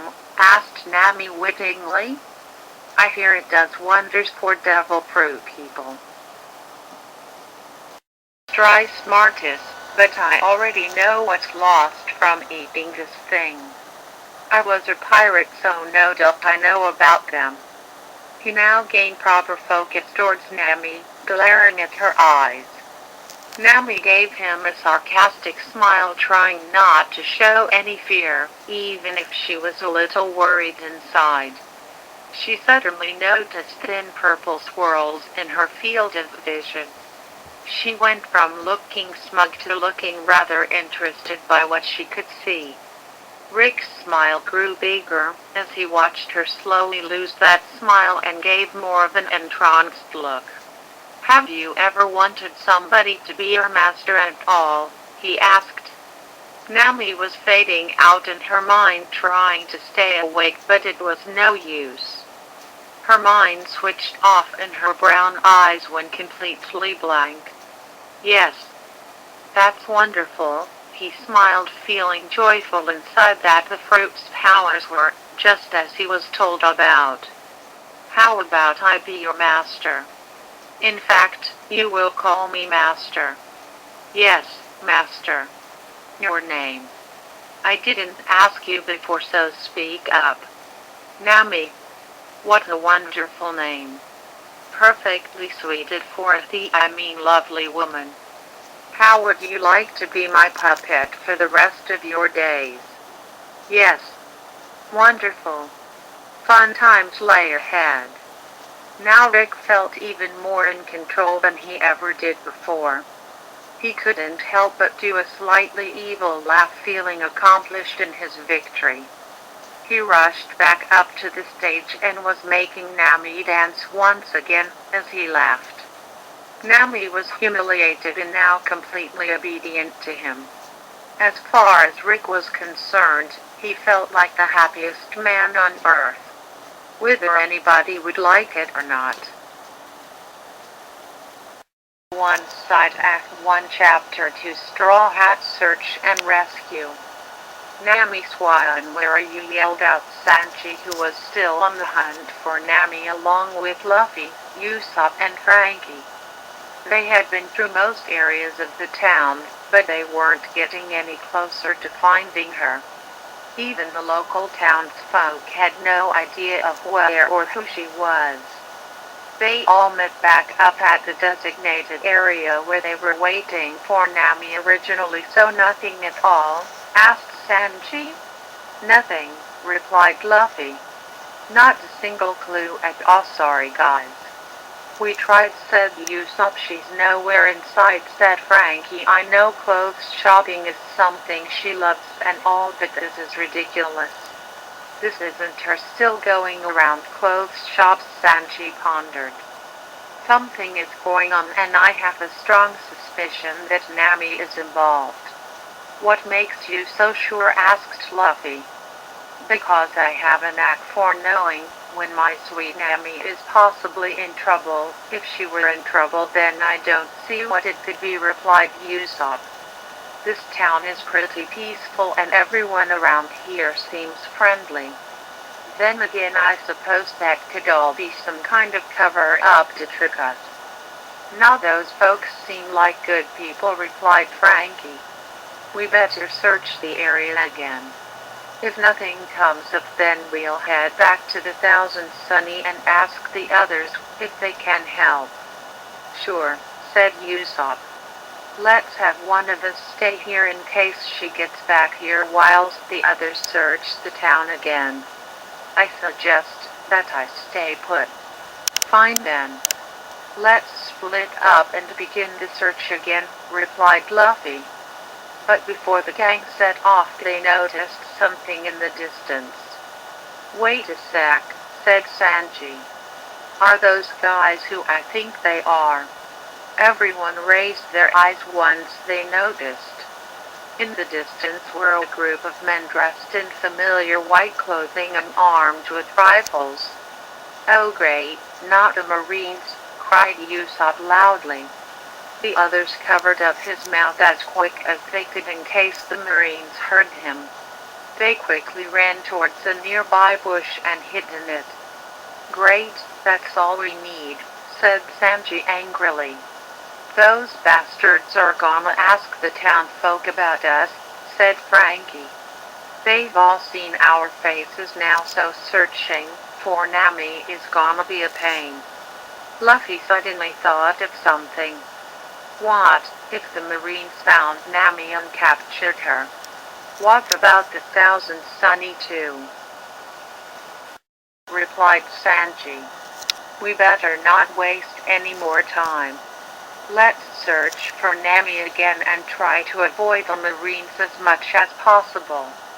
But I suggest that one of you quietly spy on them to find out any possible information on her whereabouts." "Leave it to me," replied Luffy. "I'll stay up high on the rooftops or something." "But what about the Sunny?" asked Usopp. "The Marines probably found our ship and the others are still back there. We parked near the beach on this island, so hopefully the Marines put their ship closer to the town's harbor," said Frankie. "Still, I think one of us better go back and check up on it." "Okay then," replied Sanji. "Usopp, you get back to the ship to warn the others, whilst Frankie and I search the town again. But as quietly as we can." "Sure, I'm down with that," replied Frankie. "Then let's move out," said Sanji, as the team made their split to continue the search. "Good luck out there, guys," said Usopp as quietly as he could. "Hang in there, Nami," said Sanji, as he raced towards the town. Meanwhile, back at the abandoned theater, Rick was sitting at a table making a list of ideas he had on how to use his new powers for his personal gain. Since falling under his control, Nami had been staring blankly into the void after Rick took a break from playing with her. The silence broke as Rick turned in his chair to look at Nami. "Look at you hovering around over there," he said with a smirk. "Unable to do anything without my supervision, and now you are completely loyal to me. This is how you get revenge." He walked onto the stage to Nami and pinched her left leg string, raising it backwards so that her foot kicked herself in the butt. "Quit hitting yourself," he teased, as he did it repeatedly. Nami didn't react to the impact at all, continuing to stare ahead blankly. "Not a very talkative one, are you?" He tried to get a reaction out of her by pushing her from behind like a swing, but even that didn't do anything. "My powers must be stronger than I realized." As Rick stared at her blank, expressionless face, he grabbed her left hamstring and moved it so that her hand touched his cheek. His strong hatred of Nami was taking a backseat, as he started to feel calm around her. The feeling of her hand stroking his face was something he had never felt before. He was slowly warming up to Nami the more he continued to look at her. "You've been a good puppet," he said. "Keeping quiet when I need to think, obeying my every command and only moving when I make you move. The person I've hated for so long is finally the person I want you to be." Rick let go of Nami's arm string and watched it swing around until it stopped. "You are allowed to speak now." "Thank you, Master," replied Nami, now showing a smile on her face. "I'm so happy that I'm the puppet you always wanted." A thought came to her head and she looked around the stage and the empty seats in front of her. "I wonder if I could be a puppet that performs for other people too?" Rick wasn't expecting Nami to have her own thoughts while under his control. He wanted to hear more, so he let her continue. Master, do you think I could be the greatest puppet in the world? Rick liked the sound of that, so a big smile appeared on his face. Why, of course you could, my Nami. Why, you've got a master who can puppeteer you like an expert. Are you saying that you want to stay with me and become a traveling duo? Replied Nami happily. When you made me dance on this stage, I realized that this is my dream. I want my strings to make me dance for millions of people. I want to sing my heart out about how amazing you are to me as I perform. I want to make people laugh being the jester I now am. My dream is to be the greatest puppet in the world. You made me your puppet for a reason, Master, and I want to obey you till the very end. Rick couldn't believe the words reaching his ears. He walked on the stage and got closer to her. My precious puppet. You probably don't remember, but you once told me that I should go into doing puppet shows. Maybe you were right about that. But the only puppet I'll ever need is you, he told her. I'd love to take you with me wherever I go. You'll perform for millions and make me so damn rich beyond my wildest expectations. You may not be made of wood or other materials like normal puppets, but a human puppet act is rarely seen, so you'll stand out from the crowd. My plans were to create an obedient army of slaves to take down anybody who would dare mess with me. But you've opened up my eyes to an even better future. Because I'm ordering you to do it, Nami, you will be able to have your dream come true. Oh, Master, thank you. If I could move myself, I'd cuddle you. Rick liked Nami's gesture, so he pinched both her hamstrings and moved them to make her arms wrap around him. Nami closed her eyes happily. It's my pleasure, Nami. He let go of her strings and looked at the empty seats in the room. Well, I suppose we better get practicing for you becoming a star. Let's get you dancing, girl. He darted towards the music player and put on an uplifting tune before running up the stage stairs. He grabbed Nami's controls from above her, which got her all excited. I'll do my best, Master, Nami called. Well then, come on, Nami, let's dance. He started making her dance on the stage perfectly in sync with the music. Nami cheered. This is so much fun, Master. How about making up a song for me as well, he told her. With that, Nami started to think of lyrics on the fly as she danced around. In only a short amount of time, she made up some words like she was an expert. Jump up, everybody. Move your feet along to my beat. Clap your hands, everybody. If you wanna keep up with me. Sing along, everybody.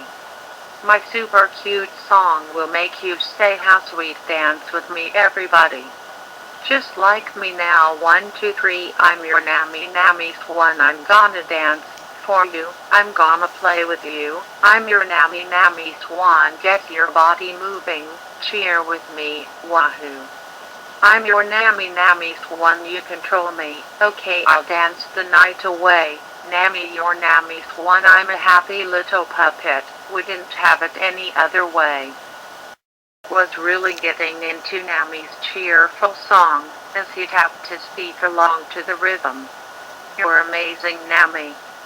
Keep on going, you're doing great, he called down.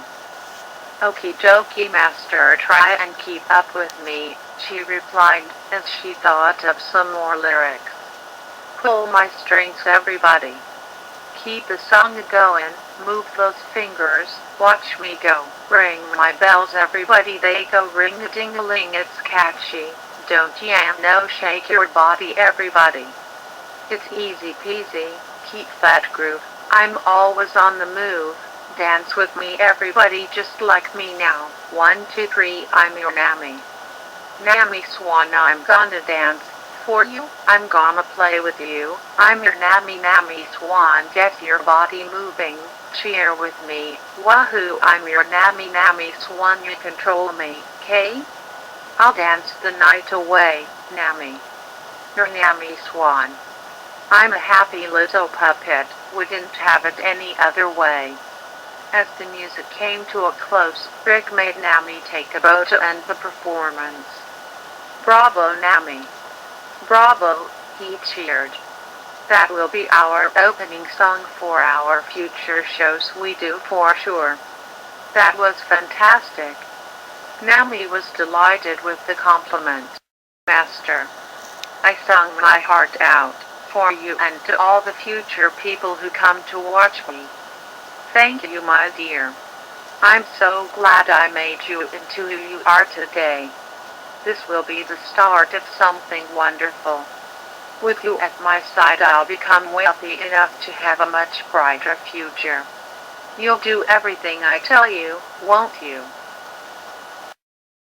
For you, Master, Nami replied cheerfully, as Rick made her upper body move upwards and downwards to make her say yes through body language. He came down from the stage, putting Nami's controls back where they were, suspending her above the stage again. Approaching her up front, he once again took Nami's hamstrings to make her cuddle him, which made Nami very happy. I've never had a true friend up until now, said Rick, thinking about his life. You've never had a friend, Master? No, not one. I was never liked by anybody, even when I was a pirate back in the day. None of my crew liked having me around, and even as a kid I was hated. I've never known why, and it's made me so lonely. But you're here now, Nami. You're the person I feel like I can make friends with. You're welcome, Master, she replied softly. Can't these damn Marines just get out of my sight already? Moaned Sanji, as he continued to stay hidden from them as they patrolled the streets. He hid behind an empty shop building as he listened in on two Marines about to converse. Any sign of the Straw Hats? Asked the Marine General to one of his officers. Nothing yet, sir, he replied. Then keep searching, soldier, he replied. They can't be too far away from here. Their ship was in plain sight as we arrived here, so hopefully arriving at the harbor has still given us the chance of a surprise attack. So they did see our ship. Damn Marines. But it sounds like Nami hasn't been spotted by these guys, so where the hell is she? There's supposed to be an abandoned theater somewhere around here. Maybe the Straw Hats are located around there, said the officer. Then don't just stand there, get yourself to that place and check it out, replied the general. Yes, sir. He took off to find the theater whilst the general headed back into the main part of town.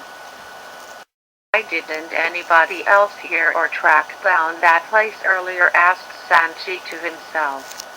I'll try and follow that guy quietly just in case Nami is around there. Sanji stayed as far back from the Marine as he could to follow him, which became quite difficult as the Marine tracked down two other fellow soldiers to follow him in the search. This was infuriating for Sanji, as he had to go even slower. Eventually the three Marine soldiers found the place after nearly half an hour of searching.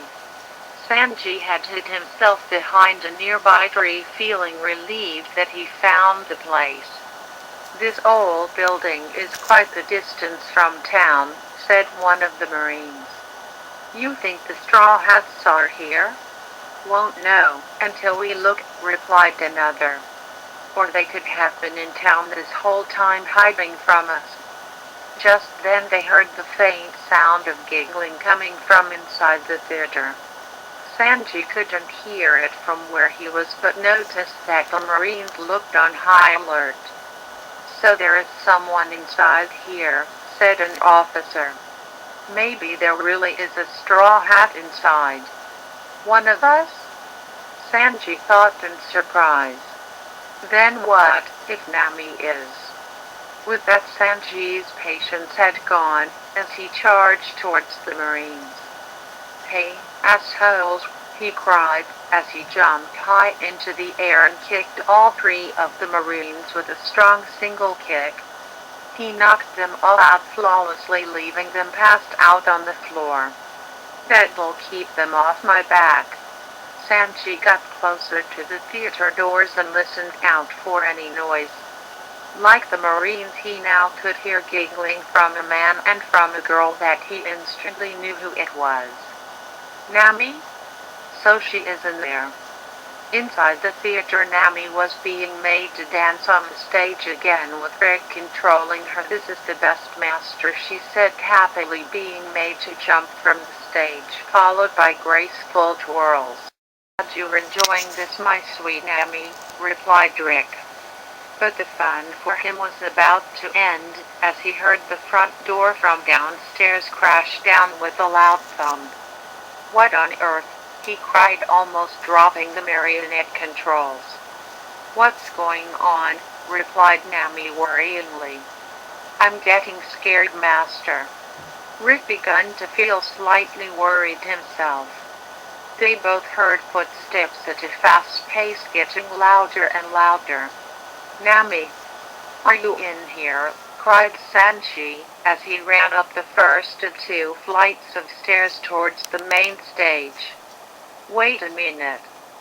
Someone is here, for you?" asked Rick to Nami. But before she could reply, Sanji finally arrived at the stage. "Nami, so you were here all this time," he cried happily in his lover tone of voice. But upon closer inspection, his joy turned into shock. "Why are you a puppet? That outfit too. What's going on here?" "Who are you, trespasser?" called Rick from above the stage. From where Sanji was, he couldn't see him. Sanji started getting angry. "Is there? Come out and show yourself." Rick was hesitant at first, but suddenly remembered about his new powers that the devil fruit gave him, which boosted his confidence.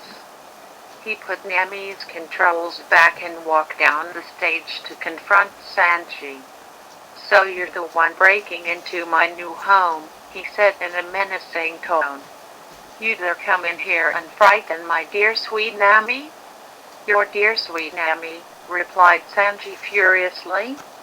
"How dare you say those words, when you clearly captured her, strung her up like a puppet for your own personal gain, and dressing her up like that? I'll kick your ass, you creep." "Stop being so mean to my master," cried Nami.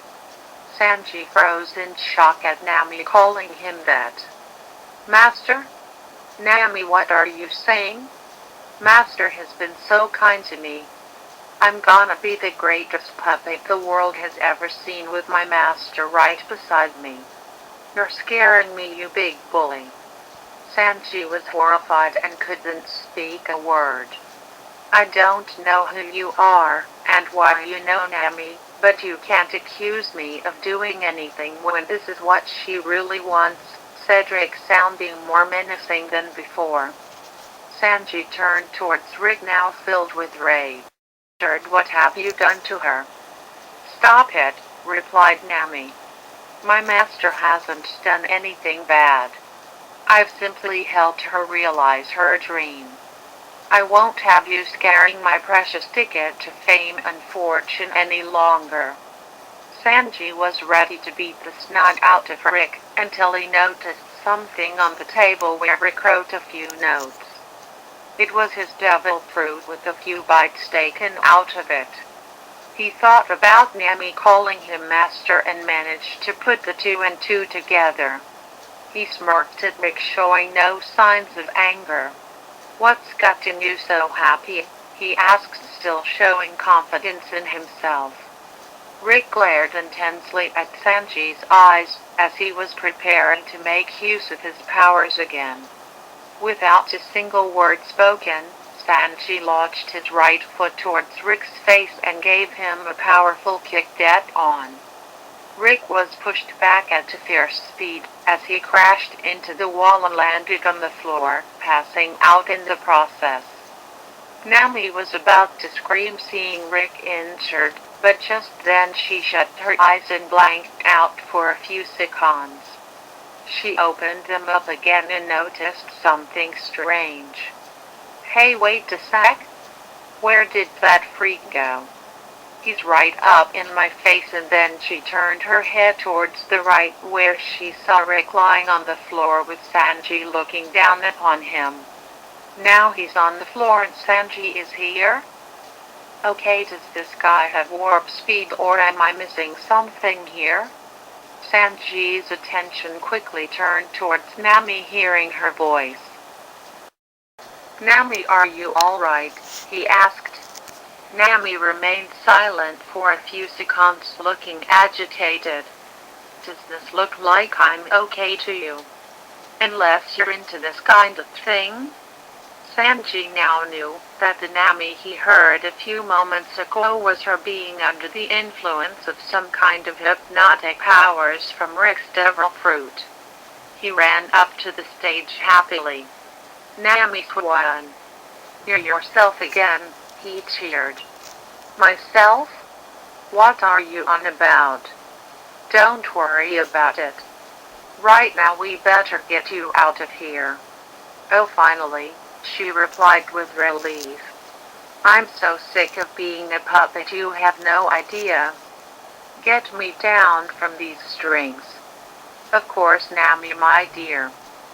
Sanji quickly untied the strings off Nami's body, and once she was freed, she sat down on the floor feeling exhausted. Give me a sec, Sanji. My body aches from being up there for so long. That may have to wait, cause we got to get out of here. Marines are patrolling the island looking for us, and they might show up any second, after I knocked out some of them out near the entrance. Oh great of all the times. I got to find where the creep put my previous clothes. I'm not leaving here looking like this. Marines. Nami and Sanji looked towards Rick, who had managed to wake up. Sanji kicking him into the wall left him in a lot of pain, so he was struggling to move. If Marines are chasing you, then that must mean we're pirates, you freak, Sanji told him. Straw Hat Pirates to you. Straw Hat Pirates? I've heard stories of your crew taking down some of the most feared pirates in the Grand Line. Nami, my dear, you didn't tell me that you were one of them. Nami, my dear, she replied in confusion. You have the nerve to say that to me after what you did to me? I have no idea how this is all happening in the blink of an eye, but you have no right to ever call me dear. But Nami, what about our dream together? Dream? Has that kick to the face made you crazy? Oh wait, you already are, so why do I ask? Just then everyone heard somebody shouting from downstairs. Those straw hats must be in here. Marines, get in there and capture them. They'll pay for taking our fellow officers down. Oh great, looks like the uninvited guests are on their way, said Sanji. Nami, we got to get out of here now. But Sanji, my clothes, she replied hesitantly. I got to get them back first. My purse is with them as well. How much was left in it? Not a single belly left. I spent it all. I'll get you a new one some other day then, there's no time. Oh, fine. This is the most embarrassing situation to escape from the Marines ever. Don't fret about it, Nami. You look stunning in that outfit anyway. No matter what you wear, you'll always look gorgeous. Nami didn't pay attention to him acting like a romantic and slowly got up on her feet. Rick weakly held out his hand towards Nami. Please. Don't go, Nami, he said, as Sanji and Nami looked towards him. After what you did to me? I'm getting the hell out of here. I'm done being your puppet. Please don't go, you're the only friend I've ever made. Friend, yet I'm done here, let's go, Sanji. Right with you, he replied, as they both made the run for it to take care of the Marines coming towards them. Nami Rick lay helplessly on the floor, feeling like he had lost something precious to him. Thoughts of the Nami he wanted echoed through his mind. Sanji managed to take care of the Marines inside the theater, with Nami staying behind him, as she didn't have her glim attacked on her. They finally made it outside, where there were no Marines in sight, at least for now. Now's our chance to get back to the ship, said Sanji. Think you're ready to run for a good distance, Nami? I should be. Yeah, but when Marines are after us, then I'm not slowing down. Okay, but if you're ever too tired to run, then I'll carry you the rest of the way. Nami wasn't too keen on Sanji carrying her around. Nah, I'm good. I'm a lot more capable than you think. Then follow my lead, Nami. We'll meet up with Luffy and Frankie and make our way out of here. With that, they both ran as fast as they could back towards the meeting point, making sure to stay hidden from any Marines patrolling the area. Eventually they made it to the meeting spot and hid in the bushes. They were the first to make it back, so they waited to see if there was any sign of Luffy and Frankie.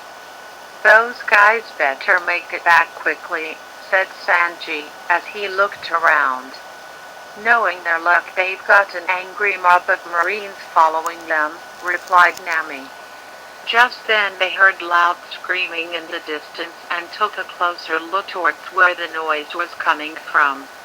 Upon closer inspection, they both sighed with annoyed looks to their faces. Maybe I should become a fortune teller. In the distance was Luffy along with Frankie, running as fast as they could away from a herd of Marines chasing them down. Get back here, Straw Hats, they cried. Luffy, Frankie, over here, cried Sanji, as he came out from the bush to signal at them. I found Nami, so let's get out of here. Sanji and Nami, cried Luffy, as he and Frankie looked up ahead. Finally we found her. Yeah, and what's with the costume? Asked Frankie, looking at Nami's jester outfit. Was she doing street performances this whole time? Hey, maybe she's really good at jokes and stuff, replied Luffy. Jesters are so funny. Guys, over here, let's go, called Nami, as she and Sanji took the lead in running away. Luffy and Frankie started running faster to catch up with them, and together they made a plan. We got to go through the forest to reach the ship, Nami explained. Let's try and lose them through there. Got it, replied the others, as they picked up the pace. Managing to get away from the Marines far enough to carry out their plan, the gang finally arrived in the forest, where they took a diversion off the path to make it back to the ship. Eventually the Marines made it to the forest as well, not stopping for a second. Spread out, Marines, ordered the general. Find those straw hats and take them down. Yes, sir, they all replied, as they split into several groups to find them. Nami and the others now had to move as quietly as they could through the forest so they could make their escape. Luffy was close to sneezing a few times, which had the others all covering up his mouth in an instant to keep him quiet. After a difficult trench through the forest, they finally managed to escape the Marines and continue to make it back to the Thousand Sunny. Back on the ship, Usopp and the others, apart from Zoro who was napping, as always were looking out to see if Luffy's side had made it back yet. It's been ages and still nothing, worried Usopp. Hopefully the Marines haven't got to them, replied Chopper, worrying as well. I'm sure they'll be fine, replied Robin confidently. Luffy and Sanji are around, so they probably found Nami by now and are heading back. Your confidence in them is a true sign of friendship, followed Brook. He had only been with the Straw Hats for a short while compared to the others, but Robin's hope was inspiring to him. Just then Chopper's blue nose managed to pick up some sense. Guys, they've made it. I can smell them approaching this way, he cried happily. Nami and the others finally made it back to the ship, still running towards it. Raise the anchors and let's get going right now before the Marines find us, called Nami. The others were about to comment on her attire but left that thought aside as they prepared the ship for departure. Luffy stretched out his arms using his Gum Gum Devil Fruit powers to grab onto the ship and launch himself onto it. He got on and stretched his arms again so the others could get on quicker. Welcome back, guys, are you alright? Asked Usopp. Questions later, let's move it, ordered Nami, which quickly got him running into the engine room. The Thousand Sunny finally managed to depart the island, and once it was far out at sea, Nami, Luffy, Sanji and Frankie laid down on the grass to rest. I'm glad that's over at last, said Nami, feeling relieved to finally relax after all she went through.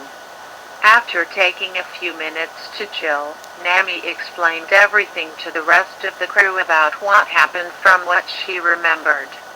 Glad you're okay now, Nami, said Chopper. We were all so worried about you. Thanks, Chopper, she replied. Being a puppet was the single most embarrassing situation I've ever been in. What a piece of work that jerk was. He'll never harm you again, replied Sanji. After the kick I gave him, he won't be doing what he did to you ever again. Quote. He better not, said Usopp. Hopefully some of the other Marines found him and took him in for questioning. Robin thought more about it and realized something. What if he recovered from his injuries and went out using his powers again in the future on innocent people? She had to keep her theory to herself for now, as Sanji had asked her and the others to not tell Nami about what Rick's devil fruit powers were whilst she was around. After Sanji had seen Nami's mind being controlled by Rick, he didn't want her to ever find out what she had been saying under his influence. The crew suddenly heard yawning coming from the other side of the ship. It was Zoro who had finally woke up from his very long nap, as he walked up to the others. Hey, what time is it? He asked, as he opened his eyes.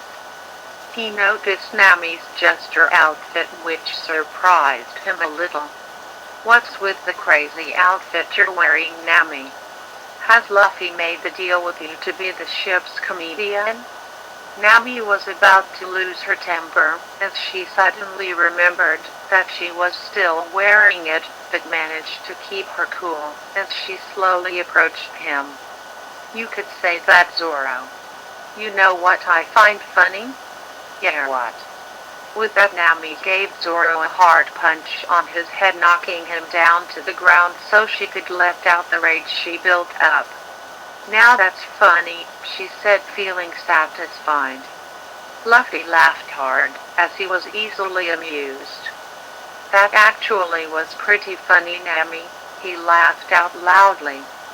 Nami wanted to hit him too, but resisted from doing so. She giggled lightly to herself as she left to go to her bedroom so that she could finally change into something else. For the rest of the day, the Straw Hat crew didn't do much else besides relax after their hectic day and decided to have an earlier night's sleep. Robin was the only one who stayed up so that she could be on lookout for the night. Nami was having trouble sleeping as she thought about Rick a lot. His words of him saying that she was his only friend was really bugging her, after he clearly showed hatred towards her. Ugh. Even after it's all over he's still irritating me, even if he isn't in the same room. Thanks a lot, you bastard. You ruin my day and my sleep. Nami tried as hard as she could to try and forget about him, but it just wasn't working. She was just about to get herself a glass of water, until suddenly she blanked out for a few seconds. When she opened her eyes, fear was all over her face, as she looked around her room. Master, where are you?" she cried. "Restart away." Robin was sitting up in the crow's nest reading her book whilst she was on the lookout. As deep into her book as she was, she couldn't stop thinking about Nami.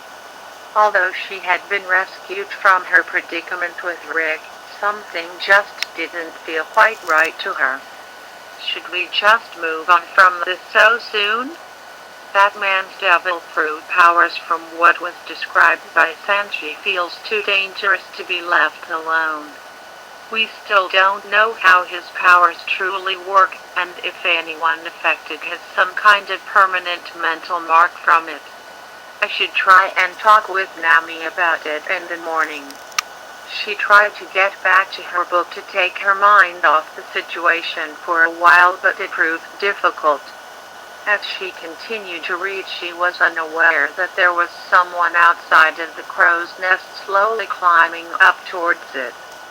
The individual very quietly opened the door to come inside, not making a sound. Robin was still very focused on her book and didn't hear a thing up until she heard the sound of the bell jingling. Robin was startled and could only think of one thing on the ship that sounded like a bell. She slowly turned around.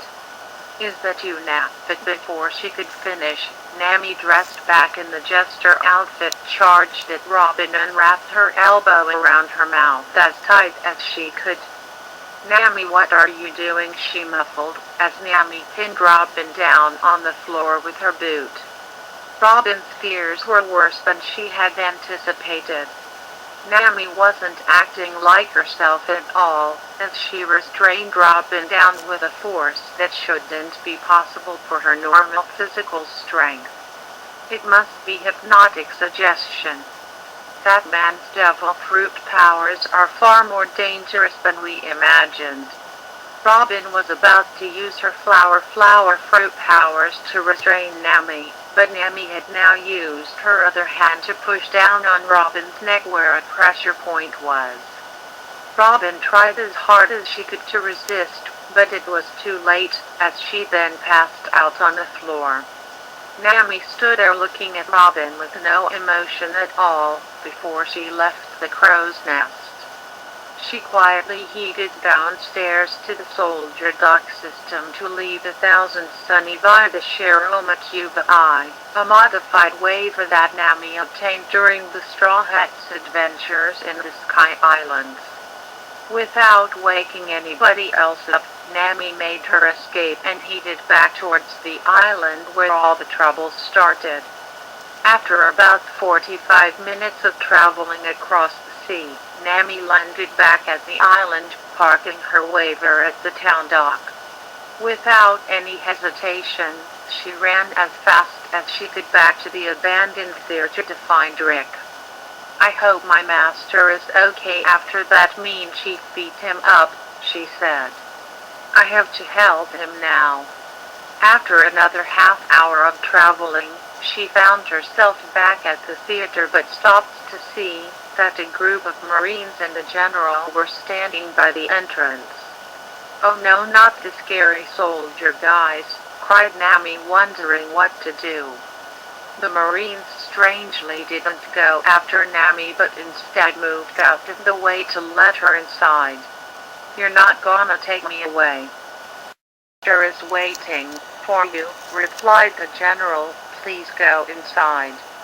Nami didn't question their strange actions, nor did she pick up on them, as she was still hypnotized herself. She dashed on inside and found Rick waiting for her on the stage. Master, I found you, she cried and ran over to give him a cuddle. I'm so glad you came back to me, he said with relief. I was worried that you would never return to my side after my strength wore off. I don't know how or why my hold on you returned, but I'll take what I can get. I won't ever leave you behind ever again, Master, replied Nami, as she stopped cuddling him. What about the rest of the Straw Hats, though? Rick asked, suddenly remembering the beating he got from Sanji.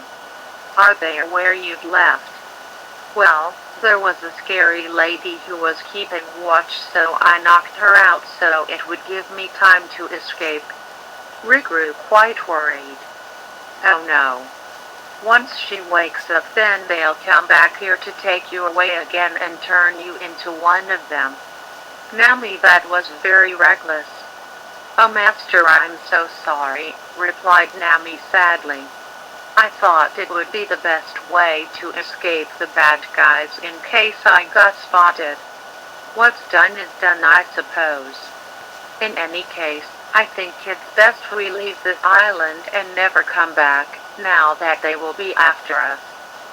Nami was shocked and took a look around the theater. So we have to say goodbye to this place?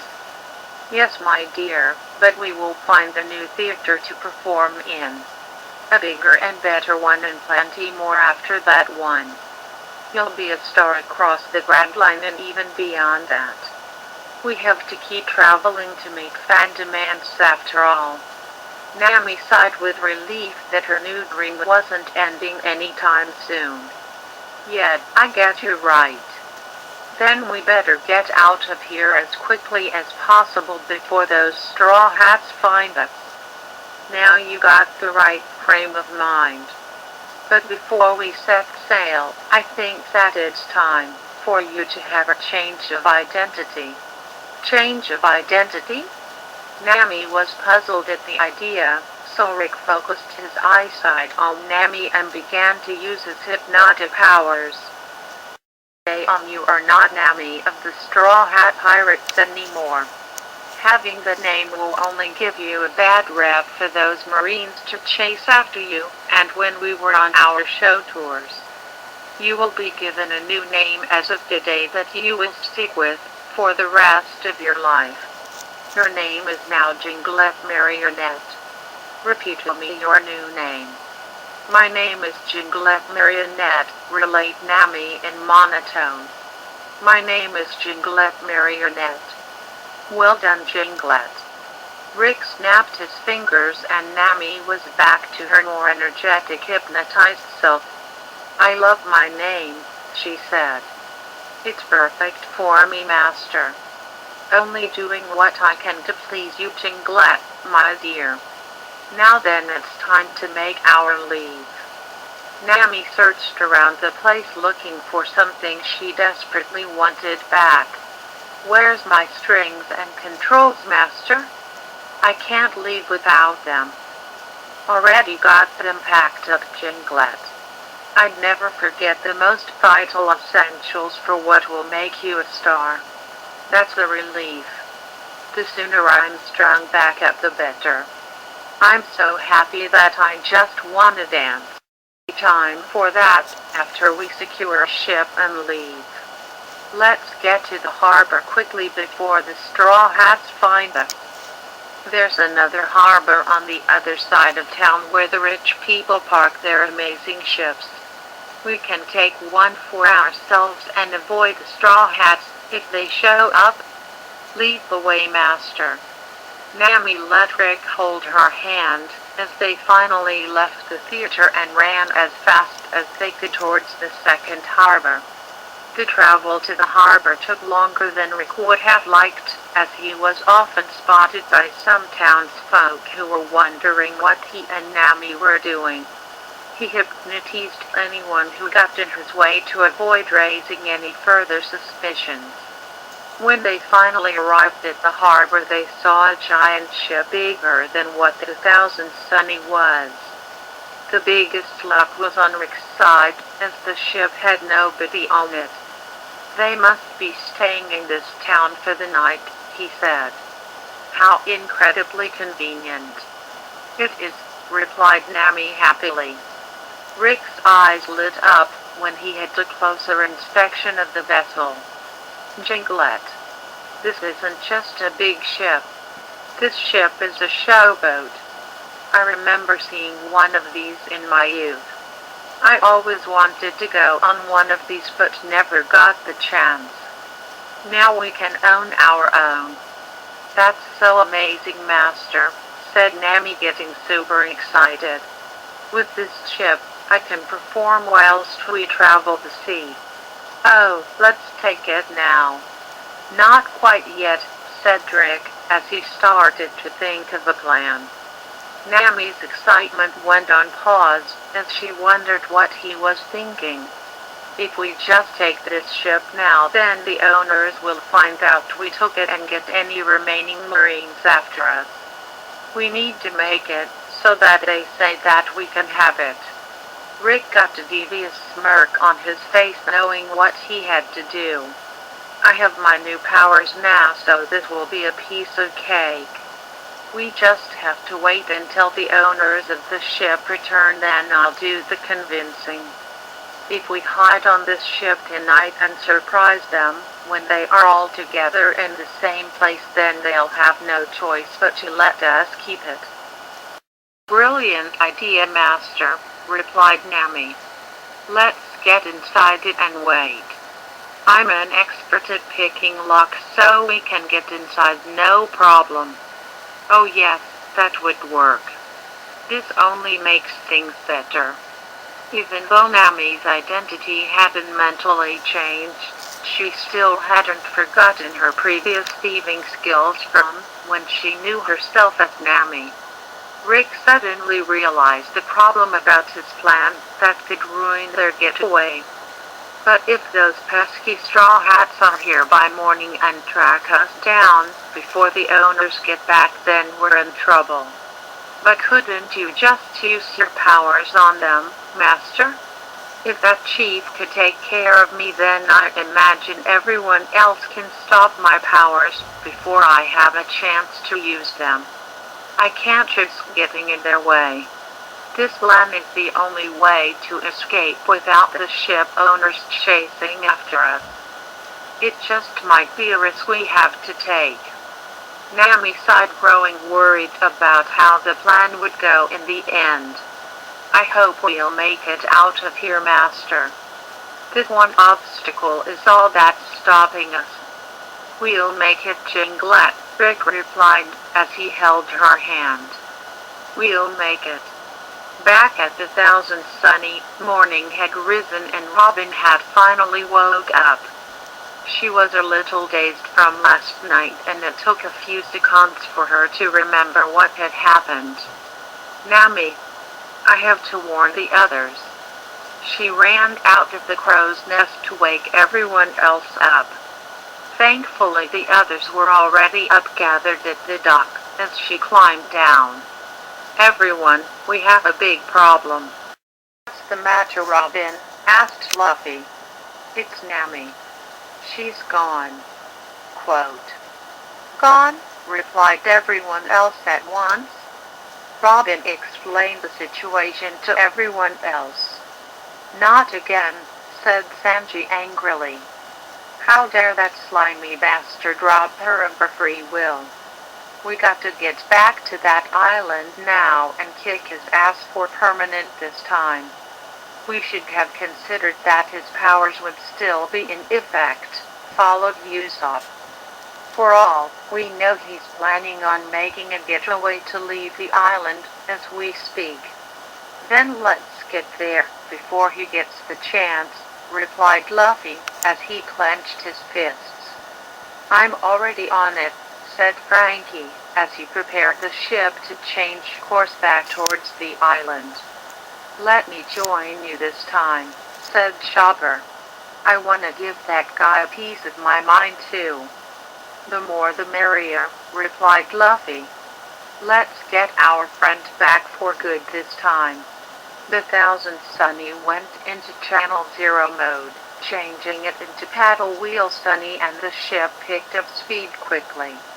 The Straw Hats weren't wasting any time in getting back as fast as they could. Meanwhile, Rick and Nami had been staying inside the empty showboat through the rest of the night and were still waiting for the owners to come back. In the time they had to kill, they had been looking around the place, which only got them more excited to take ownership of the vessel. It had a restaurant built inside along with the big stage that Nami couldn't take her eyes off. She desperately wanted to be strung back up that night, but Rick told her to wait until they secured the ship. They were currently waiting inside the control room for anybody to show up. See anyone yet? Asked Nami. The wait is killing me. Not yet, Jinglet. Given by how crowded the town is from what I can see right now, they should hopefully be on their way soon. Oh, hurry up everyone and let us have the ship. Nami moaned. I want to get started on my drink already. Luck was on Rick's side as he finally saw a large group of people heading towards the ship. Looks like the wait is over, he told Nami. Everyone is finally arriving. Yay. About time. Once it got to a point where nobody else was coming on board, Rick and Nami got up and were ready to take action. Boats come to Daddy, said Rick excitedly as he and Nami headed straight for the main hall where the stage was located.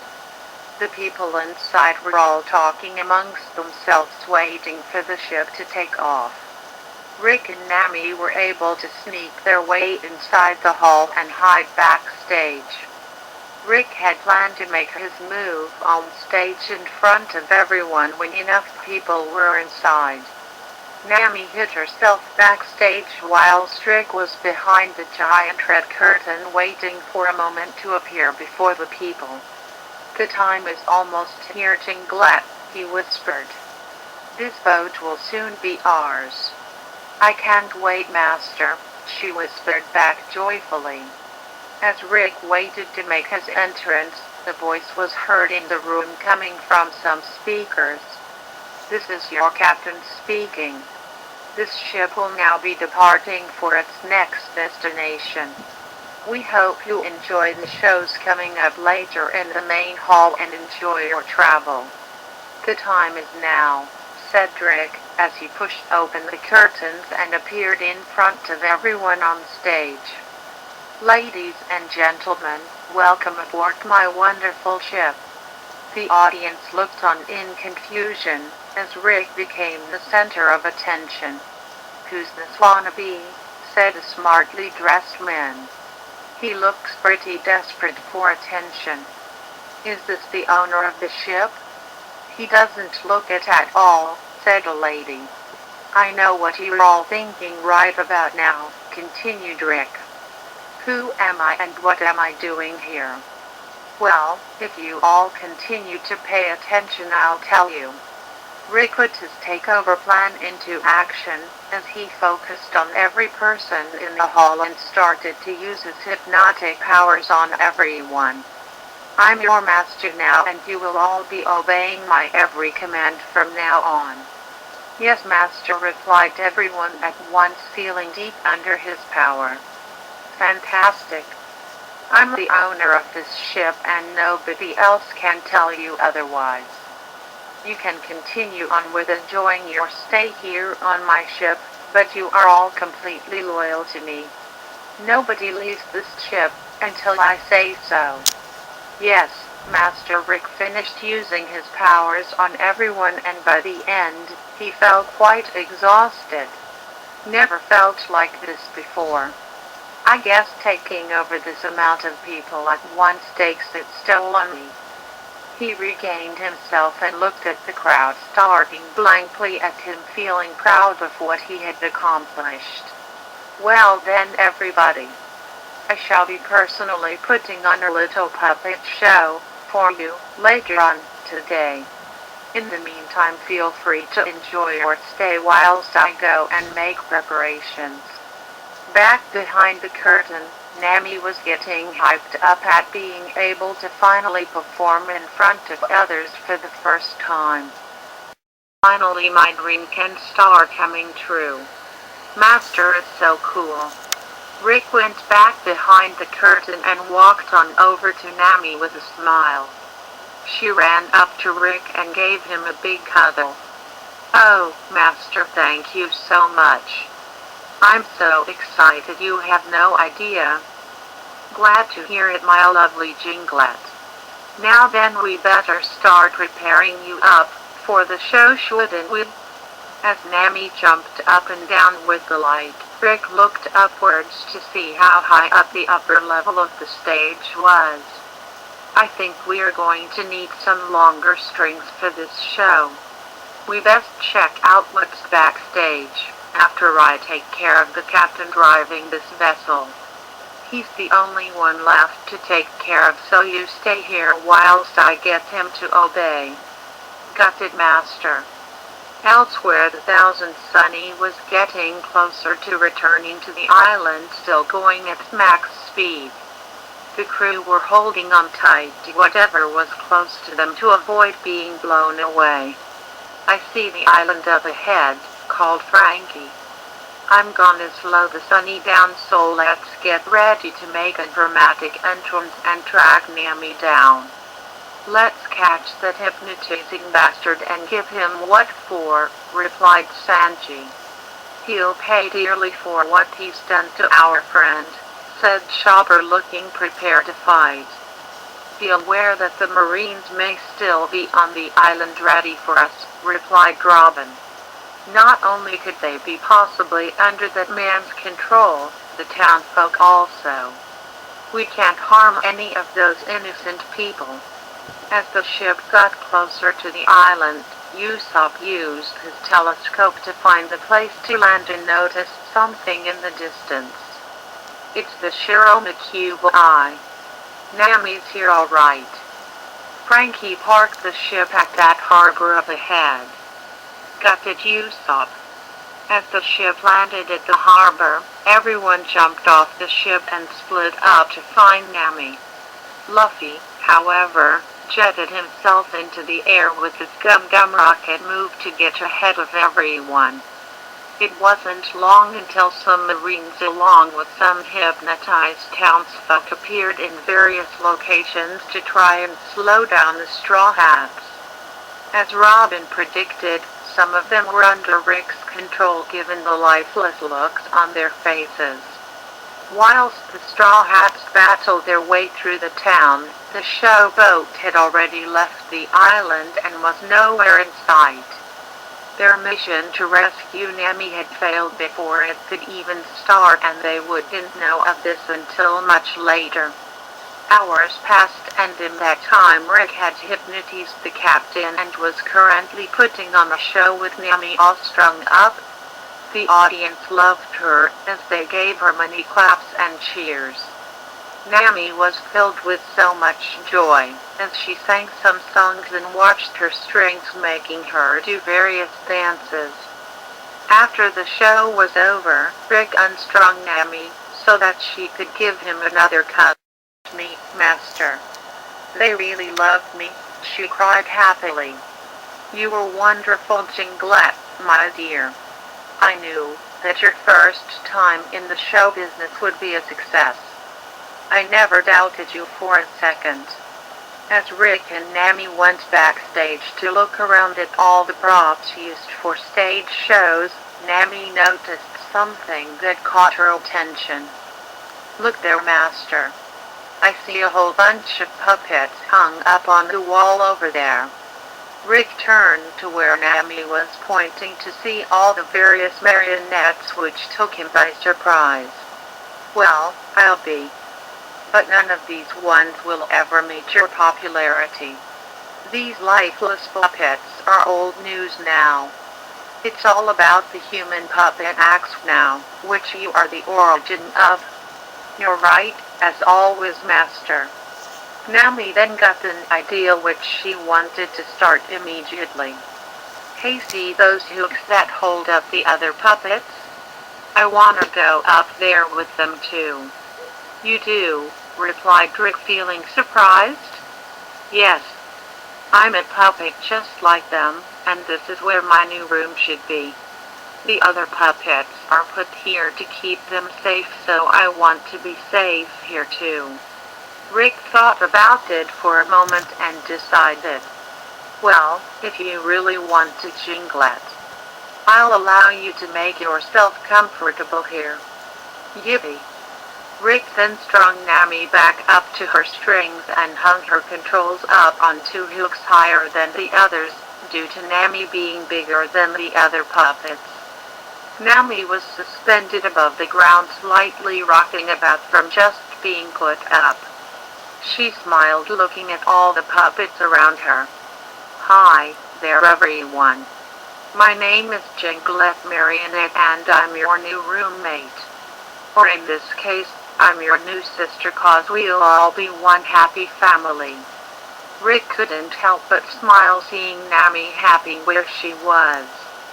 I'm going to go and brainstorm ideas for the show, as you're enjoying yourself, he told her. If you need anything, then I'll be over in a flash. Okay, Master. Thank you. As Rick went to go and grab himself a desk, Nami went back to talking with the lifeless puppets. Being a puppet is so much fun, isn't it? Being something that can make people happy is something I bet you all really love. I'm a little different from you all, but let's all be really great friends.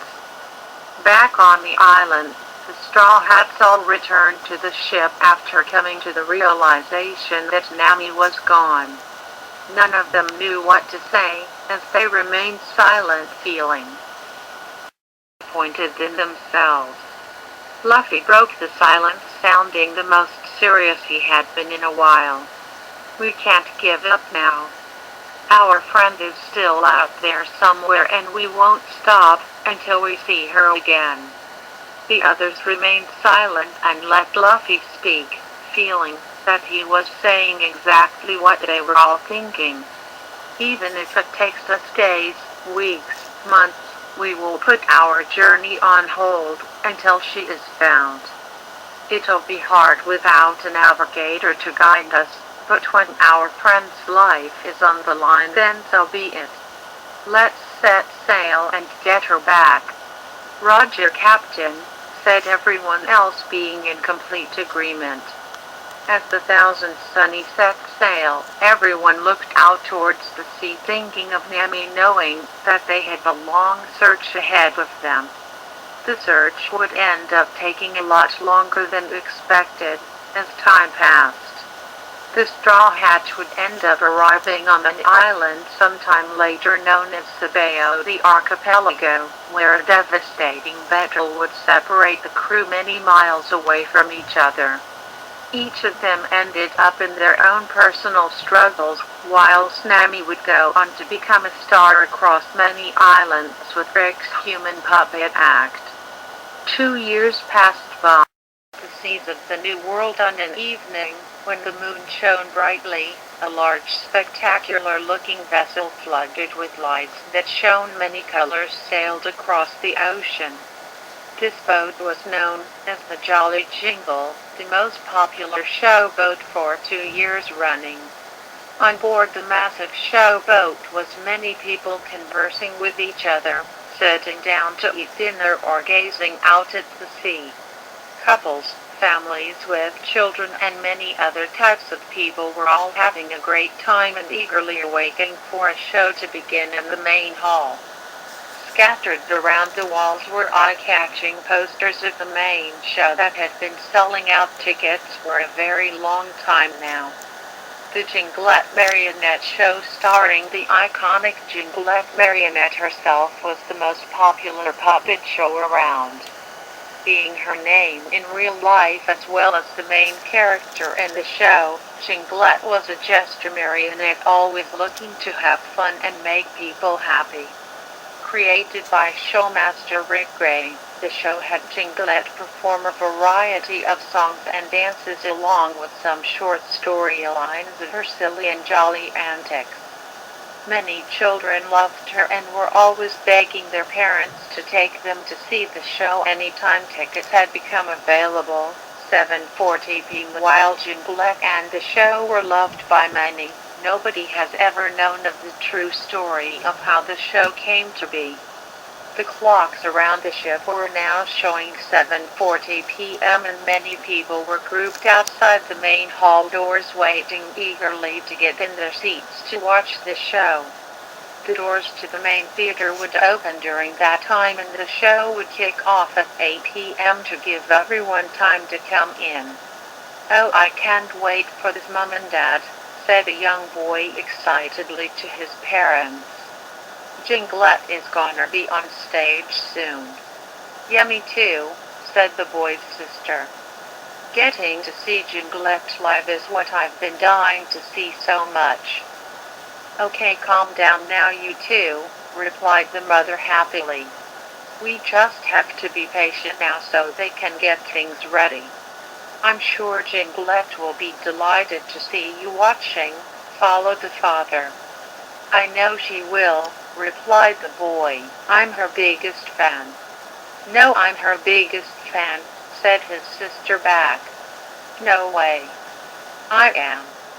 "No, I am." "Okay, now let's not argue," said the mother. "Jinglette won't want to see you both arguing with each other. You both are her biggest fans, okay?" replied the children. They made up and went back to staring at the doors waiting to open. "You say this show is as great as your cousin said it was," said a guy to his girlfriend. "I dunno, it seems like something only you would get a kick out of." "Nonsense. Jinglette is supposed to be for everyone. She looked like a lot of fun to watch." "Be positive," replied his girlfriend. "I'll take your word then. This cost a lot of belly to spend our weekend on." Audiences from all over the ship had their own expectations and excitements for the show about to start. Soon the security guard finally opened the doors from inside the theater. "Thank you all for waiting so patiently. Please take your seats and the puppet show extravaganza will be starting soon." The crowd dashed inside, all looking for the beat seats in the house that weren't already booked. The atmosphere was loud and cheerful, as everyone waited patiently for the show to begin. Backstage, from behind the stage curtains, last-minute checkups were being taken to make sure that everything was ready to go. The stage background was a huge painting of a big green field with a castle in the background, and behind it were many other backgrounds that would set the future scenes up. A sizable work crew were looking at their finished preparations, and a man dressed up in fine clothing was inspecting the finished work. That man was Rick Gray. "It looks great, guys. We're now ready to begin," he said, making sure he wasn't loud enough for the audience to hear from behind the curtains. "Thanks, boss," said one of the puppeteers from up above. "Let's give them a show to remember tonight." "Fantastic," he replied happily. "Is my darling ready too?" A faint sound of jingling bells was heard to give the signal. "Okay then. I'll make the introductions and we'll start the show." Rick turned to face the curtains and waited for the main lights to turn off. The audience was getting very excited as the main spotlight shone on the stage. Rick went through the curtains and stood on the stage accepting the claps for him by everyone watching. Ladies, gentlemen, boys and girls, I welcome you aboard the Jolly Jingle. I'm Rick Gray, the captain of this vessel and the creator of the greatest puppet show in the world. The audience clapped for him. We have been very grateful for all the praise and wonderful feedback on our show. Never in a million years would I have ever thought that one of my dreams could come true. It's an honor that we have been continuing to entertain many audiences across the Grand Line and now the New World for 2 years straight. Without you then we would never have kept going for this long. So tonight I may come across as a broken record when I say thank you to each and every single one of you. Because of you, Jinglette is a very lucky and happy person. The audience clapped once again and cheered loudly. Rick smiled at everyone, feeling proud of how much his life had turned around since getting his show made. But enough about me now. I know you have all come here to see the main star. So how about we get things started? Everyone clapped and cheered loudly once again. Then sit back, relax and enjoy the one, the only, Jinglette marionette. Rick left the stage as the applause got louder. And the fields are peaceful, said the voice-over for the lady puppet. It's almost too peaceful actually. Usually, that cheeky Jinglette is lurking around somewhere always getting up to mischief. I wonder if she is around at all today? Just then Jinglette started speaking in a non-threatening spooky voice to trick the lady.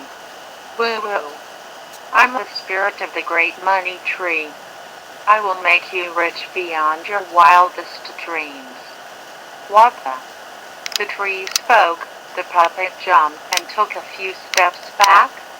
That is correct. Just say the word and I'll make you filthy rich. The puppet then was positioned to look at the audience. That's incredible. Did you boys and girls know about this tree? The audience all replied yes back to it. Well, I'll be. In that case, go ahead. Please make me rich, O great tree of wealth. Then your wish shall be granted. You shall get 1,000 berries. 1,000? Oh, me good, but what rained down from the stage wasn't any money at all. It was a storm of berry fruits instead, which hit the puppet continually. The audience laughed and Jinglette jumped up high from behind the tree and landed on her feet. God yeah. Maybe fruits and money shouldn't sound the same, ha. I got her really good, didn't I, boys and girls? Yes, you sure did, replied the audience, still trying not to laugh.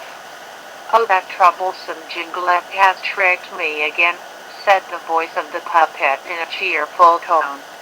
I should have thought that the sound of jingling came from your bells. You cheeky trickster, you.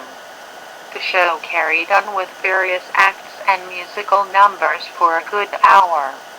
A very satisfied audience were talking about the show well after the doors closed in the theater. Backstage, Rick came on down to speak with Jinglette once the staff had hung up her puppet controls with her still strung up. The controls were hung on a pulley system, so that whoever pulled a rope attached would raise Jinglette upwards so she would be at level with the other puppets hung up. Even when not on the show, she always remained motionless when nobody was pulling her strings.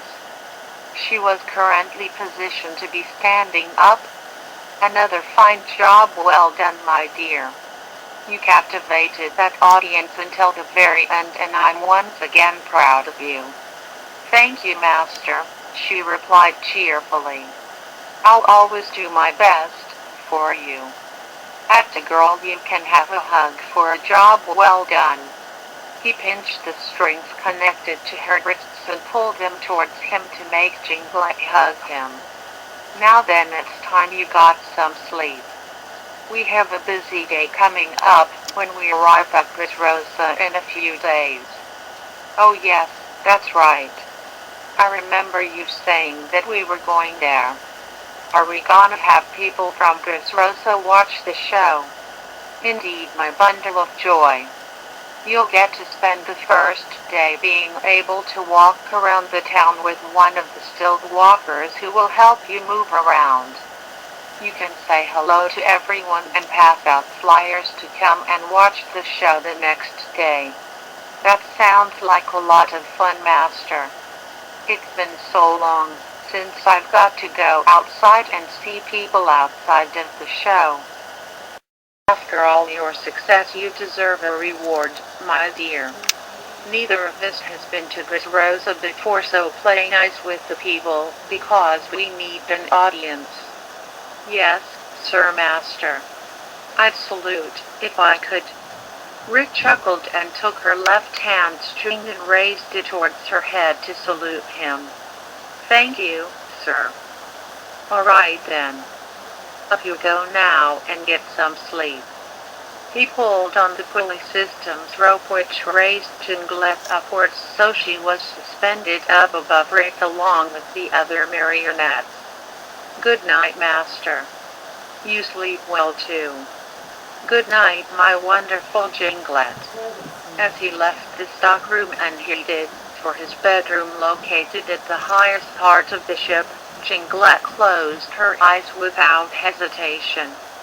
Night, everybody, she whispered to the other lifeless puppets whom she always spoke with every day. Once in his room, Rick got out a pen and paper to start jotting down more ideas he could add to the show. He started talking to himself, which he did a lot when by himself. Hard to believe it's been 2 years since that day I took you in, Nami. He started to think back about the day that changed his life.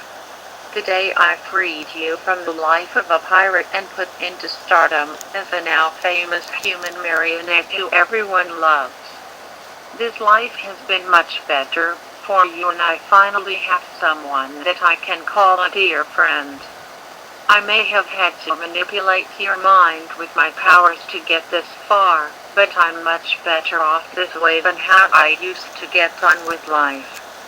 He looked at the poster for the Jinglet show with Nami on the front. Someone I used to despise is now someone I can order about with no backlash. It's so great to be me anyway. I better get started on some new acts for the show. We need to change things up a bit to keep audiences from getting bored. He spent most of the night writing until he couldn't stay awake anymore. A few days later, the Jolly Jingle finally arrived at Rosa. Nami woke up with the same smile as always, waiting for Rick to come in and put her on the ground. Good morning, friends, she said to the puppets. Rise and shine, everybody. However, she noticed that something about her surroundings that felt different. Your Majesty and Highness? Where are you? She was referring to 2 marionettes that were king and queen of the castle used in the show. They weren't hanging up on their usual spots, which had never happened before. Where are you 2? Have you gone on stage without me? She looked down on the floor and in shock saw where the puppets were. They both lay on the floor, all broken from head to legs. Oh my gosh, the king and queen broke. Master! Master, come quickly, she yelled, desperately waiting for Rick to arrive. In no time flat, Rick rushed into the stock room. What is it, Jinglet? What's wrong? Look on the floor. The king and queen fell down and broke. What? He examined the damage and looked up to notice that the hooks where they hung on had broken off, resulting in the puppets breaking from the impact of the fall. This is a disaster. We needed them for tomorrow night's show. This is just great. What do we do now? Nami asked worryingly. I'll have to come into town with you and Distilled Walker and look for a store that hopefully sells puppets that can replace these ones. I guess it was a matter of time until something like this would happen. These two were getting worn out and they're ancient. I got them second-hand 2 years ago, so I should avoid it in the future. I come, Master. I want to help out too. No, don't worry about that. You have a job to do, so stay focused on that and leave the replacements to me, understand? The command given to Nami instantly changed her worried state of mind to a jolly one, like a trigger in her brain. Okie dokie, Master. I'll stick to what you want me to do. Rick used the pulley system to bring Jinglette down and put her on her feet so the Distilled Walker could come in and take her out. Like all the staff Rick had on board his stolen ship, the Distilled Walker didn't join the crew by his own free will. He, along with everyone else, was hypnotized by Rick's devil fruit powers so that they would work for him for as long as he needed them. When the Distilled Walker came in, he took Nami's puppet controls in hand and started making her walk out of the ship to head towards the town.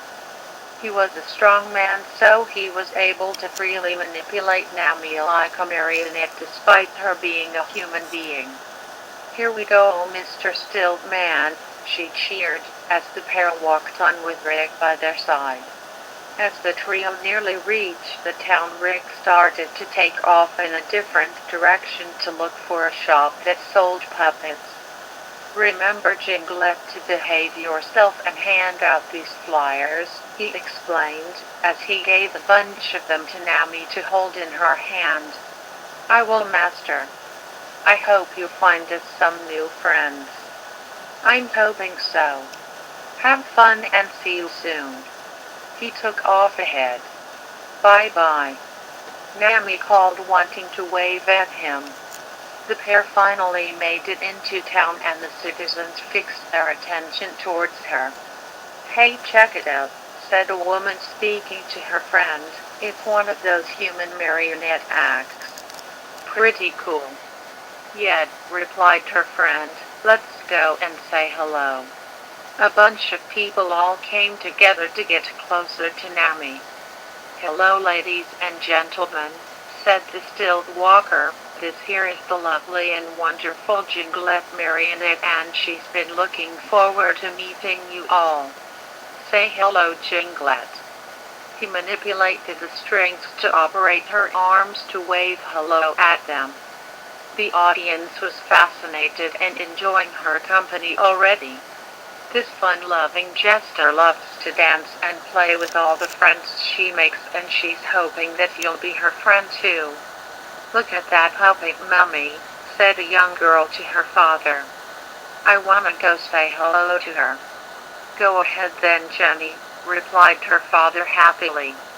Jenny got closer to Nami, and the Distilled Walker made Nami bend down so she could see the young girl better.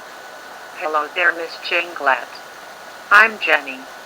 Nami was made to shake, about to give a response which made every bell on her outfit ring rapidly.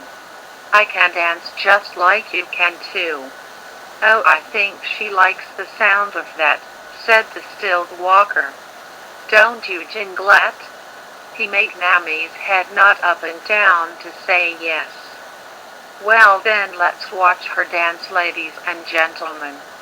He manipulated Nami to dance around on the spot, which captivated everyone. Jenny was giggling with joy, as she then tried to mimic Nami's movements. Whilst Nami was being shaken around, she caught a glimpse of something rather peculiar. More citizens were making their way towards her, but they didn't look like humans at all. In fact, they were walking, talking toys that were moving around by themselves. Nami almost jumped at the sight of them but tried to remain in character. What on earth is this? The last time I checked, toys can't move by themselves. This is super fascinating. The toys gathered around to see Nami and were just as captivated as the rest of the citizens were, who seemed to be accepting to the toys like it was completely normal to them. Fancy that. A puppet that isn't a toy. Now there's something you don't see all the time, said a wind of dolls. She must be one of those street performers, replied the wooden doll. Let's keep watching. Nami was paraded around the town for the next few hours, entertaining people and giving out the flyers to come and see the show.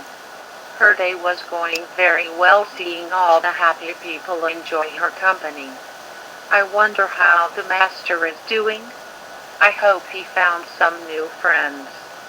Meanwhile, Rick had come across an old-fashioned toy shop after searching for a long time. He looked on the walls where lots of puppets were on display, hoping to find a king and queen. Can I help you today? Asked the shopkeeper.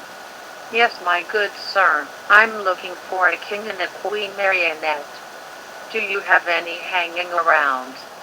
Not on display, but I'll check the stock room for you.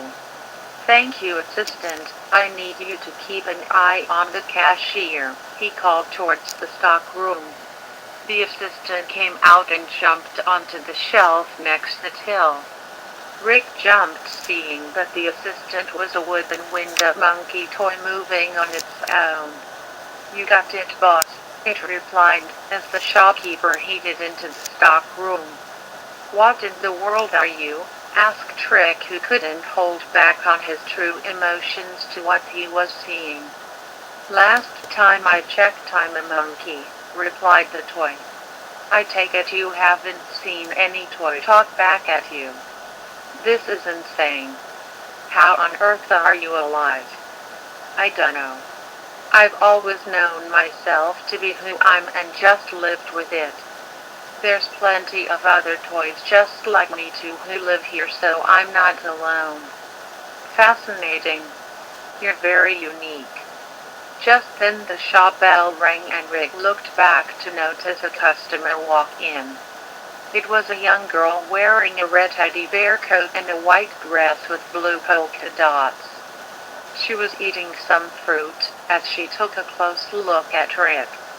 Oh, hello there, master. What can I do for you today? Asked the monkey toy. Master? As Rick was in his thoughts, the girl continued to look at him and finally spoke. I've heard about you, Mr. Showman. Not to mention your Jinglet puppet too. How did you hear about us then? Oh, Jinglet is a very special case that I have been interested in seeing for a long time now. The girl gave a sinister look which started to worry Rick. Could she possibly know the truth about Jinglet that he hoped would have stayed a secret? He started to shake a little. Jim Ryu. He has 8.2k watchers, 4.6m page views, and 497 deviations.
Coming to us straight from the United Kingdom is VGMC.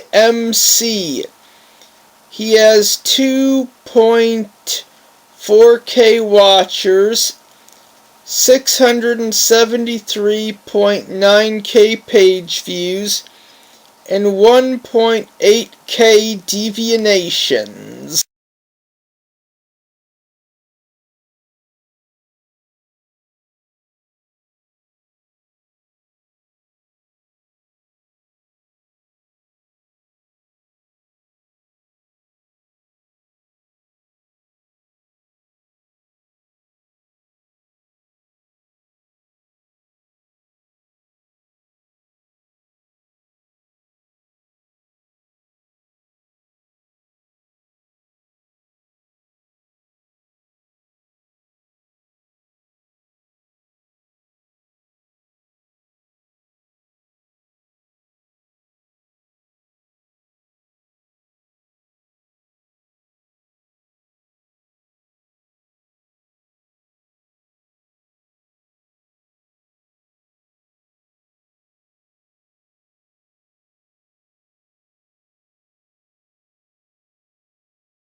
had been given a job. They would be breaking into the Tower of London to steal the crown to prove themselves to their new boss.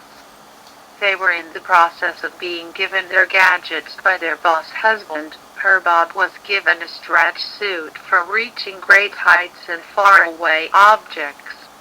Kevin was given a lava lamp gun that fired actual lava. And Stuart was given a hat. A green hat that more resembled a deflated beach ball than a tool of evil.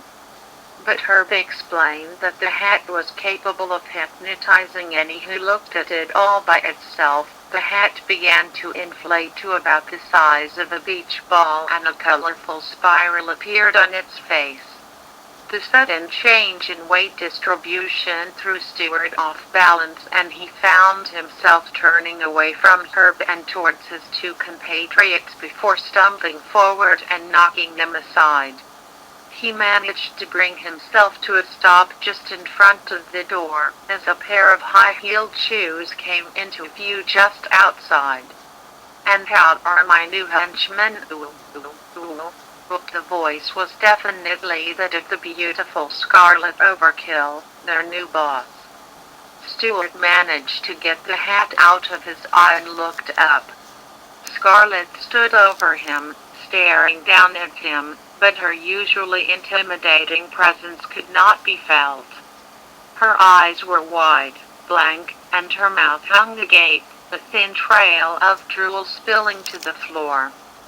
Stuart realized she wasn't looking at him, but the spiral pattern on his hat. Scarlet. Her brushed over to his entranced wife upon noticing her in the doorway. "Scarlet, wait!" Clang. Stuart watched Herb fall face first onto the floor, but in the air knocked out. He turned to see Kevin holding a frying pan in his hand.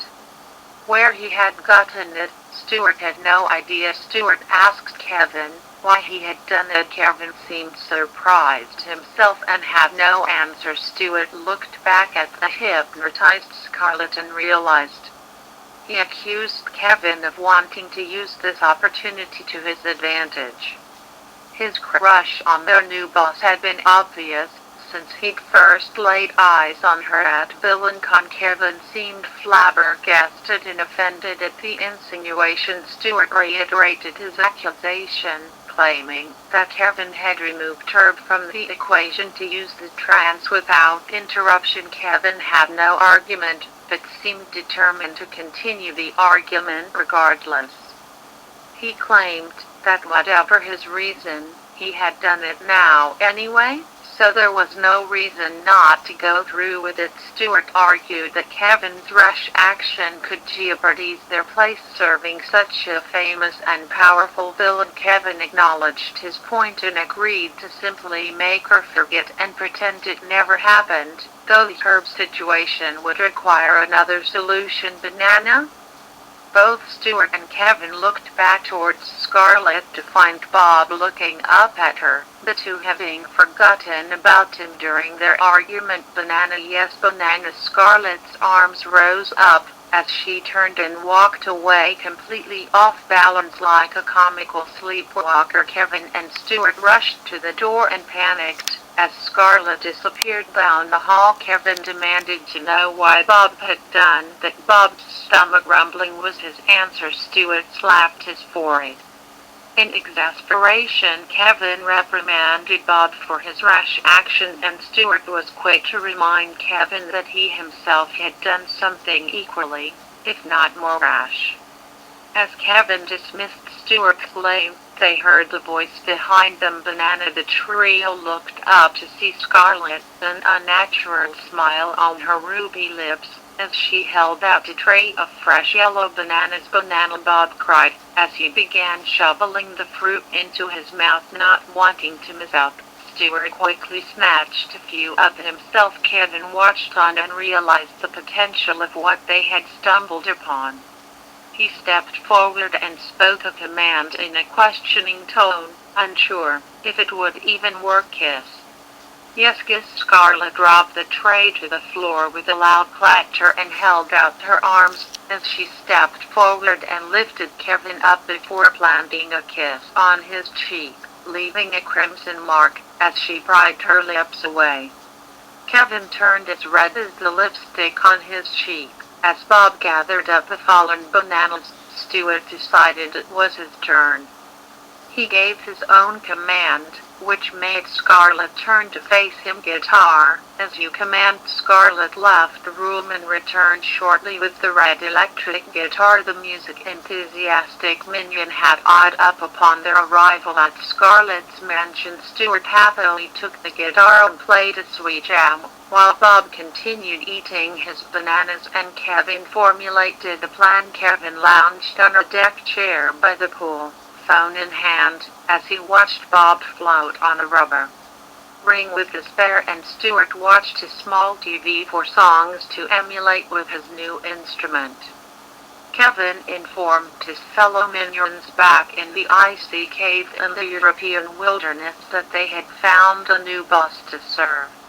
After finishing giving directions, he put the phone down and snapped his little fingers. "Yes, sir?" Scarlett requested, as she stood at attention beside him. She was dressed in a red two-piece swimsuit, since earlier Bob's body splash had gotten her dress soaked. She was currently under orders to act like a maid for the three. Kevin gave his order and snapped his fingers a second time, having gotten used to being the boss like this right away. "Sir," Scarlett replied before pecking Kevin on the cheek and scuttling off to obey his command to bring him a cool drink. Kevin had no desire to leave Scarlett like this forever, but what he would do with her later on, he hadn't decided yet. Herb, meanwhile, had been caught trying to steal the crown himself after some convincing from his wife's new henchman, and was currently being held in the Tower of London. The minions would go and free him once their compatriots had made their way to England, maybe actually steal the crown this time too. Scarlett might like that once she was free. "Here is your drink, as ordered, sir," said Scarlett, as she presented the glass to Kevin. Scarlett could have been a great boss to work for had she not been so easy to manipulate. Maybe a more suitable candidate would come along someday. For now, Kevin took a sip of his drink and stared up at his boss and servant. It was good to have a boss to be the boss of. "I'm sorry. You want me to what?" Rouge the Bat stared in disbelief at the order she had just been given. "Did you not hear me the first time, Agent?" The GUN commander responded irritably. "You're going to see a psychiatrist about your kleptomania." "I do not have kleptomania," Rouge argued. "I'm a former thief." "Yes." The GUN commander thrust his finger at an empty spot on his desk. "See, she had been made." Rouge returned the gold-plated ballpoint to its original place on desk. "Okay, so I sometimes can't help myself, and on your previous mission to protect the Chaos Emerald in the Station Square Museum, when you claimed the thief had stolen an assortment of jewels during your shift but left the emerald alone? You really must think I'm stupid to not see the writing on the wall." "I never." The commander held up a Ziploc bag containing a number of very familiar jewels. "We recovered these from your locker earlier this afternoon. If it were up to me, you'd be court-martialed. But the president sees your skills as an asset, and you've earned some goodwill from the times you've helped Sonic save the world. But that goodwill is drying up. So you're going to see Dr. Spiral the cat to fix your inability to not steal." End of discussion. Rouge sat in the waiting room of the psychiatrist's office. She had received an urgent call from Dr. Spiral, informing her that an emergency had come up with a client, and she was referring Rouge to a colleague of hers, one Dr. Dahlia Bat. Dr. Spiral assured Rouge that Dahlia was one of the best in her field. Rouge didn't know what to make of the doctor's glowing praise, but she had little choice in the matter and had made her way to Dahlia's practice the following day despite Dr. Spiral's proclamations to the contrary. Rouge couldn't help but feel that Dr. Dahlia was perhaps not quite so impressive as she had been led to believe. For a start, the waiting room was rather barren. There was a desk for the secretary, a single two-seater couch with a coffee table in front of it, 2 magazines on said coffee table, and the walls, although pure white, seemed uneven in their application of paint. Then again, perhaps Dr. Dahlia had simply set up this office only recently and was too busy with patients to deal with the decorating. The intercom finally went off with Dr. Dahlia's voice coming through to ask her secretary to send Rouge in. The secretary, a young reddish-chudna with blue eyes, looked up at Rouge, who was already standing. "If you'd just like to go in, the doctor will see you now," she said. Something was off about her, though. Her tone seemed unnatural, as if her mind was clouded by tiredness or some foreign substance. She was young, so she might not be used to full work days yet, or perhaps she had been helping get everything set up. Either way, she looked like she could use some rest, something her boss could possibly help her with. Rouge mused. The young woman seemed fairly normal otherwise. She had the typical Echidna spines, curled upwards at the tips, with a red fringe parted in the middle with a big black bow. She wore a teal sweater with a purple flower on the chest that would have exposed her midriff, had she not worn a black shirt underneath. Her skirt was light gray with white frilly accents and a gold belt. In addition, she wore fingerless white gloves, white strapped sandals, and a gold heart necklace. She was cute, putting the secretary out of her mind. Rouge stepped through the door into Dr. Dahlia's office. Much like the waiting room, the doctor's office was clearly still in the middle of renovations, but was evidently much further along, probably to avoid uneven coats of paint causing distractions. The room was larger than the waiting room and more brightly lit. The lavender paint on the walls was mostly finished and looked nice alongside the peachy carpet. There were some boxes stacked up against the wall behind the simple wooden desk, likely continuing more certificates and diplomas like the ones hung above them. Before the desk, stretching out diagonally away from the corners, were a pair of couches, each of which contained a sleeping young woman. One was a blue bunny with short brown hair and a fringe extending down over her right eye. She wore a pair of small sunglasses with red-tinted lenses. The rest of her attire gave her a very punk rocker look: a black sleeveless hoodie over a black t-shirt, black shorts, and a pair of thick woolen arm warmers in black and blue stripes. Feet were bare, exposing the lighter shade of her soles, as her knee-high black boots rested on the floor beside her couch. The other girl was a white chicken with 3 red feathers on her forehead. She looked more of an adventurous type, a sleeveless brown top with a torn-up look, matching brown shorts with beige tufts on the legs, fingerless beige gloves, a light brown scarf, and a pair of black goggles with red lenses. Much like her fellow patient, her yellow feet were bare, her brown shoes, beige thigh-high socks, and light brown belt lying on the floor beside her. The doctor sat on a stool between the 2 couches. As she took notes, looked up upon Rouge's entry. She was an older woman, gray skin and long black hair with a large white streak down the middle and a red bow tied to the back. Over her red eyes and matching eyelids rested a pair of large, round glasses.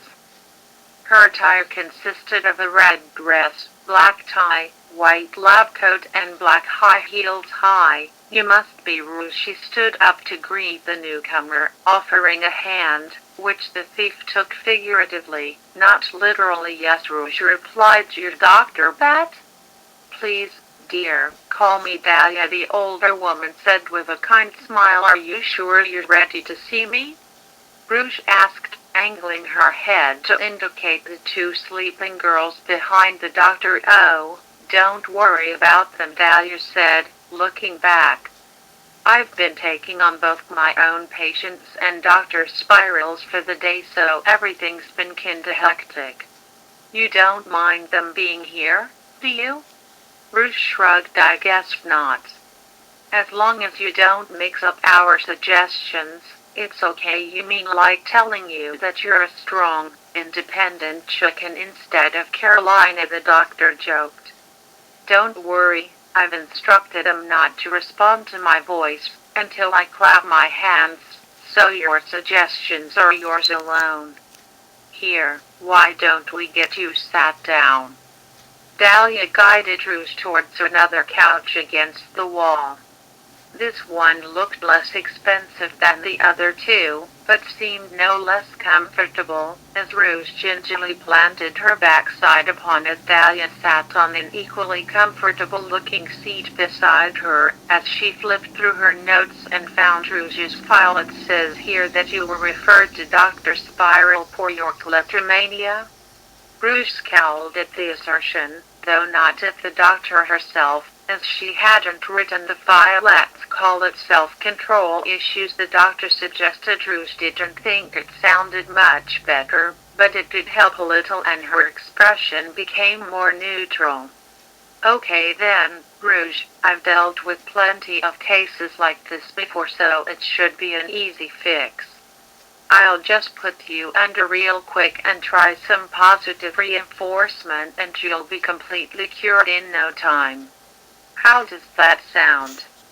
Rouge still wasn't sure about this whole hypnotism thing, but if it was a quick thing, she could just get it over and done with, then leave. All right, she said slowly. Do you have the rule about shoes or something? She asked, indicating towards the other two patients once again. Oh, no, the doctor chuckled.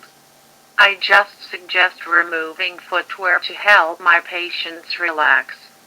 Here, if it'll make you feel more comfortable. The doctor kicked her own shoes off and wiggled her toes. Rouge smiled and shook her head. She leaned down and slid her boots off and let them fall to the floor with a soft thud. She couldn't deny that having her toes freed from the steel toe caps of her favorite boots felt nice and comfortable. As Rogue did this, the doctor padded over to her desk and poured some tea for the two of them. Dahlia handed Rouge one mug and the aroma filled her nose. Rouge couldn't help but take a sip and found the tea very sweet. You like it? Dahlia asked with a smile. It's my own recipe. I use it to help my clients relax. Well, it certainly works, Rouge replied. I feel great. Once Rouge had finished her drink, Dahlia took her mug and indicated for Rouge to lie back on the couch. She did so, feeling more than a little drowsy, as she sank down into the couch. Okay, Rouge, I want you to close your eyes and listen to my voice, Dahlia suggested, and Rouge obeyed. I want you to imagine a big spiral. What are your favorite colors, Rouge? Black and pink, the thief replied instantly. Nice choice. I want you to imagine a big black and pink spiral in front of you. All you can see is the spiral. Stare deeply into it and it slowly starts to spin. It's like a whirlpool, drawing you in. Your gaze is drawn to the center, the point of origin. But you can't quite tell where the spiral starts, can you? Rouge replied, more softly this time. Just keep your attention focused on that spot and I'll help you find it. Just listen to my voice and stare into the spiral. Stare deeply into the spiral. Feel the spiral draw you in. Feel the spiral envelop you. Feel the spiral consume you. You are now one with the spiral. You are the spiral, Rouge, constantly turning with no end in sight. Rouge's head began slowly rolling in a circle, as if to physically show that the doctor's words were taking hold. But all that spinning is so very tiring, isn't it, dear? So tiring to your whole body, from your head to your chest, your arms and legs, all the way down to your toes. So very tiring. Dear. Rouge's head rolling began to slow and become less perfectly circular, as her muscles began to struggle to keep moving. But you must keep going, dear. You must keep going for the most incredible thing to happen. Are you ready for the most incredible thing you've ever seen to happen? Why, yes, Rouge slurred, her voice barely above a whisper. Just keep going, my little trooper. Keep going. Oh, it's starting to happen. Can you see it? The spiral is starting to change color. The pink is becoming darker and the black is becoming lighter. Do you see it? Yes, that's right. The chaos of the clashing colors is easing as they influence and change one another. The pink is darkening into a beautiful ruby red, and the black is easing off into a light gray color. The clashing colors have found harmony and it's becoming easier to keep spinning. My little spiral. Rouge's struggle eased and her rotation became more smooth. Other extremities began to rotate in perfect sync with her head. Her wrists and ankles matched her neck perfectly. But those colors, there's something about them, something familiar. They remind you of someone, but I can't quite place my finger on it. Who do they remind you of, Rouge? Rouge's mind raced through images of every person she had ever met. Red and gray. Knuckles? No. Amy? No. Eggman? Certainly not. No, there was one person who those colors reminded Rouge of. You, doctor. That's right, Rouge. Those are my colors spiraling around you. Those colors are mine. Everything that uses those colors are mine. The spiral is using my colors, so that means the spiral is yours. Very good, Rouge. But what, or rather, who, is the spiral? I'm. Yes, Rouge. You are the spiral, I'm the spiral, and that means I'm yours? Yes, Rouge. You are mine. You belong to me. You must do as I say.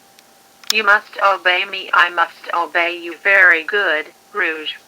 Now, all that spinning has made you so very tired, Rouge. You may stop spinning, but when you do, you will fall into a deep, deep sleep, where you will obey me unquestioningly. Do you understand? Yes, I understand. Then stop spinning, Rouge.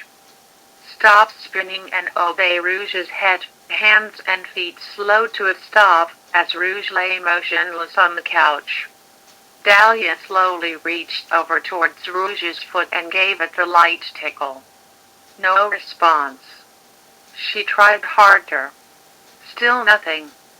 Dahlia smirked. Rouge, I'm your mistress and you will obey me. You are my mistress. I will obey. Dahlia jumped in victory. Okay, everyone, she said loud enough for the others to hear before clapping her hands. Everyone, stand at attention on command. Rouge, the bunny and the chicken all stood at attention like soldiers awaiting their next command. Maria, close up and come inside, she called out to the front desk, where a muffled affirmation could be heard from the secretary. Before long, the Echidna had entered the room, eyes glassy and lifeless, just like those of the three patients. All of you stand together in front of the desk. They did so obediently. You in the closet, you can come out now. The closet door opened and out stepped an equally entranced green cat. She was the eldest of the 6 women, wavy white hair raised behind her head somewhere between a bun and hanging freely. She wore a dark green jacket over a yellow shirt that exposed her midriff, a short black skirt and matching sandals and fingerless gloves. She had the small blue scarf around her neck and a matching ribbon tied around her left wrist. Her eyelids were a shade of blue, similar to Rouge's, and her glassy yellow eyes lay behind a pair of small, rectangular spectacles. What do you think now, Spiral?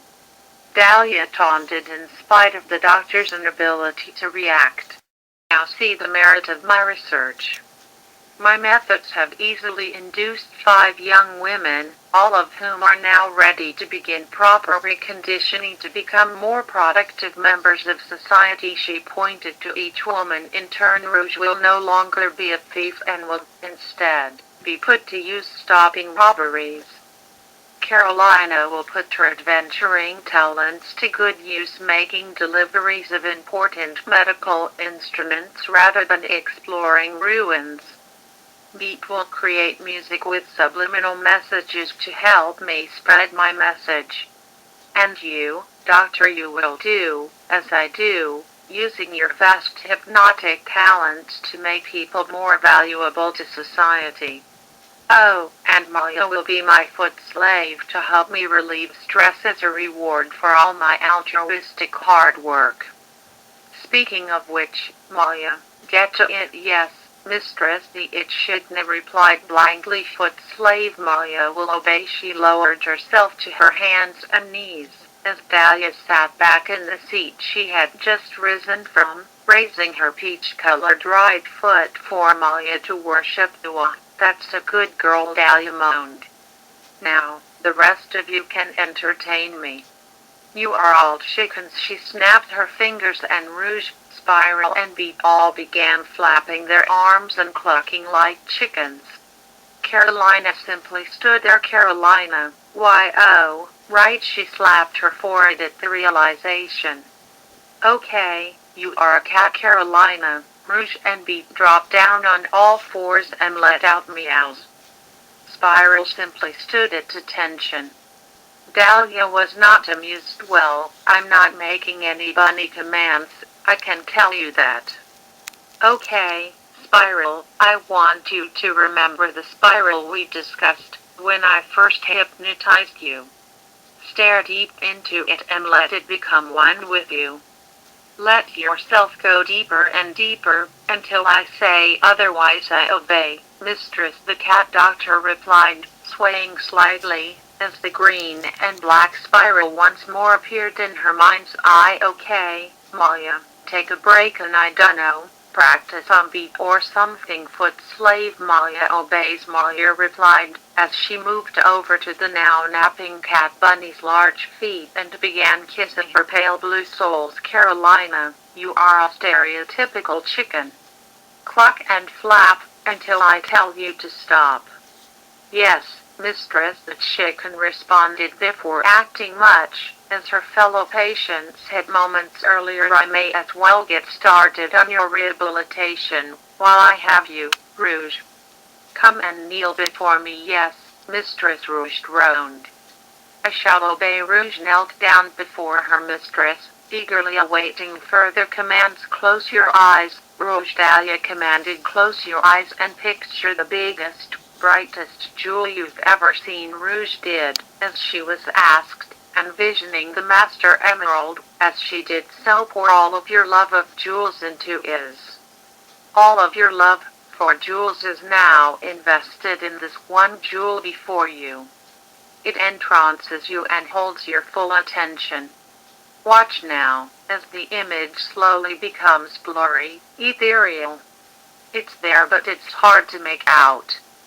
It looks like it's changing shape, but you can't quite tell. Rouge's expression suggested she was struggling to make out the shape in her mind's eye, almost squinting her still closed eyes in hopes of the image becoming clearer. Open your eyes, Rouge. Dahlia cooed, as she raised her right foot for Rouge to see. Open your eyes and the image of your infatuation will become clear. Rouge's blue eyelids slowly rose, her turquoise eyes spinning for how deep she was, but still allowing her to see what she had been told to see.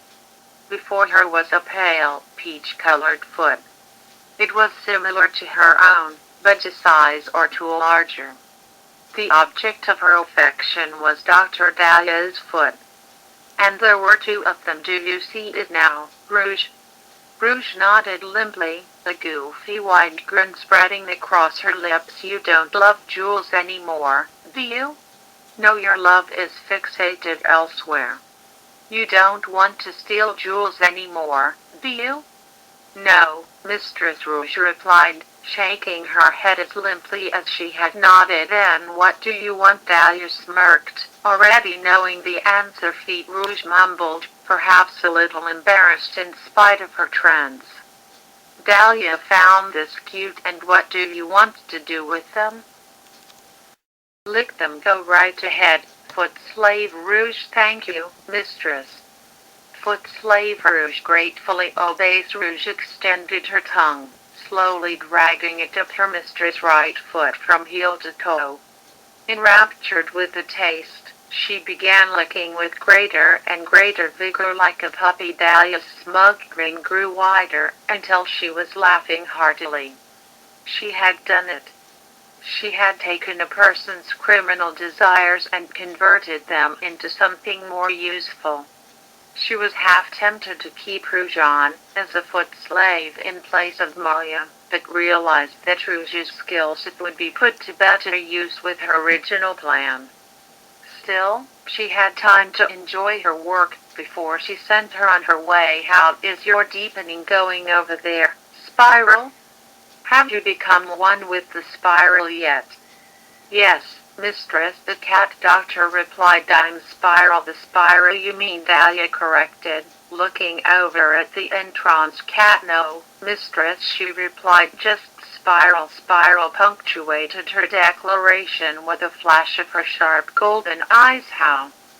Dahlia gasped, completely transfixed. I did, as you asked, my mistress. I became one with the Spiral. I became the Spiral. Command loopholes are a dangerous thing in the hands of a resistant subject. Not that I'll leave any open for you. Obey. Dahlia's will quickly left her. She had known Spiral was powerful, hence why she had used the drug to leave her mind more groggy and susceptible. In a direct confrontation, without any powers like Spiral had, Dahlia was no match. I obey. Dahlia droned lifelessly. Spiral sighed, taking a moment to calm her nerves and take in the situation. Two of her patients, Bea and Carolina, were here, as was her assistant, Moya. There was also Rouge the Bat, her latest patient. Spiral recalled being made to entrance Moya and redirect her clients to Dahlia. She disliked being mentally manipulated, but she took greater issue with the manipulation of her patients. She could only hope this incident wouldn't hamper her ability to help these girls. Dahlia, turn yourself into the police and confess all of your crimes, Spiral commanded. I shall obey, Mistress. Dahlia responded before marching straight out the door. Spiral let out another sigh. She gathered her three patients onto one of the couches and felt it best to have them all forget what had happened, undo any fixing Dahlia had performed, and make them think they had simply had normal individual sessions with Spiral. It would take some time to craft and enforce the scenario, but she had little choice. She could only hope Dahlia would get what was coming to her. Dahlia continued her mindless march until she was a few blocks away from her makeshift office. Once she has taken a specific number of steps, a trigger activated in her mind, bring her to a halt and awakening her from her trance. She shook her groggy head and took a moment to recall what had happened. Luckily for her, She had used self-hypnosis to implant a suggestion inside her own mind that allowed her to awaken if she was brought under the control of another person. She turned back, silently cursing Dr. Cat for her mental loophole, for getting in the way of her quest to improve society, for undoing all of her hard work, and for making her leave without retrieving her favorite shoes on the way out. She really liked those shoes. The Mind Controller. He has 2.6K watchers, 1.1 M page views, and 3.4K deviations.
Sias Nomas. I hope I didn't butcher that. He has 3.1k watchers, 225.2k page views,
Coming to us from Mexico is Carlos Fico. I hope I didn't butcher that.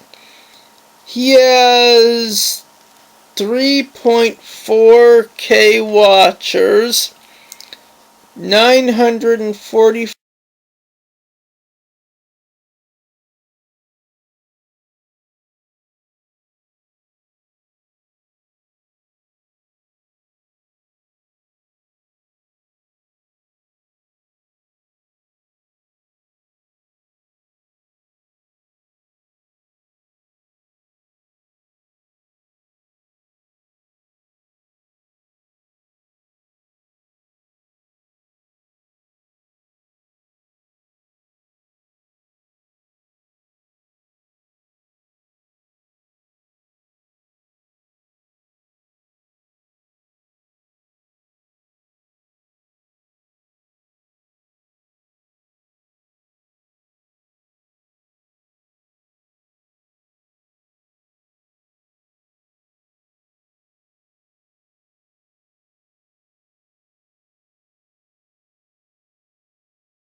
Catch Hooper 9000. He has 793 watchers, 67.5k page views, 77 deviations, and is best known for his creation Princess Clea.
Coming to us from Mexico is Myth Cats.